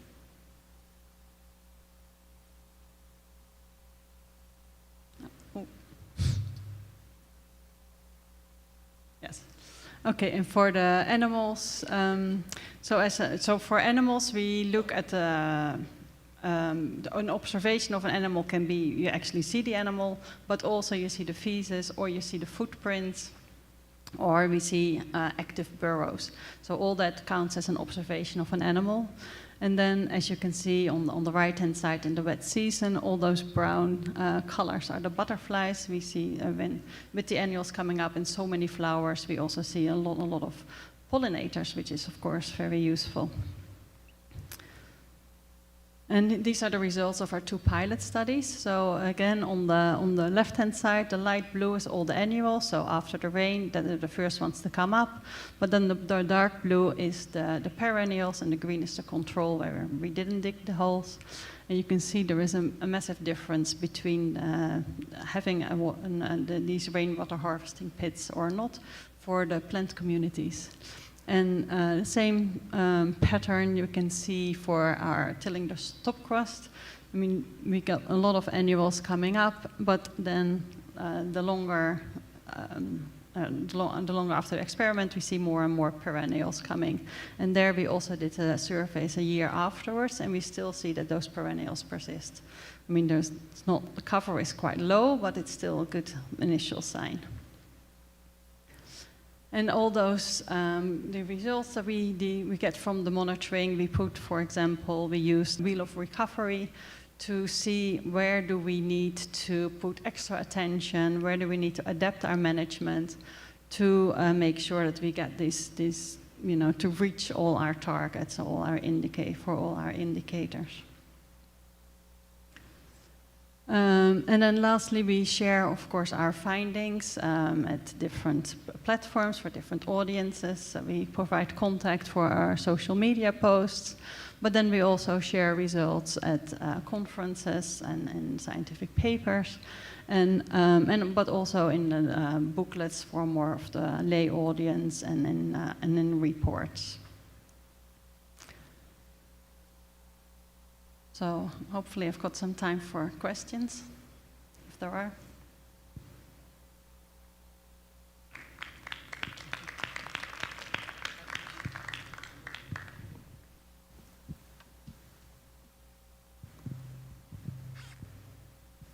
Yeah, hi. You talked about the process of seed conditioning in the specific location to help them to adapt to environment. So as a plant science student, could you give me an example and explain how this process is carried out?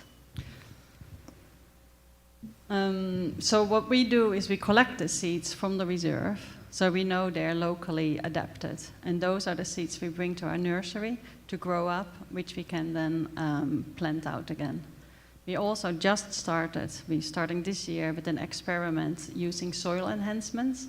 So one is developed by KSA, another one is developed by a Chinese company, and we're going to we apply that soil to new seedlings, and then to new seedlings and see how they do, and also with the seeds to see how they do. So, but we're going to start that this year. Okay, thank you.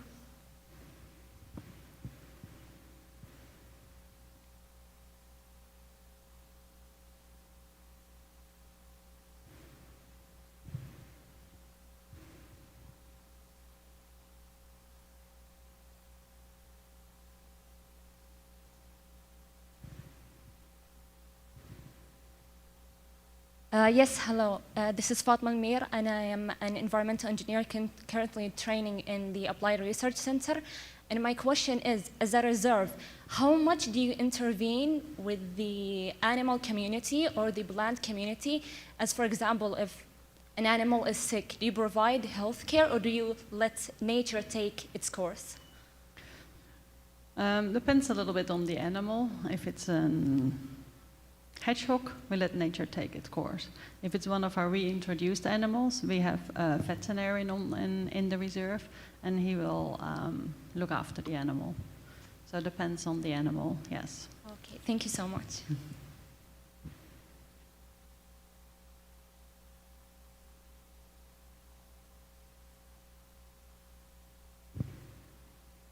Great.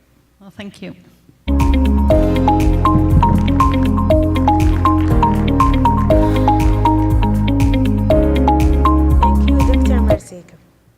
As we warm up this session, I wanted to extend my sincere gratitude to all distinguished speakers for sharing their knowledge and experts.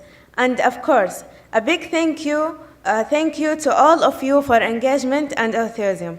I hope this discussion has provided a perspective on how we can better steward our semi-arid ecosystem. As we move forward, we have a transition into our parallel sessions where experts will dive into specialized topics across different fields. This session will take place in different rooms, covering themes on geoparks and protected area, as well as clear technology for sustainable features. Session 1. A geopark and protected area will be taken here in the main hall. Session 2, clean technology, clear feature will take in room 101. Session 3, a clean technology, clear feature will take in room 103. Session 1 will talk about a geopark and protected area. We will have Mr. Broad Roberick from the Royal Commission for Al-Ula. We'll begin with discussion at geopark and conservation effort. Following him, Mr. Imad Al-Ansari from NCVC Salma Geopark will highlight a sustainable development strategy for protected area. Next, Dr.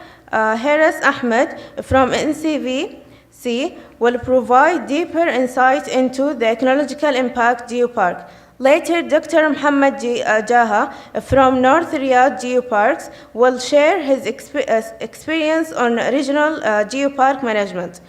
Closing the session, Dr. John Friedman. Session 2 and 3, clean technology, a clear feature. In room 101, speakers such as Dr. Ahmed Lami from King Fahd Faisal University and Dr. Abdullah Omar will discuss innovation in clean technology and its role creating sustainable future. Meanwhile, in room 103, For session 3, 12 expressed like Dr. Al-Haj Rehmat and Dr. Hussam will cover groundbreaking research in clean engineering solution. And thank you.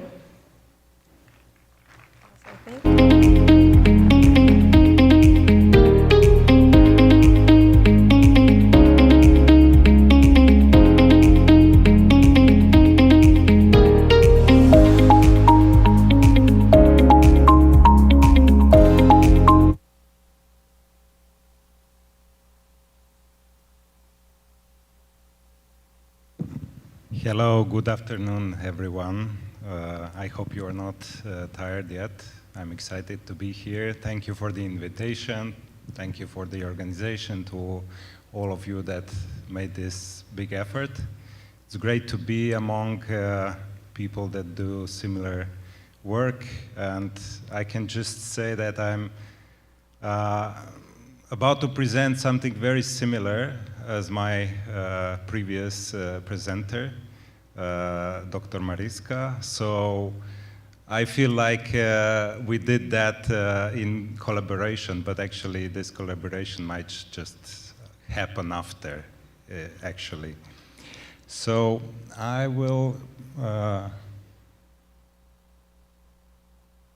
present the few aspects of what we are doing in Alula, in a different part of Saudi Arabia. Probably you're all familiar with Alula, but mostly because of its incredible cultural and historical heritage, but maybe less so with its natural values.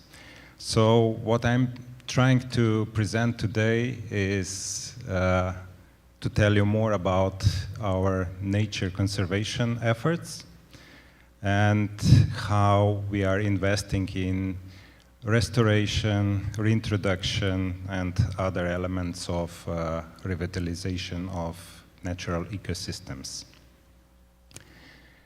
Alula is situated in northwest of Saudi Arabia.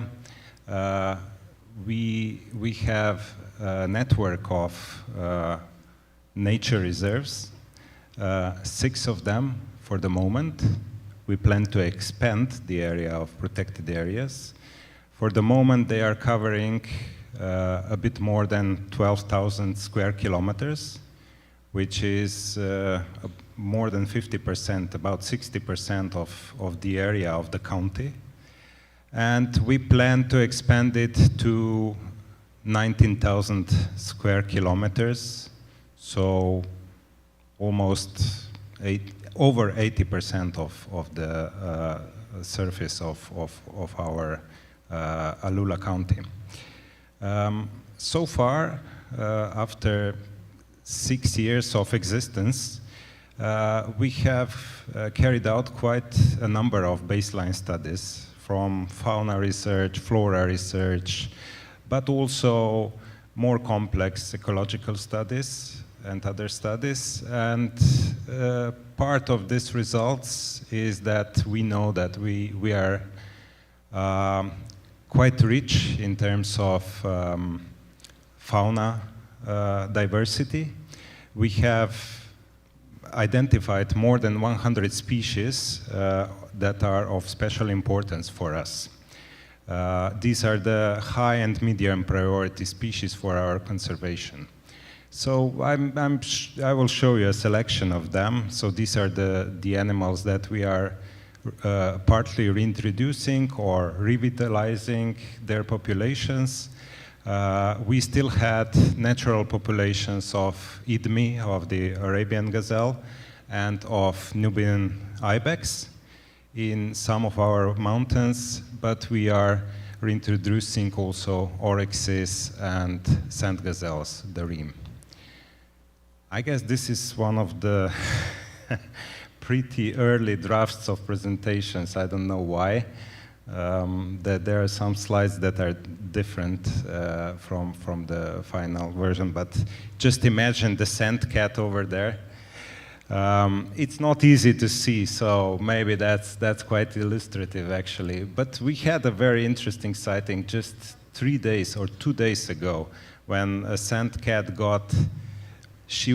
it wanted to go inside the Sharan Nature Reserve, which is fenced, and was so persistent to go, it got stuck in one of the fence windows, but eventually it got in, and it was really persistent in getting in this, our champion nature reserve. So we have a video footage of this. It was filmed by one of the rangers, and I think it's second or third confirmed record for this really elusive species.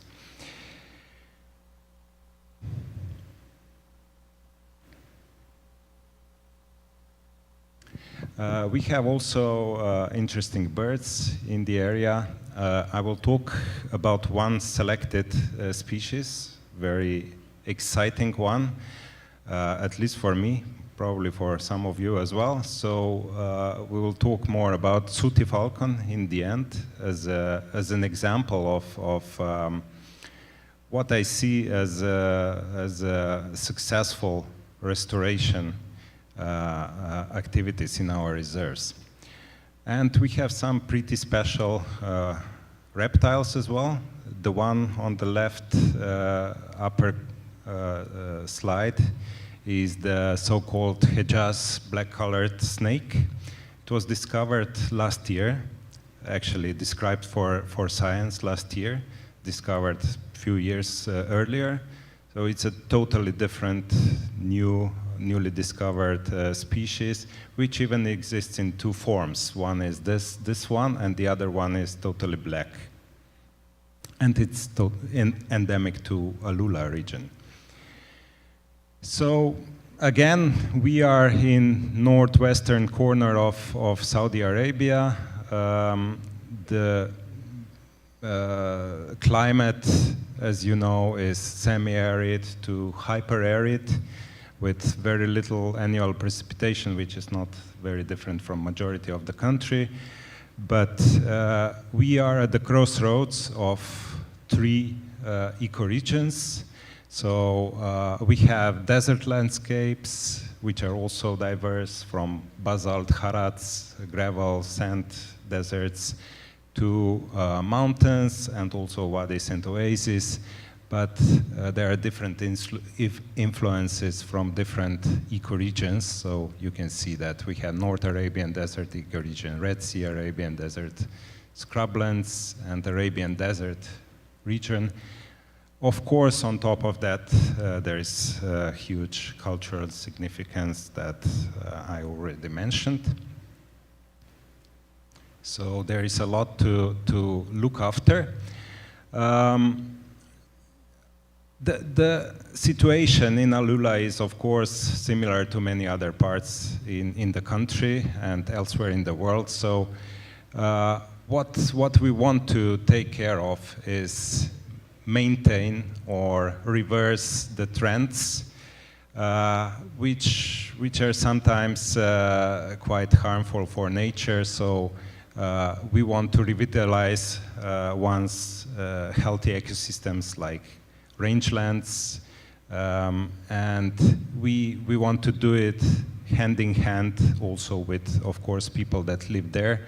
So there is the idea that Alula becomes a major tourist destination. It's becoming more recognized, and this requires emphasis on preservation of not only cultural but also natural ecosystems, because there is also, of course, local communities that live there apart from the animals that need the same environment. So all these things are pretty urgent.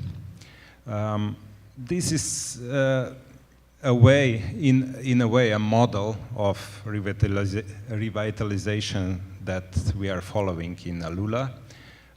So I will show you the example of Sharan National Park, which is our champion national park and maybe an area which is the easiest to present because it's a fenced reserve with more controlled threats, and we are showing there some really good signs of nature recovery.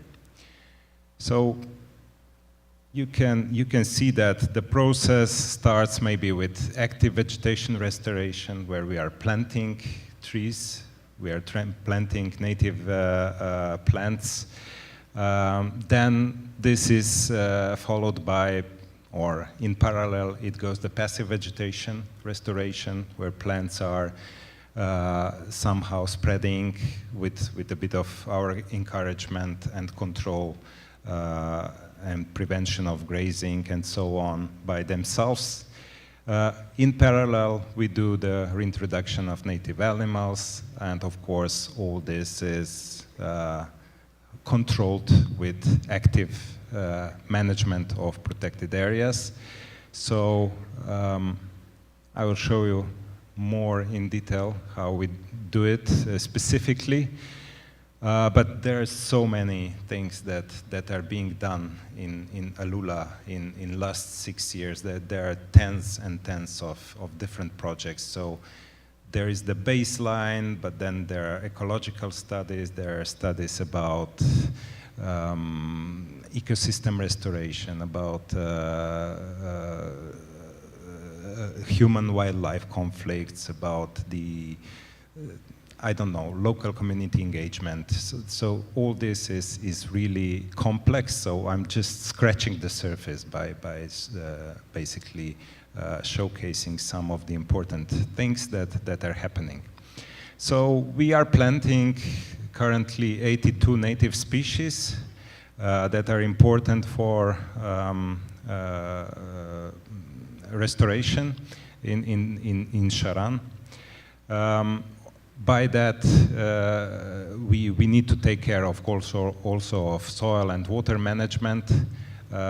We do also some invasive species control, but invasives are not a big problem for the moment. Hopefully that stays as well like that in Alula. So you can see the differences. We have few nature reserves that are next to each other.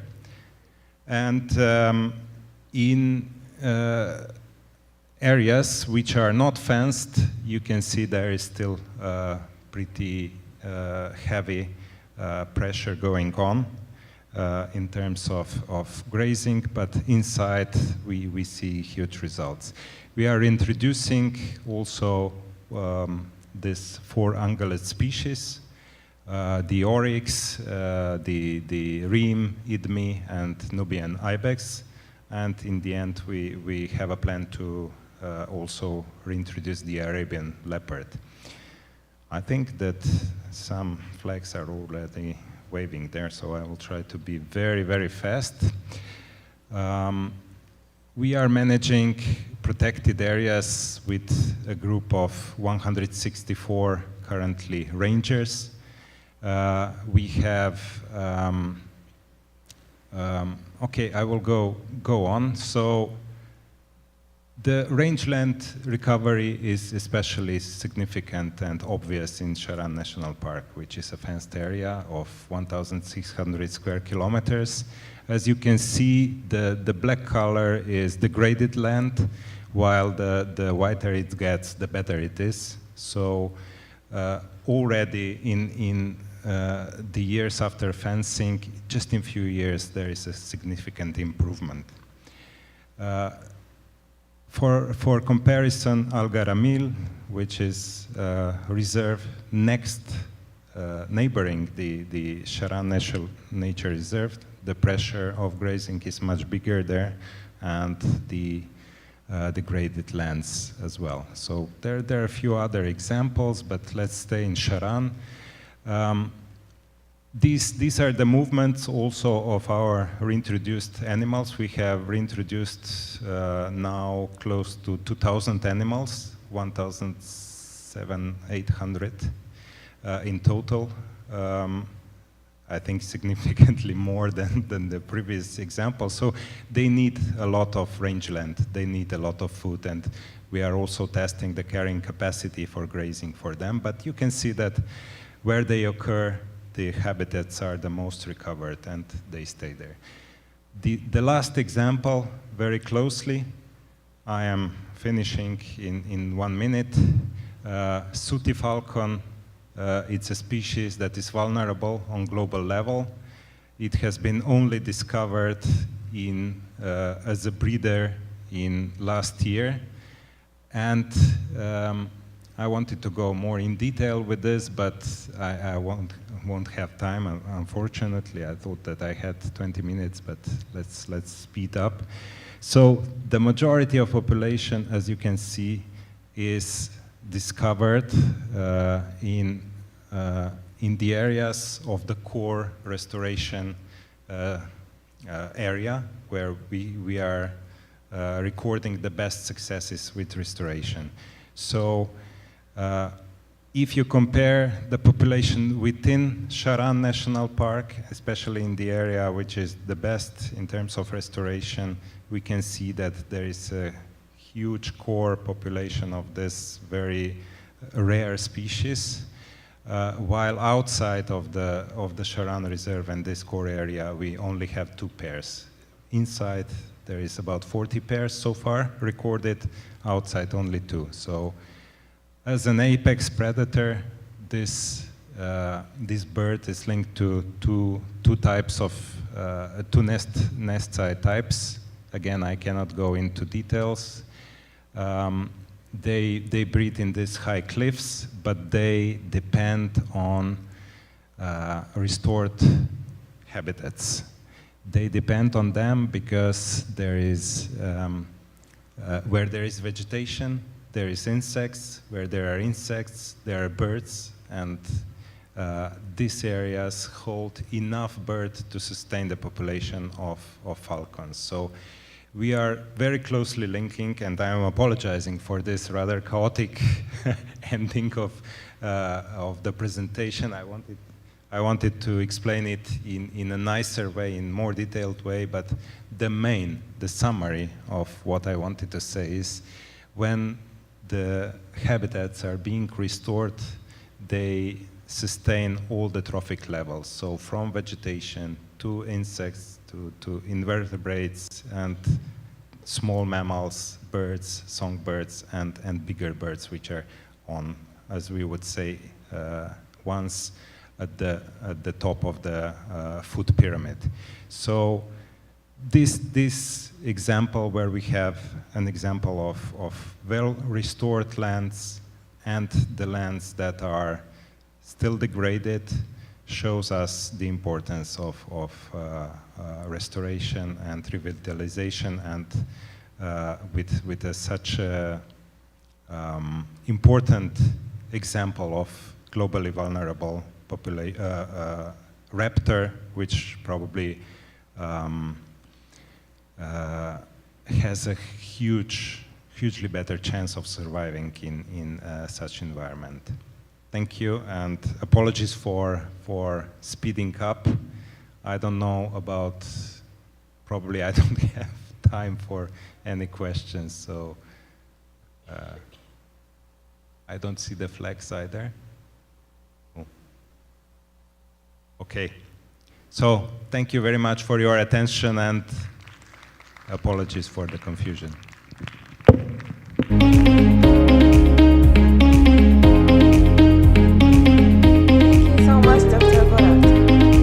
Now let's welcome to Mr. Imad Ansari from NCVC, which is topic talking about Salma Geopark.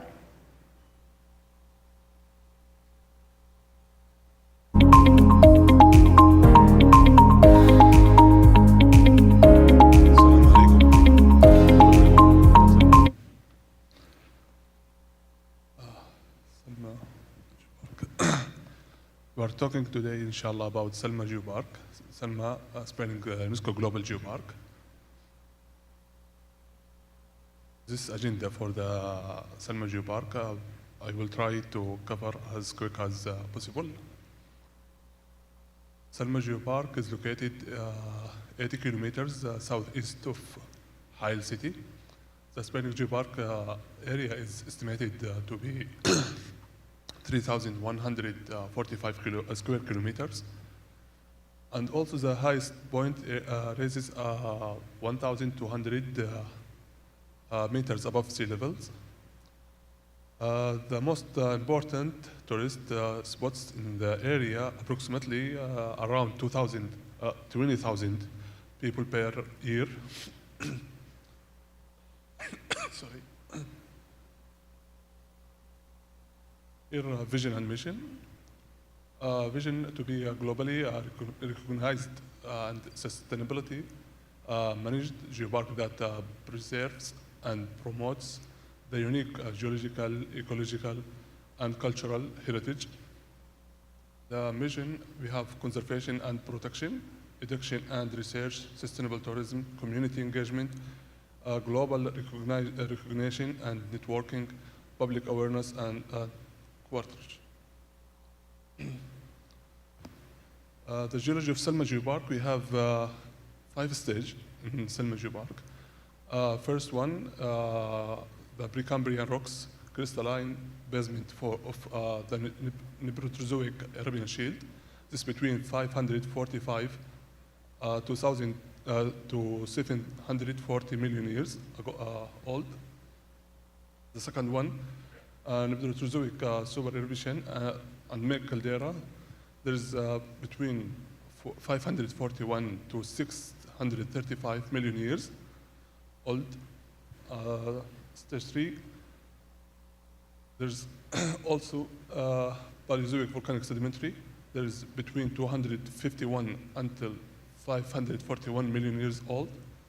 Stage 4, there is Hotaima volcano, between 0.5 to 1.8 million years old.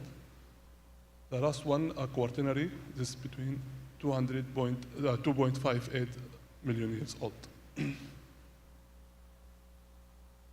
And also our colleagues, Dr. Haris, he will discuss about, he will talk about the geological significance.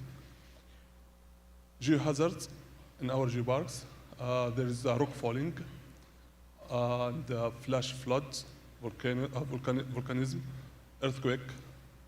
The safety measures, education and awareness, preparedness and drills, monitoring and early warning system, clear signs and communication. About international significant geological heritage, we have Al-Na'i crater, Desert Kite, Taba crater, Al-Hotaima crater, Al-Hamra crater also.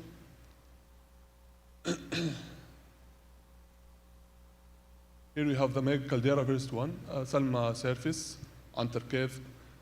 This last one is Salma crater above the top of the Salma surface. Cultural and historical heritage. Hotaima salts. This salt it will used before for the drying meat and cook. Desert kite it will used for the hunt animals.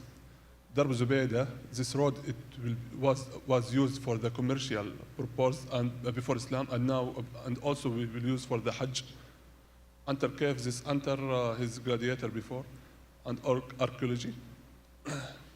Biodiversity and ecology, we should be in Salma Geopark protect for the biodiversity and ecology. We have a lot of kind for flora and fauna. Education, awareness. We are doing a workshop in schools for the education about the Salma Geopark for the sustainability. And also we do it field trip. We have also in digital, or we have communication about the website, and also we have social media, now in progress for the mobile app. We have also for brochures. Geoproduct and geofood promotion. We have, we can see in this slide about the geoproduct for Salma Geopark. We have honey, dates, and also we have geofoods about Nhail, Nhail, Jarish, Haris. This all is geofoods in Hail. Geopark visibility. We have 2 geopark gates.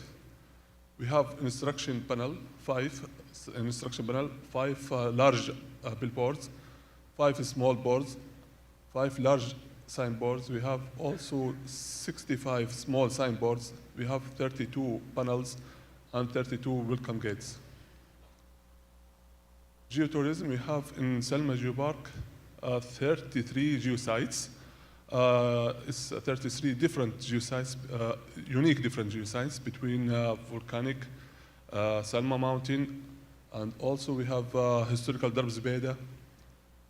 This all connection between the road, we can easy to everywhere. Community engagement. This slide show for the workshop with the local community in the Salma Geopark. This slide showing for the visit of UNESCO evaluators for to Salma Geopark. This also cultural activities to UNESCO evaluators. This historical for the local crafts and local volunteers. This slide show for the UNESCO field visit for evaluators to Salma Geopark. Milestones, we have 3 stages. We have first one is dossier, second one is capacity building, third one is nomination. This partnership for Salma Geopark and North Riyadh Geopark.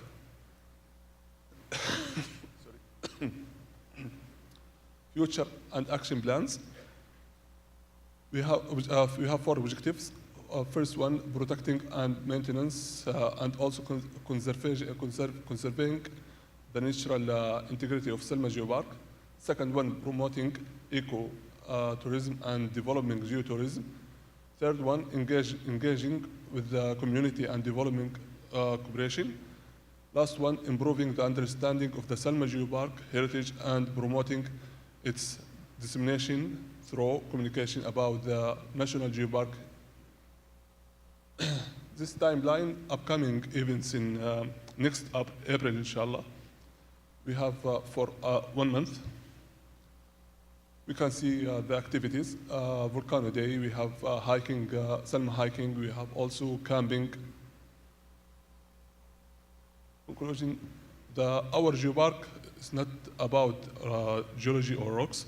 It's about people, heritage, historical heritage, and passion, stories, and future. Thank you.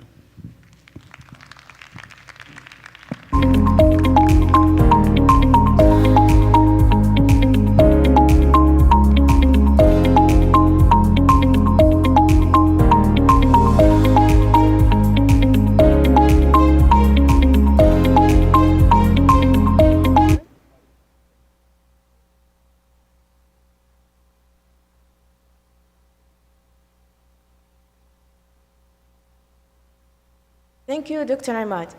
Now let's welcome to Dr. Harthi.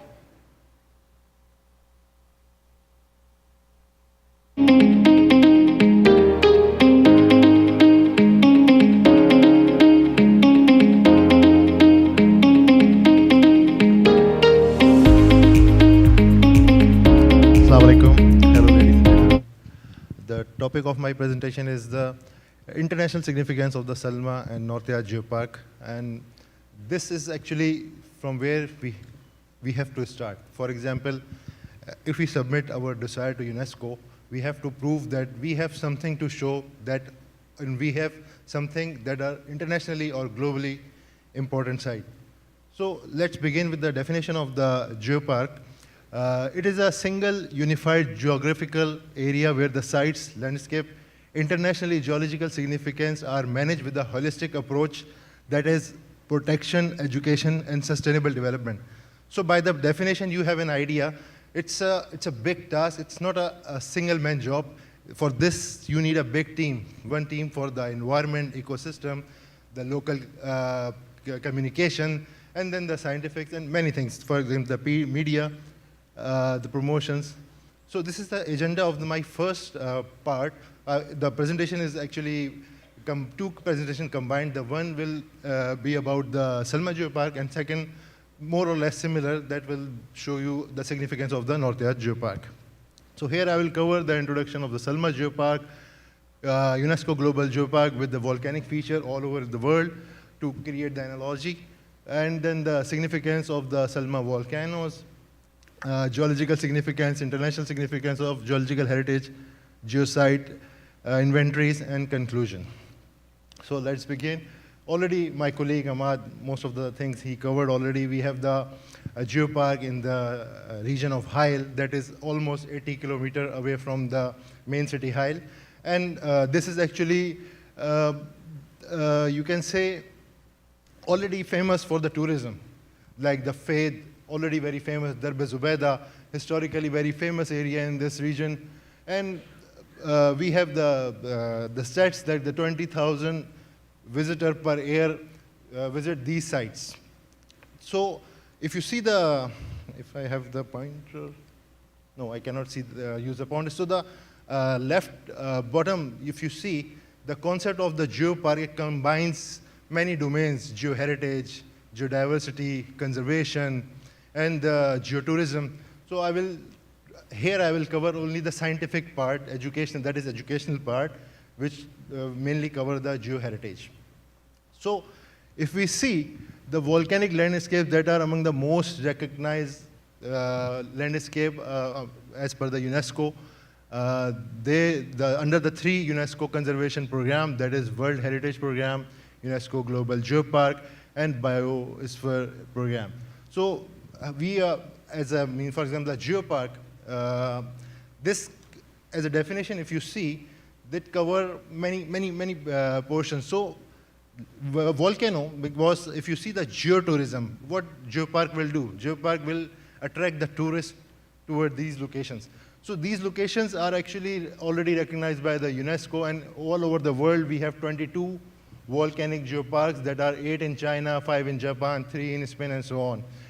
So we catch the idea from that. We need 3 things: the culture. If the people are living there and they have the history of, so they have the culture, they have the heritages there, and if we have the geological good sites or internationally significant sites, so all things will combine there, and that is the reason, that's why we select this area. I will explain you a little bit about the geology. So this shield, as you see in the left bottom, the dark brown area, that is representing the shield. It was almost 800 million years before. It was the same mass, same body. There was no Red Sea. And then what happening at that time, the East Gondwana was striking with the West Gondwana, and this portion uplifted. And the shield we call shield because after that, this area never goes under the sea. So that's why we call this area the shield area. So the Arabian Shield is the main body, is actually lies within the kingdom, and it actually stretches from Jordan to Yemen, and the length of this shield is about 2,600 square kilometer. Oh, sorry, 26 kilometer. And as I already mentioned, it is 850 million year old. And if you see in this picture, when this orogeny was happening, there was one fault that, if you see on the Salma Geopark Google Earth map, you can see the lines. These lines actually developed due to this fault, the Najat fault. And due to why they are important, because I will tell you in the next slide. Yeah, in this slide, because of these faults, what happened during the Miocene time, the plate was passing over the Afra plume. That is, I show you here on with the picture with the big red circle. So what Afra plume was doing, Afra plume, for the non-geologists, when the lava is under the surface, we call it magma. So the magma was start to come out through these faults that was created by the Najat fault system, and start to break these one mass of the land into two parts that become, after the 23 million years, it become the Arabian plate and the African plate. And what happened due to this fault system, if you see on the right side of the picture, in the section B, the Afra plume also inject the magma through the fault system. That's why, because the Salma geopark is away from the Red Sea. But because there is a volcanic activity we experience there, we observe there the volcano mountains. So how these volcanoes are formed there, due to this fault system that I showed you before, the magma is coming out of these, through these channels and creating the mountains over there. Created the mountains over there, I mean. And also the Arabian Shield is also famous because of the deposit of the copper, zinc, lead, iron, rare earth elements. So this is another significant of this region. And the Hoteama volcanic field. If you see on the right top figure, the black shaded area is representing the volcanoes. Actually, so total, this volcanic field that is Hoteama, this is one of the 13 distinct volcanic field in the Arabian region. It has almost, the area it is covering this area is 900 square kilometer. It has 77 volcanoes, 57 scoria cones or lava spatter cones that are relatively shorter than the volcanic mountains, and 119 vents. These vents I'm talking about, actually, these are the main channels through which the magma is coming. When the activity increases, it becomes a big mountain or the crater. When the activity is comparatively less, so small spatter cones, and so on. So the volcanic activity, this activity is not that old. For example, the shield rock that is almost 850 million year old, but this volcanic activity that happened in this area was not less than 2 million years. It's ranged between 1.8 to 0.5 million years, and it's dated by the different scientists by the Aragon 40 and Aragon 39 laser steps heating method. So in the lower left image, you see the small black circles. These circles actually representing the already famous sites that are globally important, that are internationally important. I will cover this in the next few slides. So this is the picture, as my colleague already mentioned, about the presents. We have the scientists who work on this area already, they divide this area into 5 distinct features. The first feature is on the southern side, that is being represented by the present 1, P1, it's written on the map. These rocks are almost 740 million year old, and then during this same time, like not means 635 million year, the same time, new Pterozoic time, we call it in geology. So this time, the super volcanic event was happening, and the big craters were forming. That we represent by the P2. P2, if you see on the northern side of this map. And after that, in Paleozoic volcanic sediments also formed due to the and weathering. The present 4 that will represent on the map, actually the Hoteama volcanic field and the Hoteama volcanic mountains. And then the present 5, that is the activity, recent activities we call it in geology, 2.5 million year old. And they are only mainly the alluvium sands. Oh, sorry. So for the students, for the researchers, for the colleagues, we made geological further subdivisions so that when we go to these places, we can easily recognize on which rock we are standing on. If, for example, it is very interactive, like we use these kind of digitized map in the application, so when we take students or the tourists to anyone to these places, we said, okay, this rock is that much million year old, you can see, and these are the features. Here you can see the 5 different kind of rocks you can experience, and also the geosite are mentioned on the map. So once we take the tourists to any place, we mention you are standing on this place, and this is this million year old, and then we explain the story to catch their attention. So actually, when the tourists go to any place, okay, they like the landscape, but when we add the story, when we add the history behind this place, So they show more interest. So this is actually the concept, and now we are training, as my colleagues show you the pictures, we are training the students, the stakeholders, the locals. So they are our eyes and hands. They actually make this, all the projects sustainably viable for the tourism. As you see on this slide, these are the internationally significant sites. Every site has a story. I will try to quickly cover these stories. For example, if you see the Annai and Taba crater, the people used to live inside this. These are the volcanic craters. They can activate anytime. And in 1980, it happened. The differential sagging happened there, and the government take action, do the studies, and they realize people are living inside the volcano. And if you see on the left top side, so this community shifted to the new location outside the crater. So people used to live inside the volcano. Now they are using this land as a farms because this is mineral-rich area. We have the basement minerals and the volcanic minerals. Both are very suitable for the farmings. Annai has the same story like Taba. And then we have the desert kites.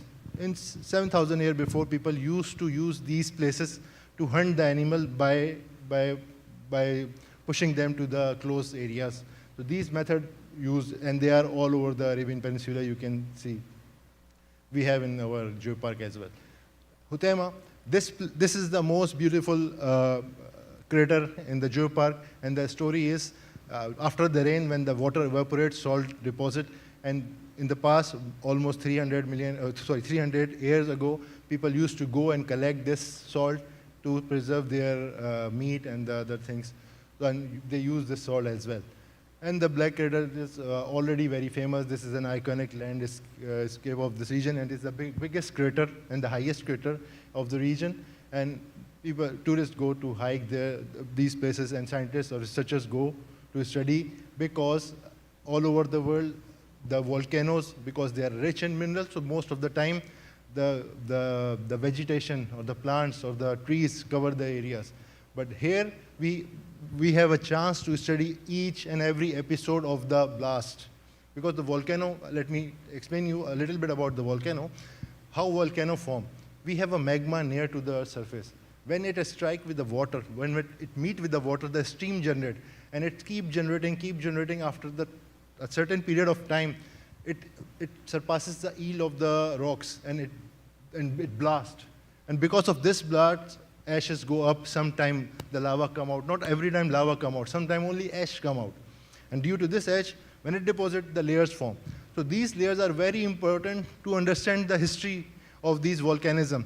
So here we have the chance to study the history of the volcanism. So all these places have a significance. What we do, we have to submit to the UNESCO that, okay, we have the internationally significant site, where to start? We started to collect the literature. All these 11 are the most important papers on our area, geologically and non-geological papers, like someone is writing about the ecotourism, biology, geotourism, tourism, conservation. So we gather all, and we start to create the inventories. This inventory actually explains you sites. But how to explain to anyone that, okay, this is a geosite. So we acquired the Dr. Bilra's method that he proposed in 2016, that how you can evaluate or assess a quality assessment of the site that, okay, this deserves to be a geosite. So this is very long list. It's a checklist. You can see your site. Is it accessible? It is a good site. People belongs to this site. There is any story related to this site, or you have some, for example, the shops nearby these sites, the roads are nearby.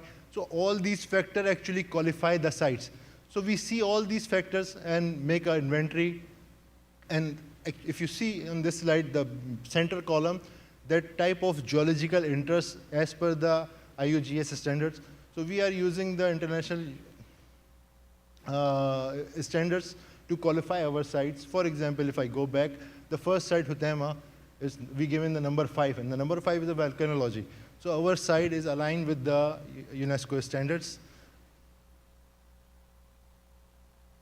Okay, and then we create some inventory for ourselves. Like if we take someone to these sites, so we the guide, or the anyone, and if we go to this site, they can use this inventory. Okay, this site is actually educationally, touristically, and historically important. Or by the numbers, 5 means the highest value, means percentage is high, and the 1 is percentage is low. So if you see this side, for example, the 4th one, educationally it is less importance, but if you see historically, it is most important side. So we have many kind of inventories to explain to the others why we are selecting these sites. One of the requirements of UNESCO is you have to write the paper publication to prove yourself that, okay, you have something good, scientifically important things in your area. So we try to publish the paper. So as I said, okay, thank you. We assess our sites based on the criteria, as I mentioned. There's a long list. If I put here the link, if someone clicks so we can see, but we do not have time, sorry, don't do it. I'm going fast. So we qualify, we assess the sites and give the number. Based on this number, if you see the bottom of each table, there's a calculation like 295, 280, 280. This means, according to the Bilra method, you have to give each table. For example, this table number 2 is telling you the scientific importance of this site. Table 3 is telling you the educational importance of this site. Table 4, touristic importance, and table 5 is about the degradation value of this area. So if your value is below 200, that's mean this area has a lowest value, lowest importance. But if your range is falling between 200 to 300, okay, you have the moderate value. Above 300, okay, highly important, means highest value, most important sites. So we displayed here on the chart, and we realized initially the 80 sites, then we apply the cutoff of 200, then we only ends up with the 30 sites. These 30 sites we include in our dossier, and we create the display cards for the quick looks. If anybody see, okay, 3 sites that are crystalline basement, New Paleozoic Arabian Shield, where they're located, how we can go. And let me end up with quickly because I can see the red flags. Similarly, the North Riyadh, why North Riyadh is important, let me go quickly because most of the slide you already see. We have 3 pillars: Table Mountain, Pacific, Passive Margin, and the Petroleum Heritage, as my colleague already explained this to you earlier. So if you see this map, the geological map, when we move from left to right, you see the left side is showing you the Dhurma formation, as you see on the red box. So the age is decreasing, or the young formation, the youngest rocks are exposing to the eastern side. And this is these all formation, if you see in the literature, I will show you, but I will not show you, I will quickly pass, I'm letting you know here, that the Tuwaiq and Hanifa are the source rock. They have the high TOC. Arab formation, that has the high porosity, is the reservoir rock, and the heat over it. So the whole petroleum system can be studied within the geopark. These slides already we showed, I will quickly pass. Again, we collect the literature, we make the inventories, and we make the charts to see. Initially in North Riyadh, we have above 80 sites, and then after analyzing qualitatively each site, we realize we can only submit 20 sites in our dossier to UNESCO. So when they visit to us, they will feel like, yes, there's something to visit. They have some important thing to show to the visitor. So this is all, as my colleague said, our geopark not just about the rock, it's about the people, passion, stories, and its future. So this all is due to bring the people together, to promote the tourism in the area. And I have some more things to show, but I can see the red flag, so please, questions.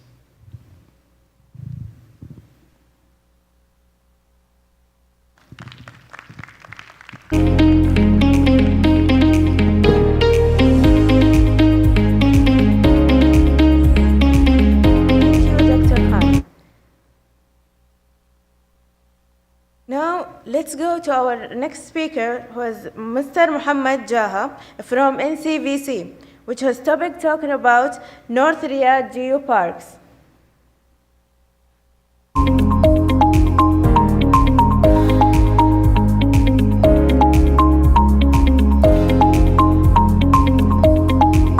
Assalamu alaikum.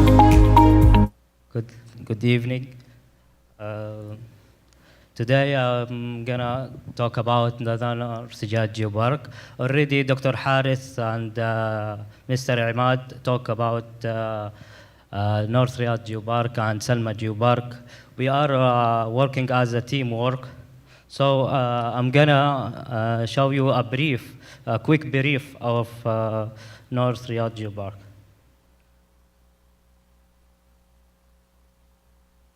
So here we are gonna overview about the North Riyadh Geopark as a significant and case study and visibility and biodiversity. For the part one, sorry, this one. Yeah. Okay. Okay. For the part one. Here, the overview of the boundary of North Riyadh Geopark. It's located in the Riyadh province, and it's 40 kilometers from urban center. And the population, it's almost 70,000 residents live in North Riyadh Geopark. And we have 20 geosites as historical site and some educational site. And the age of sedimentary rock, it's more than 150 million years. We have more than 10 types of different fossils. Also the geopark here, our office in North Riyadh Geopark is located in Thadik. This map showing the touristic map as 20, showing the 20 geosite. For the significant is already Dr. Harith showing the pictures. This is a case of Khashm al-Hasan study. It's geological study.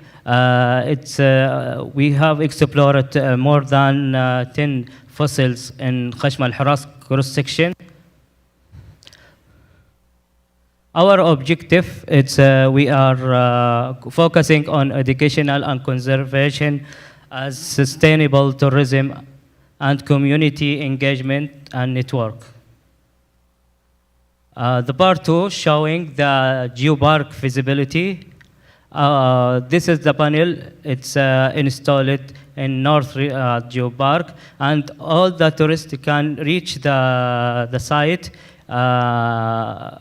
regarding the panels. Here, this slide, I will showing the most significant stunning geosite. It's to be worth visiting in North Riyadh Geopark. Beit al-Jama'a is one of the most significant historical area. It was built before 300 years ago. The Beit al-Jama'a included site, the museum. There is special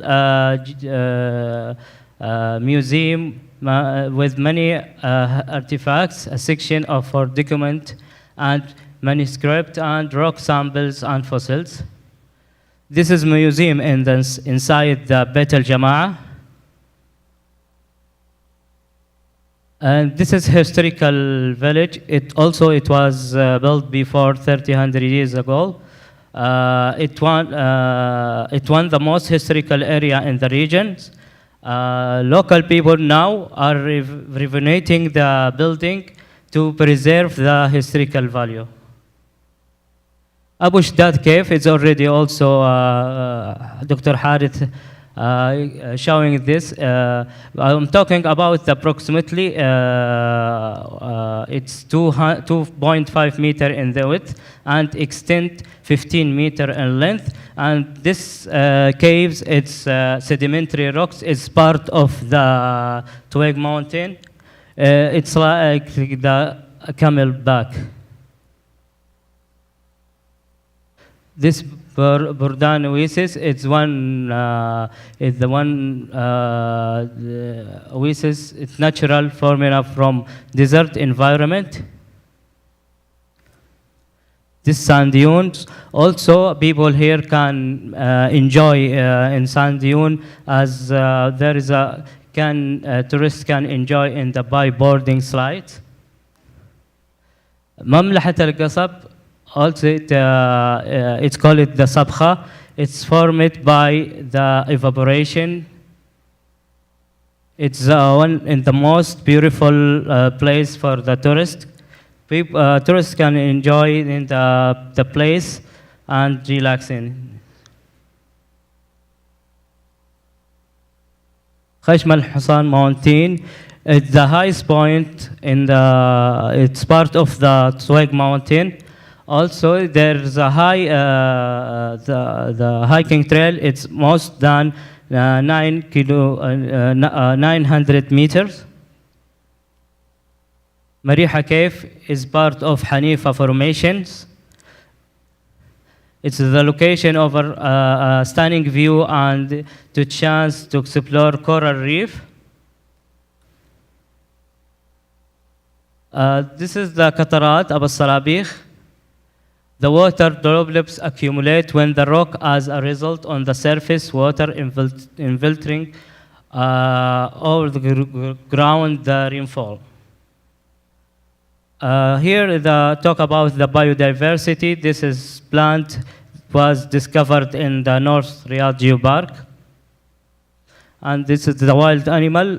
We have to plan to reserve and conserve the wild animal in this area.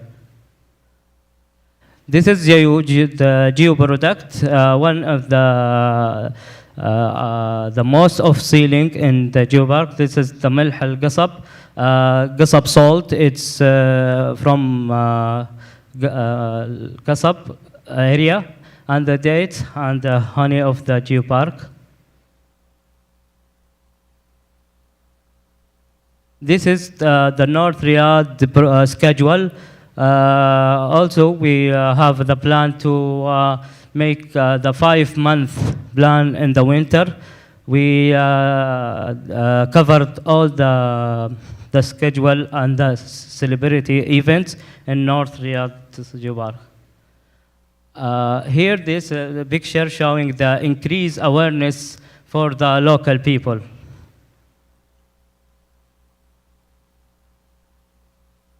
And this one of workshop training was held in Alma Hotel in North Riyadh Geopark to increase awareness and capacity building for the people and for the employee. And this is seasonal activity. One of the seasonal activity is a bike and plantations. And we have also a challenge and recommendations. So I highlighted 2, 3 most a challenge and the recommendation for the treats and what's the solution and the recommendation for the global warming. One of the solution is cut the of carbon dioxide emissions. For the flooding, we can make the solution for the building dam. For the dust storm, you can controlling the dust by increase the plantation in the area. Our partners in next plan, we can increase the partner in the next stage. And thank you for attention. Any questions?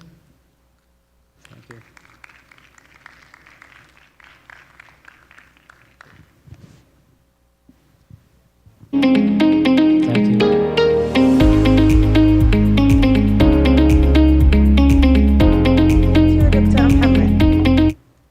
Let's welcome to our second speaker, Mr. John Freedom, whose topic talking about when the rock protect, how the rich geo-hurling of Ula is helping. Hello, thank you very much. Does this?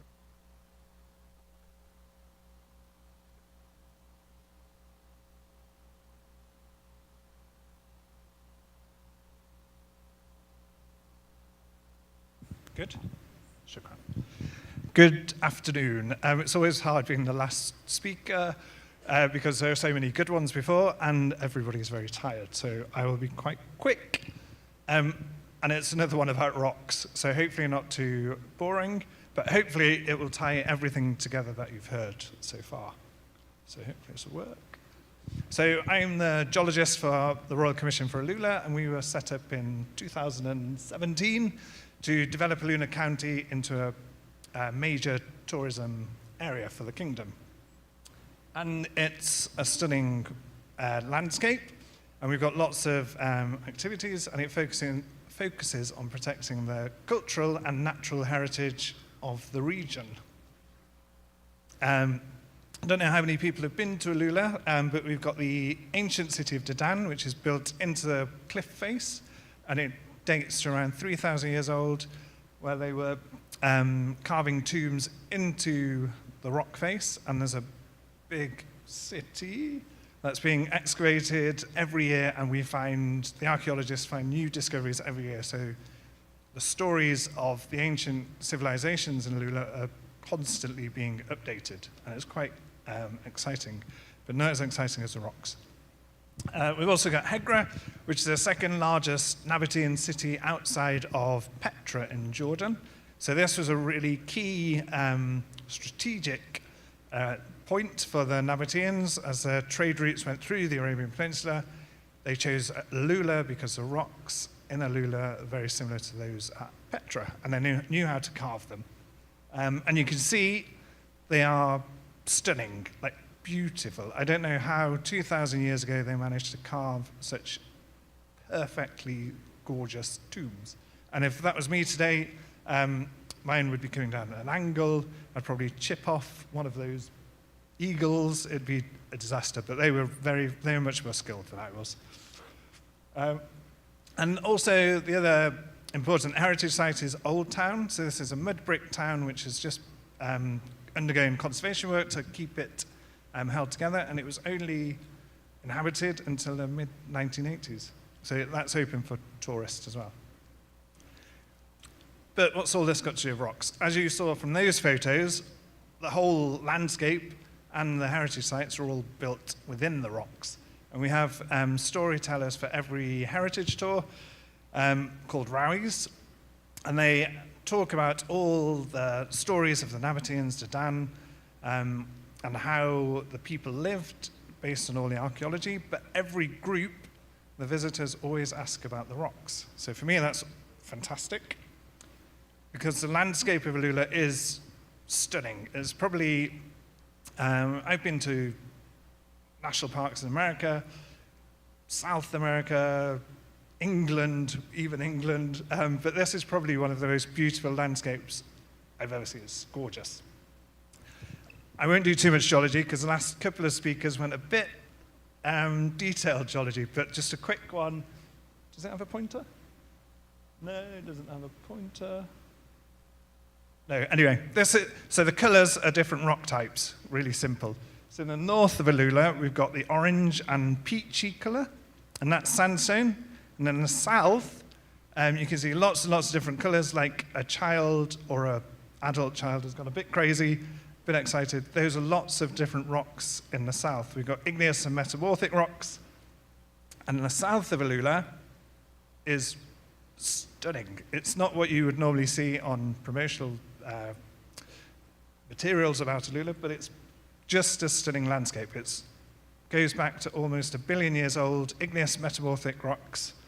And as we go northwards, we get the more familiar sandstones with some harat as well, which is quite nice. And so how does all this link? How do we Why are rocks important? So different rock outcrops are scientifically important, so we're starting to record them on a little app on our phone, which is really good. So if I'm out and about hiking or exploring, I can just record a nice feature, and that helps to protect it from development. Second thing we do is research. Obviously, everyone's talked about research. I'm not going to list publications because nobody will read them. But we do research in Alula, and we're discovering new things all the time, including some recently discovered fossils in 2 sites, and nobody knew there were fossils there.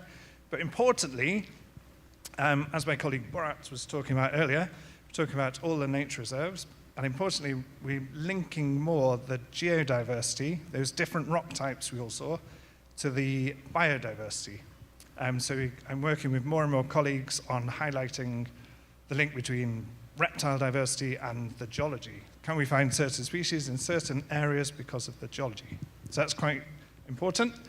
But probably the most important one is tourists. So I think some of the geoparks have talked about tourism, and tourists are probably our most important advocate for our landscape. So I thought I invented this term, accidental geotourists. So we get lots of tourists in Alula who come to look at the heritage, sites like Dadan and Hegra. And as the Rowis, the tour guides tell us, they all want to, when they get there, they listen to stories about the Nabateans, but then they start to ask questions about the rocks and the landscape. So I think a lot of our tourists all over the kingdom are accidental geotourists, and we can use that to help protect the landscape. And we've got lots of nice features in Alula, mesas, which are large slope-sided ridges, flat-top ridges, reefs. Pinnacles, which are quite cool. They look like fingers coming out of the ground, but they're caused by erosion. I quite like precarious boulders because the name is quite funny. But we can see these at our heritage sites. And so these are all unique features in the landscape, but our tourists look at them and they want to know how it formed. So from that, we can start to tell stories about weathering and then about the geological history. So these sandstones go back 500 million years, and the rocks in the south go back almost 1 billion years. So then we're starting to put together a whole story about the history of our planet. But there's more. Arches, beautiful, everyone loves an arch. Tafoni, probably one of the most popular features in Alula. Anybody know what Tafoni is? Just throw it out there. No? So we get lots of questions about Tafoni at Hegra and even Dadan and Old Town. You see holes in the rocks. And these are, lots of people think they're corals. I don't know why. Or they formed from under the sea, but they didn't. They're formed by, the sandstone's made up of lots and lots of grains. We have layers of pebbles in the sandstone, and when a pebble falls out, it leaves a little gap, and the wind gets in, and those looser and looser, so to make the hole bigger and bigger. And when the hole is quite deep, when the wind gets in, how to describe it? If we were shrunk down to the size of Ant-Man, in that hole, it'd be like in a hurricane. So the wind creates like a vortex, removing more and more grains, deepening the hole, so it's quite cool. And it creates some really beautiful structures. And that's nice because people, again, look at the rocks and they start to ask questions. And then we can talk about the weathering, we can talk about the geological history, we can talk about, we could talk about our nature reserves. So everything is interlinked together. So as Borat, my colleague Borat was talking about the protected areas, we have 5 protected areas in Alula. Each one is different to the other one, even though they're very close together, and that's because of the rocks. So those rocks create different environments. The different rock types create different environments, and that geodiversity, the different rock types, creates a really unique biodiversity. So for example, in the south, the dark orange one, that's more mountainous, And then north is more Sharan area, and it's more sandy. So these are really different types of environments with different soils from the rocks, and then different plants are adapted to those different soils, and from that you get different invertebrates and different reptiles. So it's quite cool how everything is linked together. And we did a fauna survey last year. So this is the mammals, reptiles, and birds are probably quite good, accurate. Invertebrates, only 439 recorded. But that didn't include beetles or flies, parasitic wasps, ants. There's a whole, invertebrates are an enormous group. So that's on our list to look more into the invertebrates. Sorry. Here's some cute pictures, because everyone likes a cute fruit bat. And I think Borat was talking about revitalizing our nature, protected areas, nature reserves. So we have been releasing lots and lots of large mammals into the protected areas. Obviously, first we're replanting, so the nature reserves have the food for the animals, and nearly 2,000 animals since 2019, which is quite nice.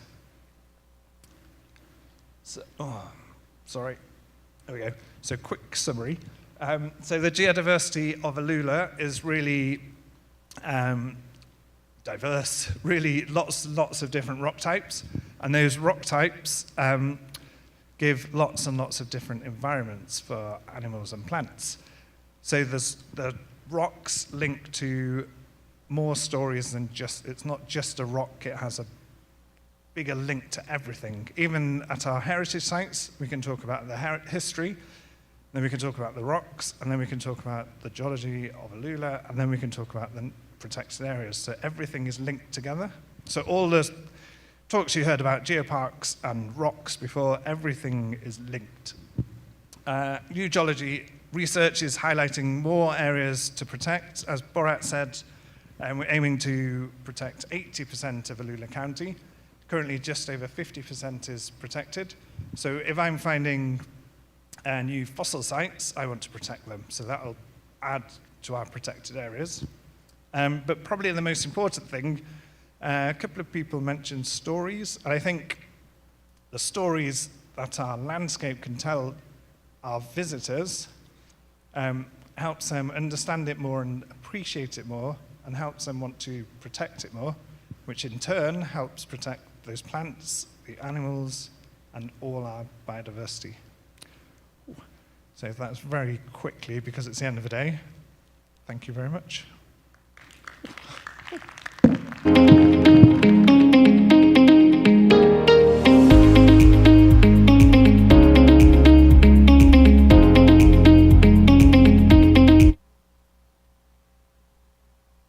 Thank you so much.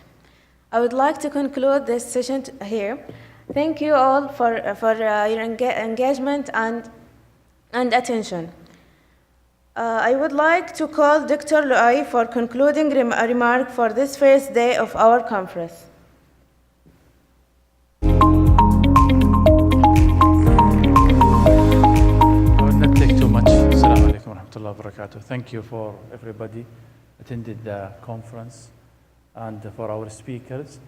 We would like to see you inshallah tomorrow for more activities and more interaction. I cannot add more really. We are happy to see all of you. And I know that we squeezed the conference in 2 days, and this is a little bit late. But this is the second experience for us, and we would like inshallah to extend it more in the coming future. Thank you again, and let us see you tomorrow, بإذن الله. Assalamu alaikum.